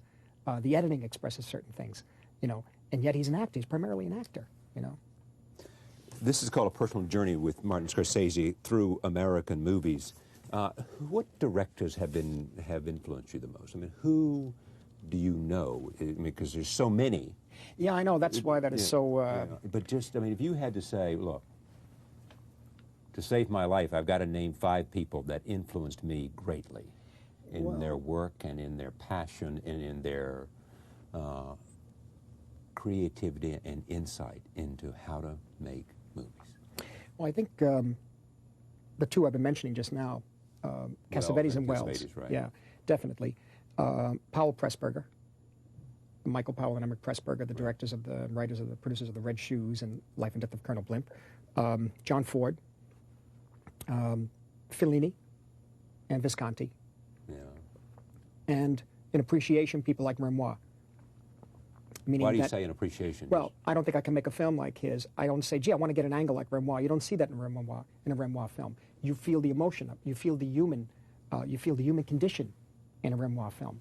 And I could say this, and I know it's not for because some fancy film critics talk about, you know, Renoir is the greatest director. And I said, oh, yeah, I like Renoir too. No, I saw his Diary of a Chambermaid on television when I was 10 years old, and I kept watching it over and over again. I saw The River, the one that Renoir directed with Zachary Scott and Betty Field, I think. And I saw them. I didn't know who Renoir was. I just watched those films over and over again, the same way I watched Max Ophuls' Letter from an Unknown Woman. And I'm talking about a 10 or 11-year-old kid watching these. Now, what does it have to do with later on jumping on the bandwagon? Everybody says, oh, Renoir's a great director. No, also, the other Renoir film that I saw that was so powerful to me, I was 8 years old, actually. My father took me to see it. It was called The River. The River. The one with Zachary Scott is called The Southerner, sorry. Yeah, the River is the one in India, in Technicolor. My father took me to see it. Why? I don't know. He's pressed garments in the garment district. You know, I don't know. Whatever, he must have seen the coming attractions, thought it was a good movie, took me to see it. And I've forgotten the look of the film, the taste of the color. You can almost taste it, you know. And so Renoir, for me, was very, very powerful. But you don't say, I'm going to take a shot like Renoir. It has to do with people in Renoir. It has to do with the sensibility, something else. Wells, you can say, I'm going to do a shot like Wells. Or Ford, even. But Ford's a poet in another way. The camera, hardly moves into close-ups. There's hardly camera movement. It's the look of the film. It's the way the light hits an actor, the dust that comes up when the horses go by. It's, you know, American tradition. Well, we don't have a lot of time. I think I could ask 5 hours worth of questions about each film. So, but before I ask anything, I just want to say that you probably all feel the same way, but this man's presence on this planet, his depth of knowledge of cinema, his enthusiasm, and of course his work has had a very deep effect on my life, and I'm sure we all feel that way, but it's a great privilege. Thank you. To talk to you. Thank you, Jim. Thank you. I want to start just talking a little bit about Italian American, which we saw the opening sequence from, which is an incredible film. I wrote down just a few. I mean, it's a simple film that seems to be a portrait of your family through your parents. But the themes in the film include parents, immigration, New York City, sauce, religion, the history of Elizabeth Street, love, Sicily, resentment, meatballs, marriage, work, class, history, money, survival, homemade vinegar. But there's so much in that film. I love this film. So I just wondered what was your initial, you know, impetus for this? Well, actually, it was a series, part of a series called A Nation of Immigrants, I think, for the bicentennial of America, 1976. And they were doing one on each ethnic group. And they asked me to do one on the Italians. And I felt that I didn't want to. I said I'd do it if I could do something that was not the usual, you know, archival footage and that sort of thing. I said, well, probably the best thing to do would be just to have dinner with, in the afternoon, Sunday afternoon, with my mother and father on Elizabeth Street. And my friend Mardik Martin and I, who came from NYU, also Mardik is Armenian, was born in Baghdad. He helped me write Mean Streets. He was one of the writers on Raging Bull and New York, New York, and that sort of thing. Mardik came from NYU, Haig Manoogian protege, and Mardik was good friends with them too. So he said, well, why don't we I'll come up with a few questions. And as you can see, what happened was that what you see from the very beginning was that's Lee Bobker of NYU on sound, and he just hits the sync light, and I figured I'd shoot a little footage for them to get warmed up, but ultimately what happened is that, you know, naturally, you know, she started directing it in a way, and then but what's interesting is that I figured, well, I'd ask these questions about how they got together, where they met, what they lived like, and as I made the film, as I was sitting there with them, it was only 3 hours on a Saturday and 3 hours on a Sunday, I began to realize I was still, you know, maybe 29 or 30, 31 maybe. I just grown the beard too. My father got mad about the beard. And in fact, now I look at that film now, I'm older than my father is in that film right now. And I'm wearing glasses I didn't wear before. I shaved the beard, I look like him. I look like it's absolutely, you know. And I began to see the relationship with the two of them and the life they had before me. You think of yourself, you're so self-centered and everything as a child, and especially being a sickly child, they gave you all the attention and that sort of thing. And I have an older brother, you know, it was a big family. Not my mother and father. My father had 8 brothers and sisters, my mother had 8 brothers and sisters, so they realized as becoming American, they're Italian Americans, I'm sort of American Italian. If they understood like not to have 8 or 9 kids in the tenements anymore, that they can have 2, you know, maybe 3, you know. And so I began to see the love story of the 42 years they've been married up to that point. My father died right at the 60th year of their marriage. And so I learned, I would ask one question, they'd go off. And I began to see this kind of double narration that was going on, this counterpoint arguing, and how one perceived what actually happened, and the other one perceived another thing. But I really got to know them as in a sense, 2 people who were in love. Yeah, well, love is certainly a strong part of the film. There's one really beautiful moment in the film that I think informs some of your narrative work. There's a moment where your father is talking about his mother, your grandmother, and he says, she was really tough, she was a real whip. And there's a moment where the camera just stays there and your mother, your father, and you are in the frame. You're not looking at each other, and it just hangs there, and it's a very, really emotional moment somehow. It's, I left it that way because that's his personality. She was more outgoing. That's where the Goodfellas comes from, in the sense that she's the outgoing one, and my father's the one with like the more Sicilian baron or a medieval, you know, right is right, wrong is wrong, but one can negotiate with respect. With respect, we could talk. And he was tough. And that you see it. I'm glad you point that out, because that for me is one of the shakiest emotional moments for me to watch. Yeah, it's a heavy moment. Insightful into your whole family. You know, and that led right into why I related to Kazan's films. Why I related to Waterfront and East of Eden, particularly. The fathers and the sons. Right. And not being able sometimes to be able to talk to your father.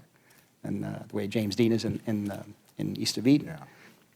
Well, there's another great thing that leads to, in the beginning of the film, when your father is talking about your mother's presence on camera and almost directing her. Yeah. But then there's the scene in Goodfellas where your mother plays Joe Pesci's mother, and she's making food for him, Robert De Niro, I think someone else. And Ray Liotta, yeah. And Ray Liotta. And it's so naturalistic. She's the same character in Goodfellas as we see. Yeah. Well, the thing is, the thing is that I grew up, I mean, you know, people talk about the Italian-American neighborhood. You're downtown, you know what it is. Now it's kind of gone, but when I grew up there, it was still very much of a small little village life in a way.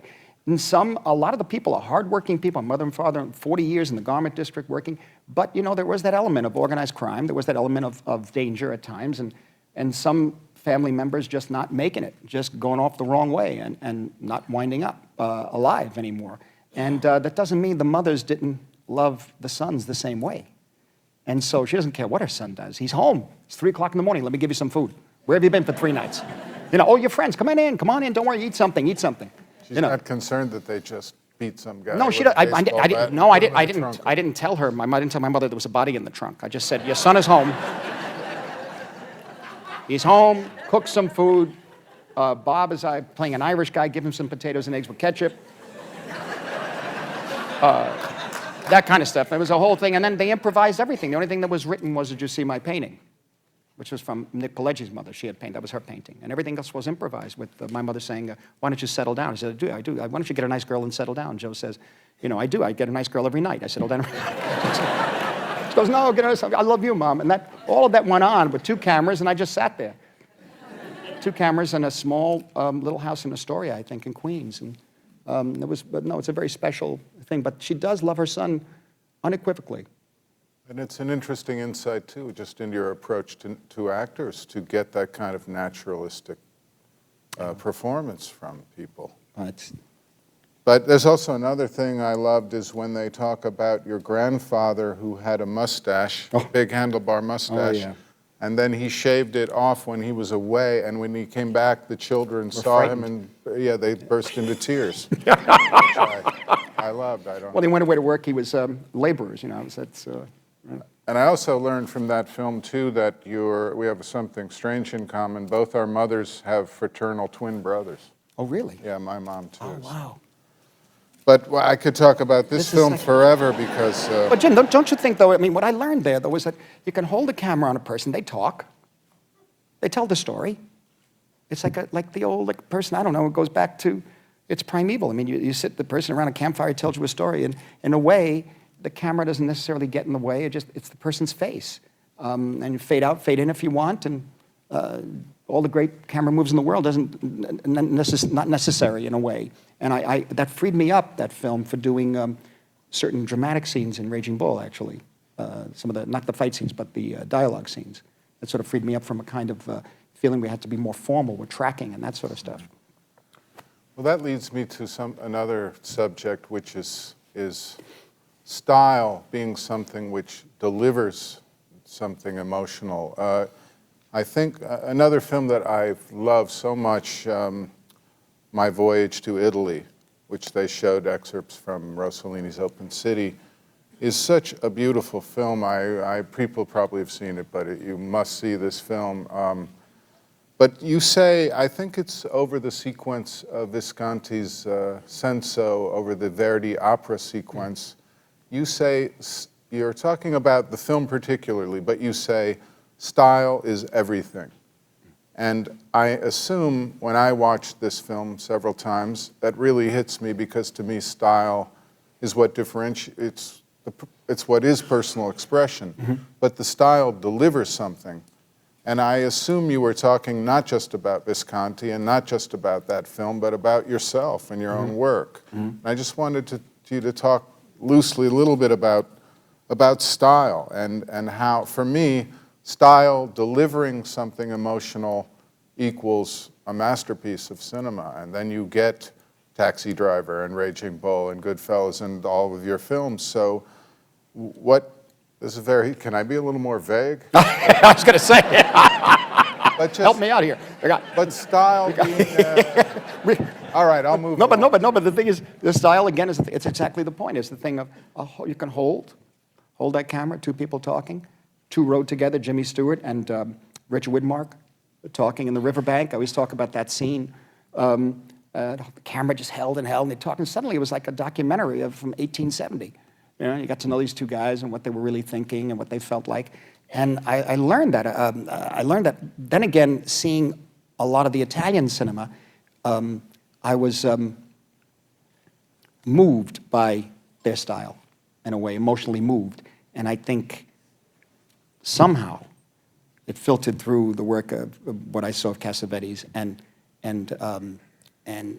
in some way, there's been I guess the only thing I can try to answer is that there's been a kind of struggle between maybe three different styles or something, or it's almost like a kind of American-European, one group pulling me, the other group pulling me, and sometimes I'll say, no, this is going to be flat, it's going to be straight, and I can't help moving the camera a little bit, or in one film, particularly King of Comedy, I felt almost, I felt like I was tied down. I wanted to make it hermetically sealed, like a television frame, where Jerry couldn't get out of the frame, Rupert couldn't get out of the frame, Sandra Bernhard, they were all stuck with each other on TV, you know? And I didn't want any camera moves, I didn't want, the composition was a certain way, but I found that maybe I wasn't doing enough. But then is that the issue, Jim, of like, do you say, look at me, look at all the style, just for style's sake, you know? This is a constant battle in my mind with this sort of thing. But sometimes you get to settle. It's the films you watch, the films you see. I just finally saw these great films by, it's taken 40 years, but I saw 5 of them by the Japanese director, Naruse. Have you seen any? Yes. Jesus. Floating Clouds. Yes. The Sound of the Mountain. Stunning. And emotionally so powerful, we're weeping in our screening room afterwards. And again, the style seems very simple. Other times, a woman ascends the stairs, widescreen, black and white, editing. That's my favorite. Yeah. You know, it's just an extraordinary thing. And it's a matter of what, I was going to say that watching Naruse or watching Close Up by Kiarostami, have you seen that one? Yes. Close, yeah. That, for me, refocused my whole way of thinking, watching this film Close Up. You must see this thing. It's on DVD, Kiarostami, Iranian film. That it hit me as strongly as watching for the first time. I can't say for the first time because I was 5 years old when I saw neorealist films for the first time, but has that emotional impact, I feel. And so I find myself not watching modern films as much as possible, again, older stuff. And if I'm looking at more modern films, they're usually independent or they're usually Southeast Asian or Iranian or that sort of thing, and trying to focus on and not get hung up, because I think style now is, I don't know what style is anymore in the world of now, the availability of the image, being able to manipulate the image in such a way where the image goes into digital video. And a kid told me a couple of years ago, I saw this great film last night on my computer. I said, what was it? Sweet Smell of Success. I said, you saw it on your computer? You know? And now they're talking about being put on iPods. I mean, so is that cinema. So in a sense, it's almost like, it's frightening to think of style and to be influenced by it, and it's almost have to go back to basics. And style for me, when you say style, I think of like some of Visconti or Incenso, or particularly The Leopard, or Manelli's camera moves, crane moves, and that sort of thing. And there's been that struggle back and forth, the simplicity or the complexity. It's funny that you said, because I could see almost a connection, like a combination of Cassavetes with Visconti. I'm trying. It seemed like diametrically opposed. Do you know the director Panahi, Iranian director, The Circle? Yes, The Circle, excellent. Yeah. Crimson Gold was beautiful. Yeah, yeah. But getting to, like, your work is interspersed with these documentary films, with your fictional feature films. Now, when you're making a feature film, you have a lot of control. The style is sort of designed as you approach the project in every shot. Mm-hmm. How does that work for you with documentary? When does that style become, does the material lead you to it rather than you leading the material? It's definitely toward it? the material leads me to it. There's no doubt. I think in the Italian American was one of the first ones I did, and that was my mother and father, and it was ultimately about myself. It's so personal that as you could, that's why we always show the first part of the film, because you could see that she's leading me through. They begin to take me through, and they make the film in a sense. And I learn from them, tell stories, and that's everything from them.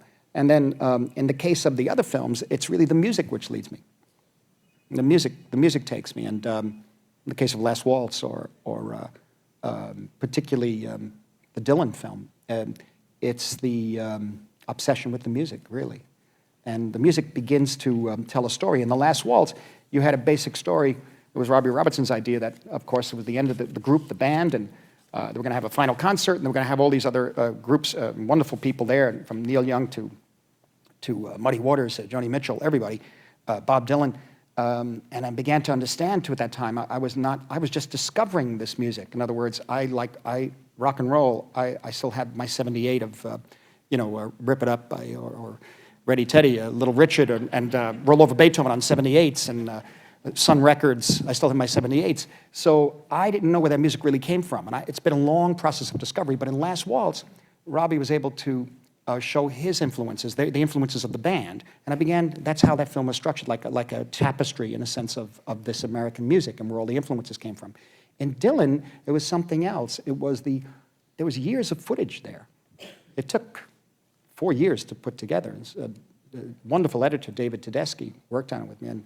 And between finishing Gangs of New York and doing Aviator and shooting this new film, we had to find the story in the footage. But the music led us to that.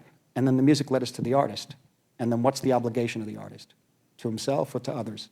No, you layered in the whole historical context in such a beautiful, strong way. I read that the first time you met Dylan was backstage or at some time around filming The Last Waltz, and that he talked to you about Fassbinder's film, one of my favorite Fassbinder film, Beware of the Holy Whore. Yeah. I was just wondering, what was that like? How did that? Well, that was like this. That was like, I never met, I didn't know. I mean, I also loved the band, I loved Dylan, but I didn't know, I knew they were breaking up, but I didn't understand. They had the grace not to let me in on their own issues and problems. And so they were a little hesitant. It was very hard, I think, for Robbie and everybody to pull all those people together on the stage. And there was, I think, some negotiating to get Dylan to appear and that sort of thing. So it was kind of tense at times. And we shot 7 cameras, 35 millimeter, for 7 hours at the concert. And Dylan finally came out, and I was allowed to shoot 4 of his songs, not the others, but 4. And so afterwards, there was a little party, and afterwards, I was introduced to him, and he said, he looked at me and said, you know about this guy Fassbinder? I said, yeah, Merchant of Four Seasons. He says, yeah. I said, Beware of the Holy Whore. Look at that. I said, okay. That was it. Good taste. That was it. That was it. That was it. Then over the years, I saw him backstage a few times, say hello and that sort of stuff. And but I never really had long hangout with Bob. I don't know. I don't know. I mean, these guys, and they'd say Bob. I said, Bob who? Bob. Oh, okay, you know him that well. All right. And while we're on music, do you, when you're working, do you listen to music that is going to inspire or is connected to a project you're working on, or are you inspired by, like, Like, what are you listening to now? You know, The problem is, yeah. the Arctic Monkeys, or No, the Arctic Monkeys aren't bad. Radiohead, I thought was pretty good. Radiohead's pretty good. You know, which one? Hip hop, anything? No, hip hop, I lost it. I just don't get it. I got King of Rock, right? Those guys was the original King of. No. Run DMC. Run DMC, yeah, Run DMC. That first album, that's amazing. But then after that, I couldn't follow it. And I just have to, I'm embarrassed, but I don't know what else to say. I like the sound of it, the whole thing, but I don't get it. I mean, and so I have to go to melody. Your name checked in a lot of hip hop. Did I really? Yeah, a lot of references to you and your work. But anyway. Really? Yeah. You're kidding, because I listen to it and I get it. My wife tells me it's fantastic. I'm listening. I'm going, yeah. I mean, oh God, these guys are great. But I don't listen to. I listen to more melodic things to a certain extent. There's a one piece we're hoping to use in a new film called Thief's Theme, with a guy named Nas, I think, is pretty interesting. Nas, yeah. And you know, and there's a number of things like that. But this film I made now, The Departed, it's called. It takes place in Boston. It's the first film I made that takes place in the quote modern world in 20 years. So I really don't even know what people like wear and stuff. No, seriously. It's like weird. I don't know. That's what the cops look like? Well, that's the cop on the street. The cop in the office is, this is different from New York. I said, I don't get it. But what I listen to is, you know, it's anything from Hank Williams to as I say, Radiohead. It just is an enormous amount of stuff. And Mahler, you like classical Mahler, music? yeah, definitely. And oh God, for Gangs of New York, it was even I must admit, for Gangs of New York, it was ridiculous. But we had Martha von Flotow, you know, the Flotow. It's kind of an operetta, very famous, the 19th century. Oh, very famous, very light. But that came out of Gangs of New York came out, and then the Irish and Scotch music for the period, but the mixing with the African rhythms, the Irish and Scotch music, and then we began to realize, of course, American music. And this is all a process of discovery, and the idea of tap dancing coming out of the 5 points as an art form, a combination of clog dancing and African rhythm, all this mixed together. And so all of this is very exciting. We had Peter Gabriel, Howard Shaw, Robbie Robertson on that. Elmer Bernstein had started it.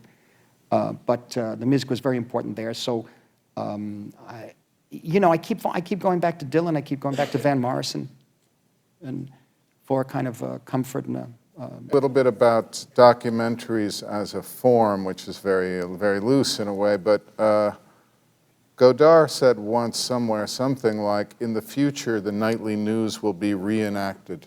And then I read a quote from you that said, the news is now pure entertainment. And you talk also about recording versus interpreting. Yeah. And I just, you know, now we're at you've talked a lot about historical context of documentaries and styles. There's a beautiful thing you said as an example about a British film where you said class-oriented, you were talking about Tony Richardson, Lindsay Anderson, Carol Rice, etc. Class-oriented documentary approach, quote, the photography itself, because of the evenness of the British light, had something special about it. These films took that kind of naturalism to a new level. Yeah. I just thought that was such an amazing observation, that the quality, because I'm always very susceptible to the difference in light, whether you're in Portugal or Southern California. But that whole thing about form and style, I don't know. I was going to ask. Can I get a little more vague here? I was going to ask you though, because it's interesting. I mean, the idea, the impulse was always, imagine you have a camera and you could get pictures that move. And what's the first thing you want to do? Let's go out and shoot the, let's go to 14th Street and shoot the cars going by. You know, and what is the impulse? The impulse is to record that, or do you create something dramatic that is interpreted? In other words, the moment you put that camera down, you're interpreting how the audience is going to see that image of the car going by. So in a funny way, the impulse is, that's why for me, at a certain point, as far as being moved, being human expression, there's no difference for me between what they call a documentary and a narrative film. There isn't, and I think I've been trying to, I guess, you know, as I say, between the European styles and the American style, but also trying to get that kind of truth that I felt that I feel in certain, when you see a certain documentary, you look at an actor's face, or you look at George Wallace's face in Crisis, or you see Bobby Kennedy on the phone in Crisis, the look, how he moves, and that body line. I've been trying to get that sort of thing on film, because you know there's an honesty, there's a truth, there's an authenticity, I should say. I don't know what the truth is, but there's an authenticity there. But I think once that camera came out, the first thing was to record, and then somebody said, hey, let's create the explosion of Mount Etna, you know, and that'll be, you know. So all of a sudden they decided to interpret, and then theatrical interpretation. And so for me, the line gets blurred. But there's no doubt for me that the news now, of course, as we all know in this country, in terms of in general television, general images on television, it's pure entertainment. So, well, you know, documentaries were at some point viable commercially in like the 60s. Oh, that's right. You would go and see Salesmen at a Saturday night, or Titicut Follies, I was saying, you know, Fred Wiseman documentary. And then that disappeared. Yeah. And now it's back, and that's, you know, and now there's a corporate media that seems to suppress or deny ideas and information, right. And therefore people still want it. So these films, I mean, I can't distinguish corporate media from corporate government at this stage. I agree. Yeah. But people need those. I agree. That's where the documentary is so important now. You're right. Jim and Marty, I am loath to cut this conversation off. So if we want to have one more question, and then we'll wrap it up. Sorry. Oh, damn. Well, I would just like to refer to a quote that I love, because your love of cinema is so deep and your knowledge is so deep, and everyone has to see these films, My Voyage to Italy and A Personal Journey Through American Movies, and I'm hoping there are going to be more. I want the journey through Iranian, Japanese, French, British, We're trying Polish for the British one next, yeah. But anyway, you said in one of those films, as with heroin, the antidote to film is more film. Yeah. Which I can identify with. Yeah. So it's not really a question, but I don't know. Your love of cinema is so infectious and valuable, and aside from your incredible work. Oh, thank you. Well, you know, back in 62, was it the first festival? 63. The New York Film Festival to us, at that time I was at Washington Square College, and a number of the courses I was taking were the film department at that time. It was before the School of the Arts. And to have, to be wanting to make films, trying to make films, feature films, at that time was an extraordinary moment in film history, with the different new waves, so to speak, the French and the Italian and the British and so many others, and of course Cassavetes and Shirley Clark making films here in New York in the late 50s. And so the New York Film Festival was the top of the line. That was the place to see everything. It was another, beyond a university in a sense, and different from the museums and repertory houses, because these were new films. And I think I don't know if you've shown the first ad. Have you shown it at all? It was an ad in black and white on TV, and it was just a, you know, what do they call it? A can of film, you know, the canister. And it was showing it on the projector and threading it and then putting it away, and it says, each film be shown only once. And this is your opportunity. This is it. And there was special film. The opening night was Exterminating Angel. We couldn't afford to get in for the first year, but the second year, 64, I was able to see some of the films, the press conferences, the press screenings. And then ultimately, it was our dream to be at the festival, to have a first feature, of seeing Bertolucci's Before the Revolution here, and seeing Pasolini's Acatone, and so many others. It was an amazing, it was a major education and inspiration, I should say, more than even education. And so to be here, 38 years later, I think, from 1973, yeah, is unthinkable. I can't imagine it. You know, it was at Alice Tully Hall. When it first started, it was in the Avery Fisher Hall, but Alice Tully Hall, and the night, Main Street, Jonathan Taplin produced the film. He was introduced to me by Jay Cox and Verna Cox, my old friends.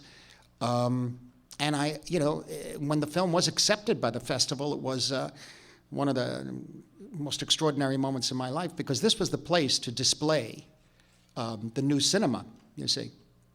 And that year, '73, you had remarkable films being shown at the festival. That night, it was at Ellis Tully Hall. When I sat down, my mother and father were with me, and I guess I have to, some people may have heard this story before, but I have to say it because I know they're around somewhere, and they'd be really annoyed if I don't make it clear again. And that is that, not really thinking many people were going to see the film or if it ever got released, I shot it of the languages of the Vulgate, in a sense. More than in a sense, it is the Vulgate. And I didn't, you know, we just did it in that way. Prior to this, they used to call it dubious achievement, but I think this is the first film with this amount of language that was so bad in it, as a commercial film, So, you know, it didn't hit me until we sat in the audience at Ellis Tully Hall, and my mother and father sitting there, and the curtain went up, and oh my God, devastating. I mean, some people were really annoyed, some were laughing, fine. At the end of it, we stood up, and I think we had to go to that balcony up above, and a lot of people were applauding, and other people were booing and hissing, and we went outside. My mother hadn't seen the film, my father hadn't seen it, and we went outside to the lobby, and because I had been there with the big shave and a lot of the people, the film festival area, the film festival groups knew me and knew my parents. Went up to my mother immediately and said, "So what do you think of your son's film, Mrs. Scorsese?" And she said, "I just want you to know one thing: we never use that word in the house." And it's true. I had to say it again, otherwise I know they'll have me for it. Couldn't imagine that would be 38 years later, telling the story again. But anyway, we'll come back later, I guess, and do some Q&A, and I hope the print is good. I think it will be. So thank you very much. Thank you.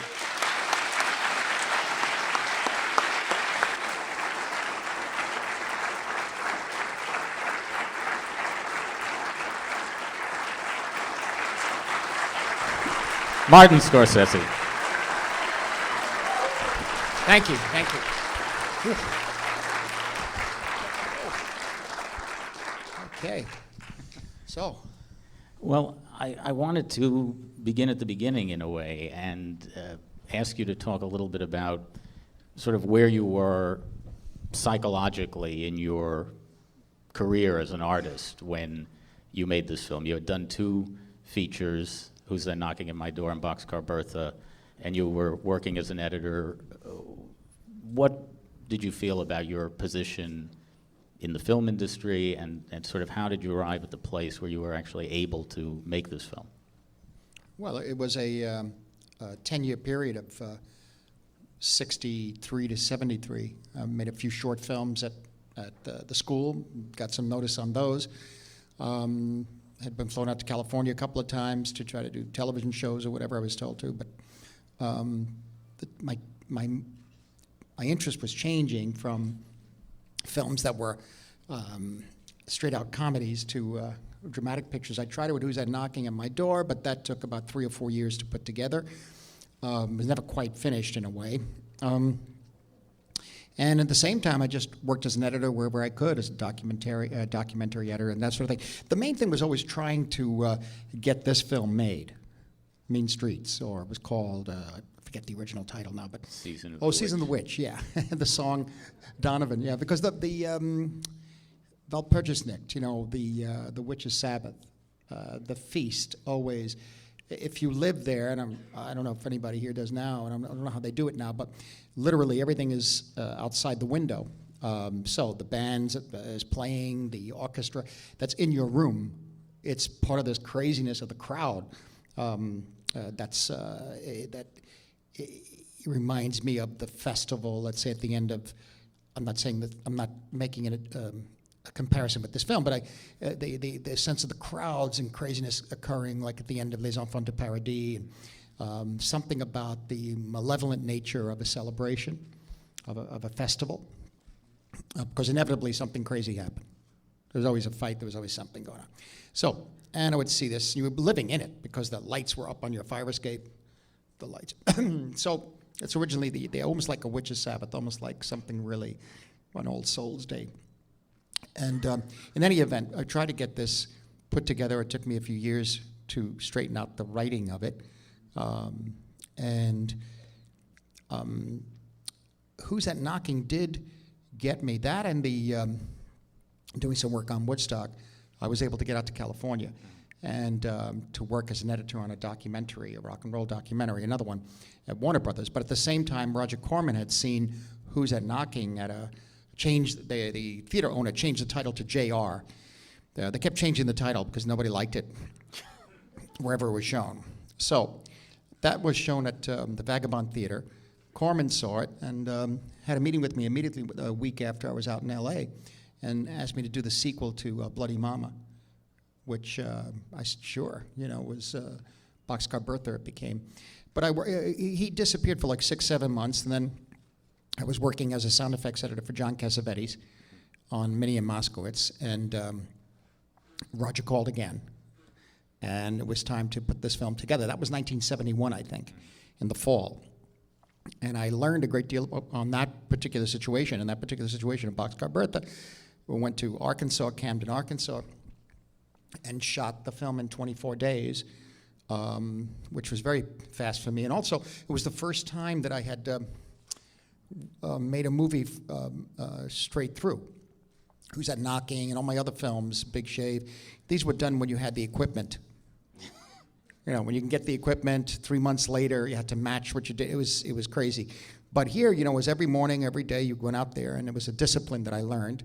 And also working within a schedule and working 18 hours, 19 hours, and that sort of thing. And also doing the hardest stuff first, which everything with the trains, real trains, first 4 days. And so Corman insisted on that because he said you get the hardest stuff done first, and everything else is you'll be primed for everything else. And he was right. But what that gave me, I was very happy because I didn't get fired off that. Very happy. I've been fired off a film called The Honeymoon Killers. I shot a week of that, but that's not in the, none of it's in the film. And I was taken off that film, and I was, it was like other films that I was asked not to continue, please. Well, I was a director, I come in, somebody else, there's only one director, but I was always acting like I was, the other director there. That's what I just thought. It was like some sort of monster that was turned on. It's what I did. In any event, the other film I was taken off of was Elvis on Tour. And I was editing that. But the guys who took me off that film because I was doing at the same time trying to cast Mean Streets because John Cassavetes had told me, Marty, he saw Boxcar Bertha and he said to me, I showed it to him right away because he was the main support really after seeing Who's That Knocking. Jay Cox got him to see that film and he really loved it, John. And he supported me in a way emotionally and like a mentor. And he told me that, you just spent a year of your life making junk. He said, so, but before saying that, he said, come here, and he embraced me and smiled. There's a difference. It's how you say things. Well, it's true. Look, I love you, but don't do this kind of movie. Yeah, there's good stuff in it. You like the actors are fine, but, don't you have something you really want to do? And I said, well, it's based on this Who's That Knocking. It's everything. Mean Streets is pretty much the counter balance to Who's That Knocking, which was everything that was also happening at the same time as the events in Who's That Knocking to a certain extent. And Mean Streets is closer to the reality of what was going on, how we were living it. It really reflects back to the 1960 to 63, the girl groups. And it was right about a month before Kennedy got shot that the incident in the film occurred. And so, excuse me, in any event, going back to John, I said, yes, I have a script. And so I started working on the script again. That was 1970 or 71. And within a few months, Jay and Verna Cox introduced me to Jonathan Taplin. He had a friend, Ely Perry. And within 6 months or so, the financing was put together. Roger Corman offered to finance it. But, excuse me, the story goes, of course, that after doing Boxcar, I sent him the script, and he said he had a meeting with me and said, Marty, my brother Gene just had a big hit with A Cool Breeze, I think it was called, yeah. I think it was called Cool Breeze or Cool, not The Cool World, that was Shirley Clark. But it was a remake, it was blaxploitation, and it was a remake of The Asphalt Jungle in Harlem. And it was a big hit. And he said, so look, Marty, he said, I'll give you $150,000. You go to New York, and if you're willing to swing a little bit and make it all black. So I said, okay, I'll think about it. She never say no, you know. And as I walked out, I said, I can't, no, it's just not going to work. And so I had to pass that up, and that's when I met Jonathan, and he saw Boxcar Bertha. They took it for what it was, which is a number of things, one of which was an exercise, really, to get a film made. So what eventually happened was that he pulled together the money, but I think it was $650,000, I believe. And the same people who made Boxcar Bertha, all the Roger Corman people, made Mean Streets for me. And they told me how to do it, basically. And ultimately, the big change was that you can't shoot it all in New York. Because we have more control here, we have the crews here. These are crews of people who worked on Corman's films, who worked on pictures that I'm sure Ed Wood made, and that sort of thing. These are people, no, this is the average, you know, the grips and the script continuity, and these are people who were not in the union sometimes, and just working and working and working in the underbelly of Hollywood. It was quite extraordinary. And they worked it out for me, and I had 2 cameramen on it. It was Kent Wakeford was the main guy, but the first guy shot for a few days in New York, and that didn't work out. When I got to LA, I met Kent Wakeford. They put me together with him. He was really good. He did Alice Doesn't Live Here Anymore also afterwards. But he was a gentleman and wasn't afraid to try anything, really. And so we shot, it was 26 days, I think. And then I cut the film. I cut it in the same building that the fellows who fired me. Well, they were all friends. I mean, we weren't friends. What I mean was we were colleagues in a way. It's different if you have friends. Friends, they fire you, it's one thing. It's an emotional thing. These guys said, look, Marty, we need you here. We got to finish Elvis on tour, and the studio wants it, but you're out casting Mean Streets. For God's sakes, we got to cut this thing. So I'm afraid we can't continue with it. I said, all right, so can I edit my film here? He said, yeah, we'll give you a room. And so one of the guys was Sid Levin, and I asked Sid to put his name on the film as the editor because I was not in the editing union. But Sid was the editor for Marty Ritt. Yeah, Sounder, a number of films, and he was really a nice guy. So anyway, they all helped me, you know. And I was cutting in there, and then Jay Cox would come in a little bit. Brian De Palma would come in and try to help me cut, and that sort of thing. John Davison. But in any event, psychologically, it was a big transition from New York. Because at the time these things were sort of taking place, I was going to Washington Square College. And I was living in my mother and father's apartment on Elizabeth Street. So I was in the split world, so to speak, you know. And cinema was opening up many possibilities for me, particularly not to, you know, to not live that way, you know. In any event, I couldn't anyway. I was not, physically you have to be pretty tough. You know, you got to really stand up to it. In any event, I was never that. I was more interested in being the priesthood. That was the difference, you know. And so ultimately the overriding factor in those 7 or 8 years was the mad, sort of passionate compulsion to make this first feature. And when you do it, you just throw everything up there that you know, and you don't worry about being polite or being, at that time, politically correct. It was just show it the way who you are. And they're either going to look at it and they're going to like it or not. I mean, it got really good reviews in many cases. Other reviews were hilariously bad, really bad. I don't want to get in, but it would really. And then, you know, they had, the difference was, I come from a different world. That's the world I come from. But also, it's the world of, to a certain extent, I'm not a great fan of the movie, but the movie Marty.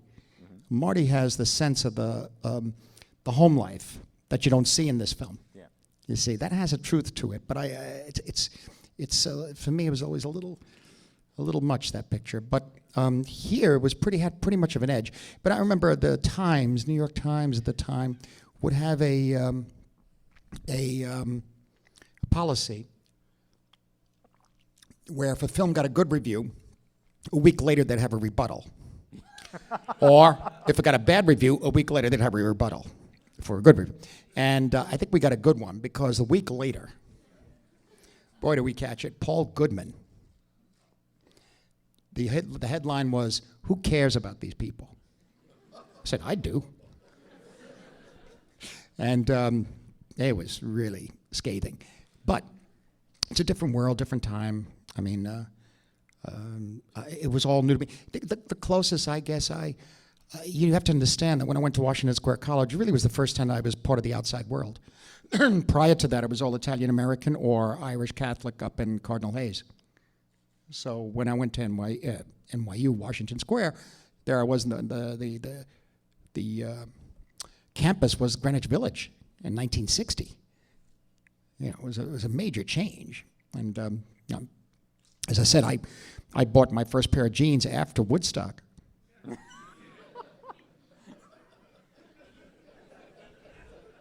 You don't wear jeans. I mean, come on. I'm just still trying to imagine the blaxploitation version of Mean Streets. You know, these guys, Fred Williamson as Johnny God, Boy and Pam Grier as his epileptic cousin. Yeah. Oh my God. But could you imagine? I mean, no, I thought about it. I said, "No, I'm making it." I said, "No, wait, I can't do it.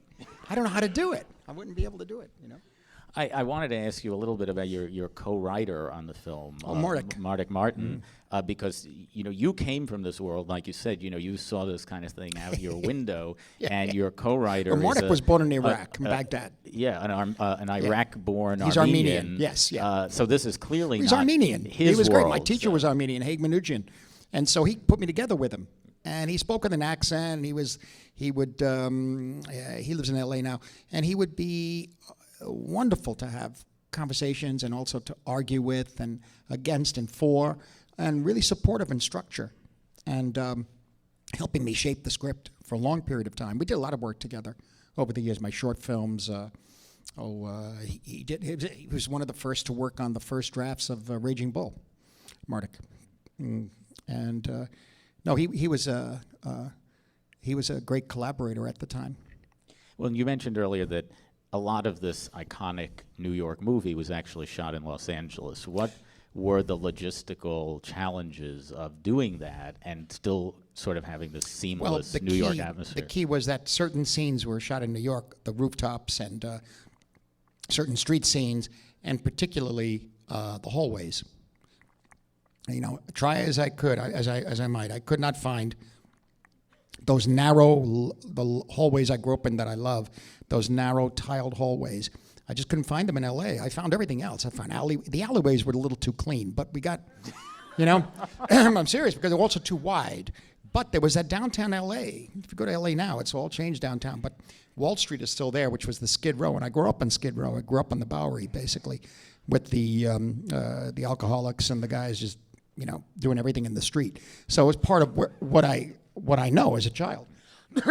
And Skid Row, we were able to crash the car in L.A. because they had more control of the street at that time. And that car crash scene, I shot it the second week of shooting. I shot the first week in New York, 8 or 9 days straight, and then went to L.A. Shot that the first night. It was my birthday, my 30th birthday. And then after that, everything just worked out literally it was the interiors. The interiors had to have a sense of some aspects of New York. We even found a luncheonette that looked a little like a deli or an Italian deli that was on Mott Street.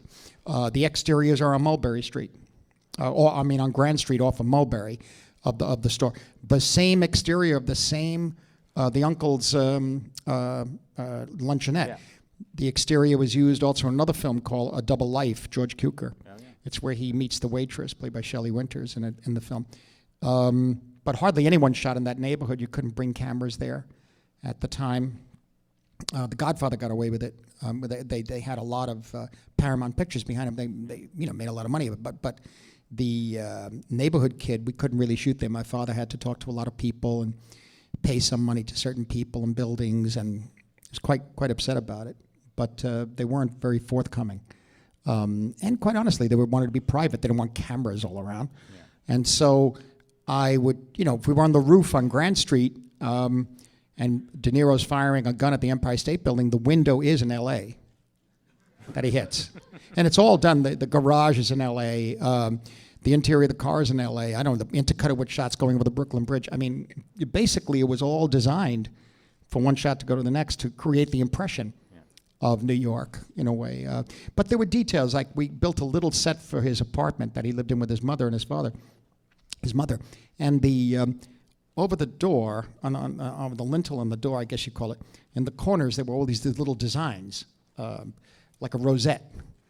And David Nichols, who was our production designer, young guy, he checked out all the places in New York, and I said, we need this, we need a quarter of a ceiling of tin ceiling that we kept moving around in each shot, a tin ceiling. And for the rosettes, he just put 2 cookies up there and painted them. So this is the idea, because the rosette was what it was about. Because I used to be able to tell a movie that was supposed to be New York or an interior of an apartment in New York, but it was actually a set. I could tell that because of having grown up there. And On the Waterfront was the first one I saw that had a kind of truth to what we looked like, what we lived in. Her apartment, for example, where he breaks in the door. That's pretty close to, the size of the apartments and everything else. In any event, it was all very detailed that way. The pool, we found a great pool room in L.A. We found a church even in L.A., the interior of a church in L.A.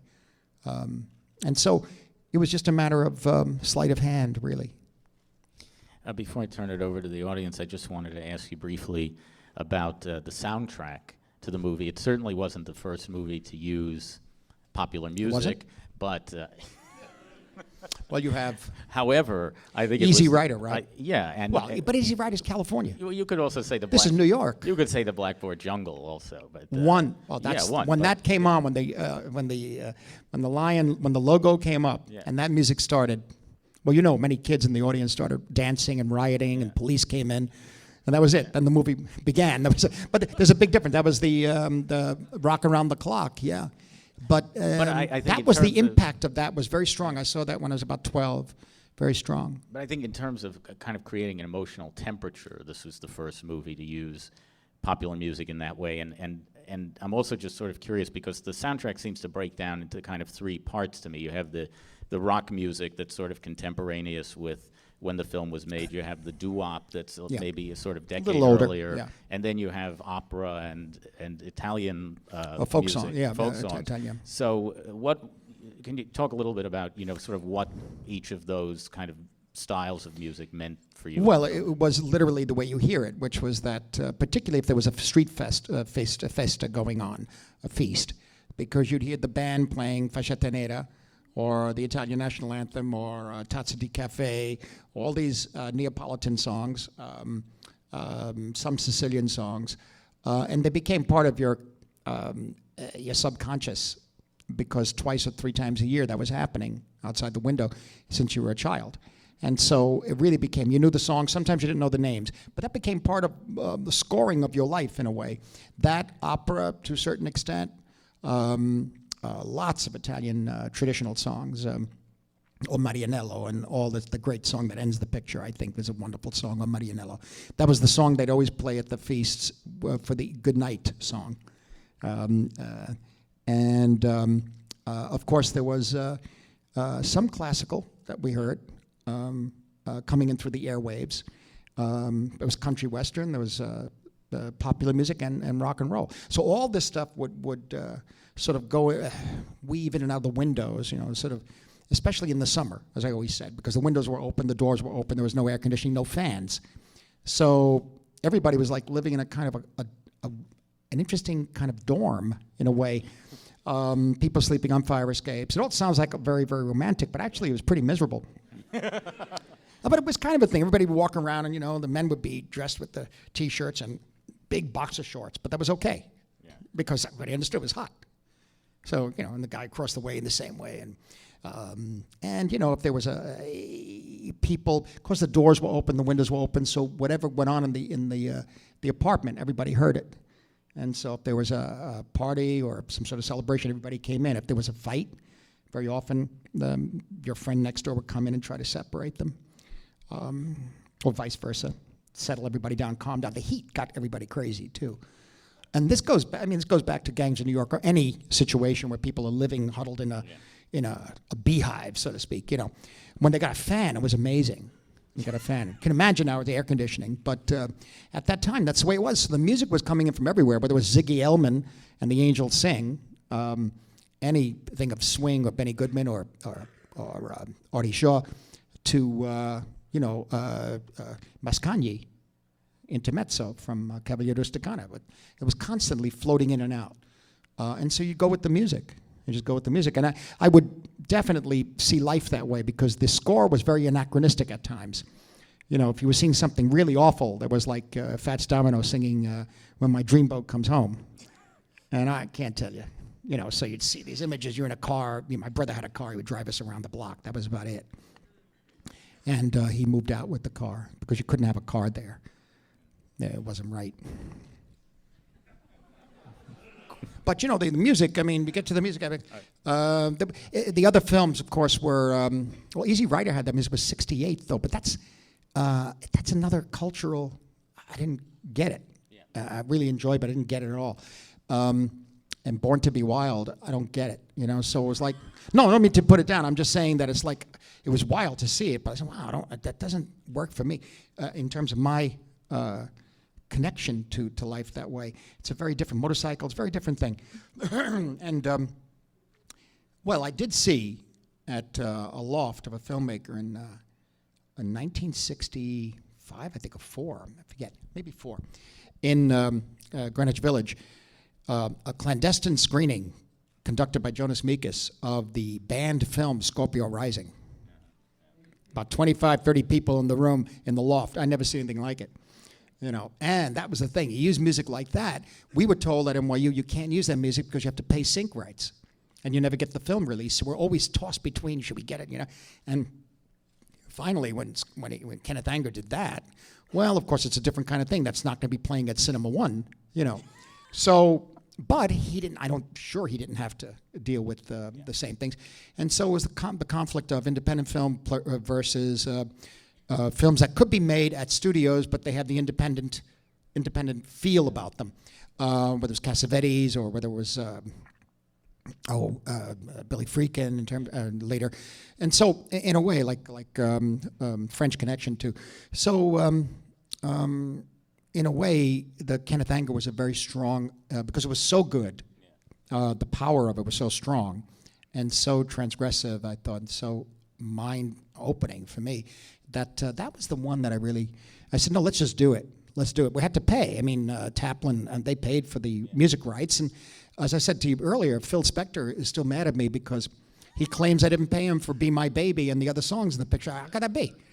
I tell him, Phil, you know, Phil, it's Warner Brothers Presents. It's up there. Be My Baby, the Ronettes. You know, what could you, but he says, you know, you should have, maybe he meant that I should have asked him, you know. I should have asked him, but who was I at the time? Who was this kid calling up asking you? You know. Meantime, we just went the normal way and we paid, which I believe at that time, and the Stones too. I believe at that time was very little, really. Yeah. That was the first film to really use a whole track like that. Anyway, sorry. Yeah, questions from the audience. Let's start in the back, ma'am. Yes, with your hand up there. Yeah. Yes, you.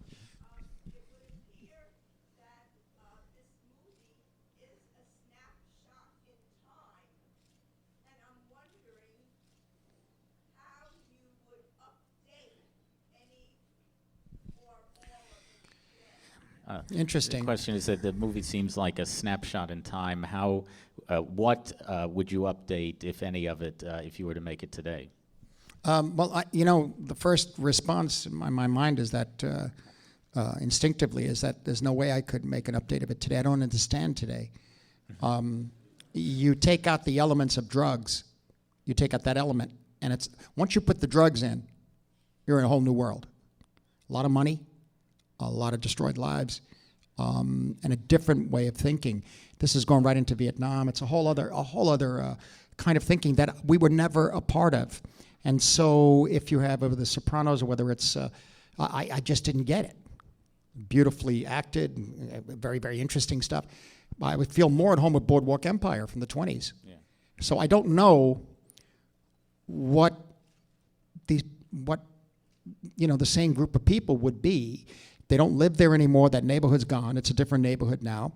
I did visit mansions, or bigger house. To us as children, they were mansions. They were regular houses, I would think, in Long Island that were owned by some underworld figures. But we were kids, and because we were friends with their sons, and they would take us swimming for like a weekend or whatever. But that was it. That was it. I never saw any ostentatious use of money. Particularly, everything was kind of underplayed. Language in the home was never, at least the homes I visited, the apartments I visited, the language, the language you hear in this film was never used, especially if you had daughters and that sort of thing. And in any event, it's a very different world. It was like something out of the 19th century or medieval, really. And today, I wouldn't know where to begin. I said the drugs change everything. It changes the values. It changes. You're into drugs. You want to get the next hit, and then there's no more trust. There's nothing. You see, everybody goes, and there's a lot of money to be made. So it's a very different world. And you have it, The Sopranos, and you have this show Jersey Shore. I have never saw it. That's New Jersey too, That's yet another world. That's another world. I don't know what that is. They told me. I said, don't tell me. Yes, here? Yeah.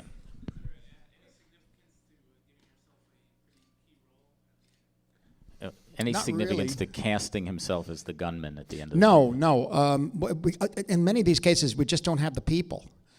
We just ran out in Taxi Driver. My friend got sick, and I jumped in and did the part because Bob De Niro suggested I do it, but everybody was against it.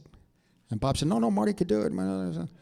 So I did it. But in this, it was the second week of shooting. We had to get it done. What could we do? And I had to make sure that it was right. Nothing I could do.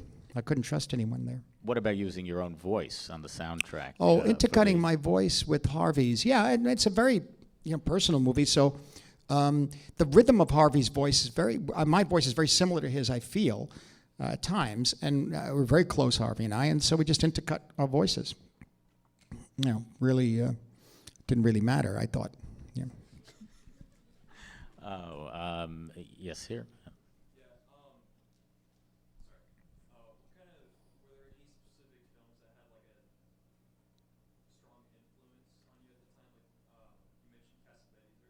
Mm-hmm.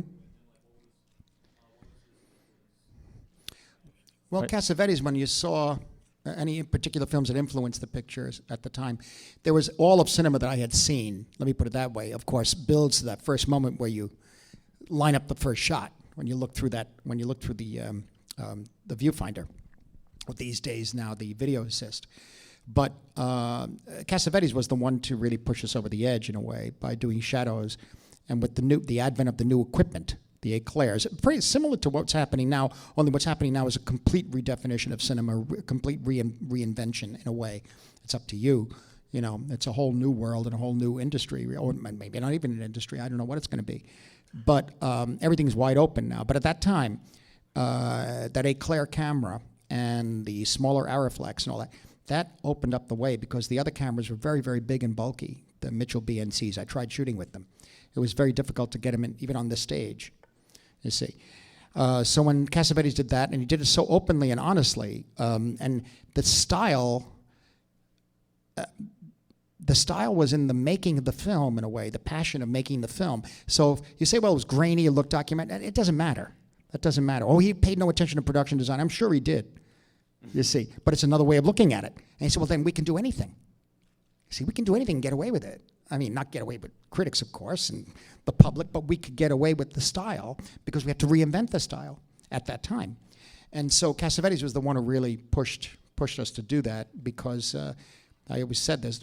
People always talked about, I'm going to make a film, going to make a film, going to make a film, but I don't have enough money. And when I saw Shadows, I said, look, there's no more excuses.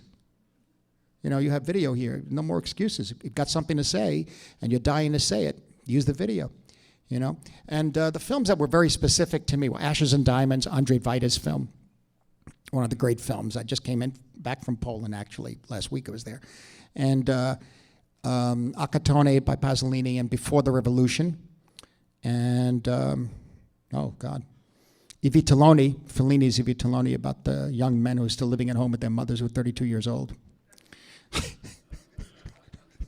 And so it was very, but Akatone and Before the Revolution was the one that was very, very inspiring.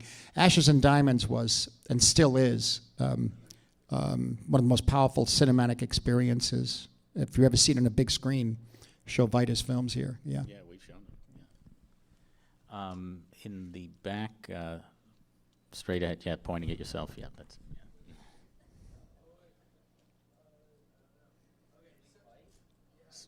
All right, speak up, young man. Speak up. Speak up. Come on, there you go. Yeah.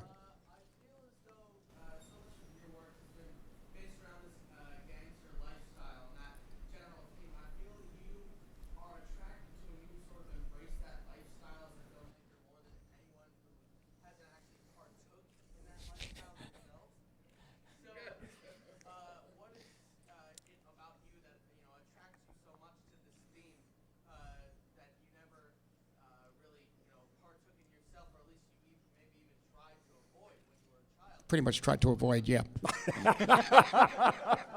A question about what attracts Marty to making films about the gangster lifestyle, which he managed to avoid himself. Well, yeah, it's a commitment. You know, you have to decide on to be something, and it's really powerfully. It's difficult. It's not easy. And what that is the first memories growing up as a young person, as a boy, in that area, not knowing the difference really. I could tell some people were tough or angry or edgy. I could tell that. But when you're living that way, when you're living, your father warned you about certain kinds of people, and yet he has to deal with them because that's his life. Your family has to deal with them because they own everything, and. Let me put it this way. It's a lot of them, I was growing up, I didn't know, and I just took them as people.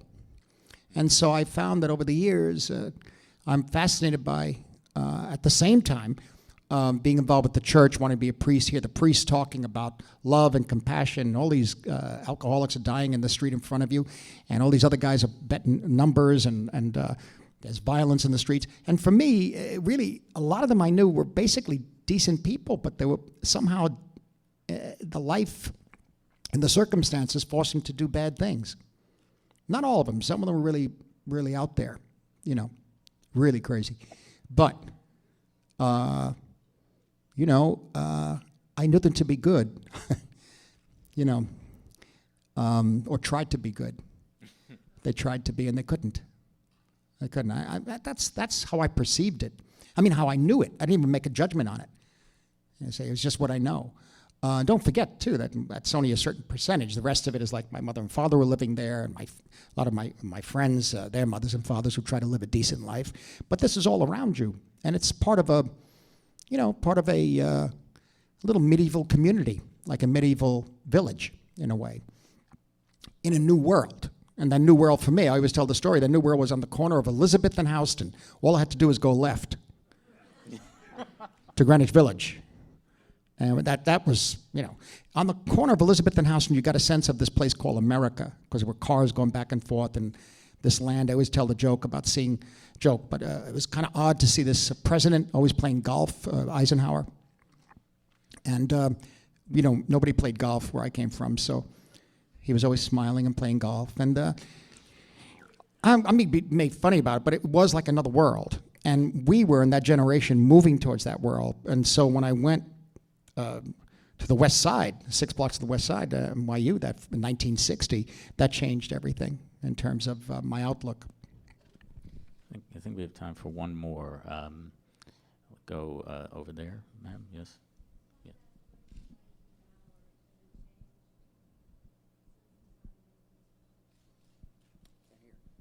Could you say it a little louder, please?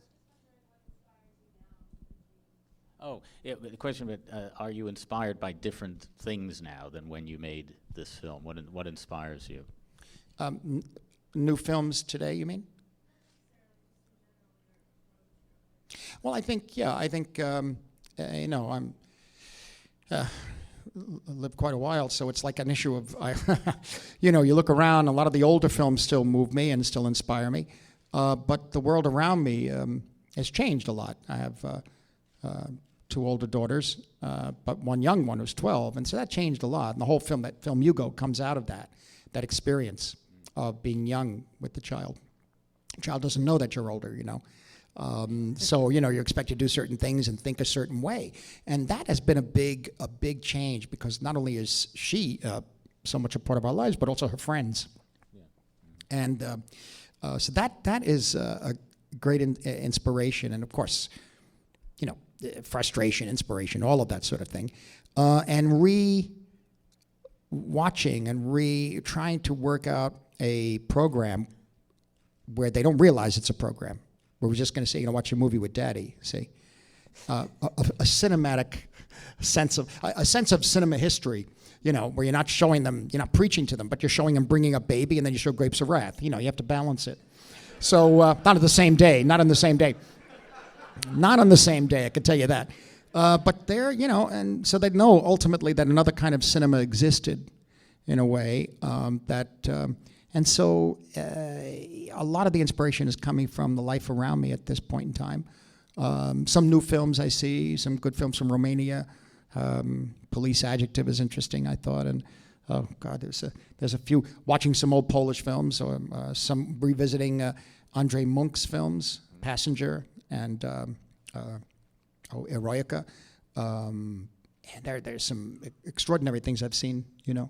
But in the past 6 months or so, things have been quiet as far as the viewing is concerned, because Thelma and I were so busy finishing Hugo in the 3D process. So, but no, there are some new films that I see. I don't really see that many new films anymore. It's the old thing too. As you get older, I remember Thelma Schoonmaker and Michael Powell. They went to see a film at Cinema One or something, and Michael, I think, was about 78 years old or so. And she was watching the film with him, he's watching the film, and after 15 minutes, he said, "Let's go." I said, "No, the picture just said, no, let's go. And then he walked out, he said, "I didn't learn a thing from that film. I just know what's going to happen. I don't have the time. Give it 20 minutes. I'm too old for this. I'm out of here." So a lot of all of you are very young, so you'll get to the point and say, "I can't watch this anymore. I know what's going to happen." I mean, you know, it's not showing me anything really interesting. Oh, Enter the Void is interesting. I saw that. That's pretty wild. Yeah, I mean, that's going into another. He's something. He was in town last week. I got to talk to him a little bit, but Enter the Void is quite something. That's kind of inspiring. So, I'm sorry? Other than film, books. A lot of history books, basically, and nonfiction. And I'm trying. That was the thing. When I was younger, my family were not in the habit of reading. They were working class. They didn't read any books. And so the first books were at grammar school, then high school, and I discovered James Joyce, Graham Greene, and that sort of thing. James Baldwin even. But I had to learn over the years how to live with books, how to understand how to read a book, really, not lose patience. I was getting everything visually and musically. Music was very important. So in the past 15, 20 years, I've been trying to catch up. But, you know, you start reading one thing and you go, wait, this has a reference to that. I better read the other book first. And if you saw with Camus, you've got to go down to Sartre, you got to go, and it's like, it's overwhelming. And if you're editing like late at night, you can come back and read a chapter of, you know, something like Nabokov and say, well, I got to get back to this by tomorrow. Well, yeah, you have to stay on it. You can't put it down for a week and come back. So it's a struggle to do that, you know, and that's what I've been trying to do over the years.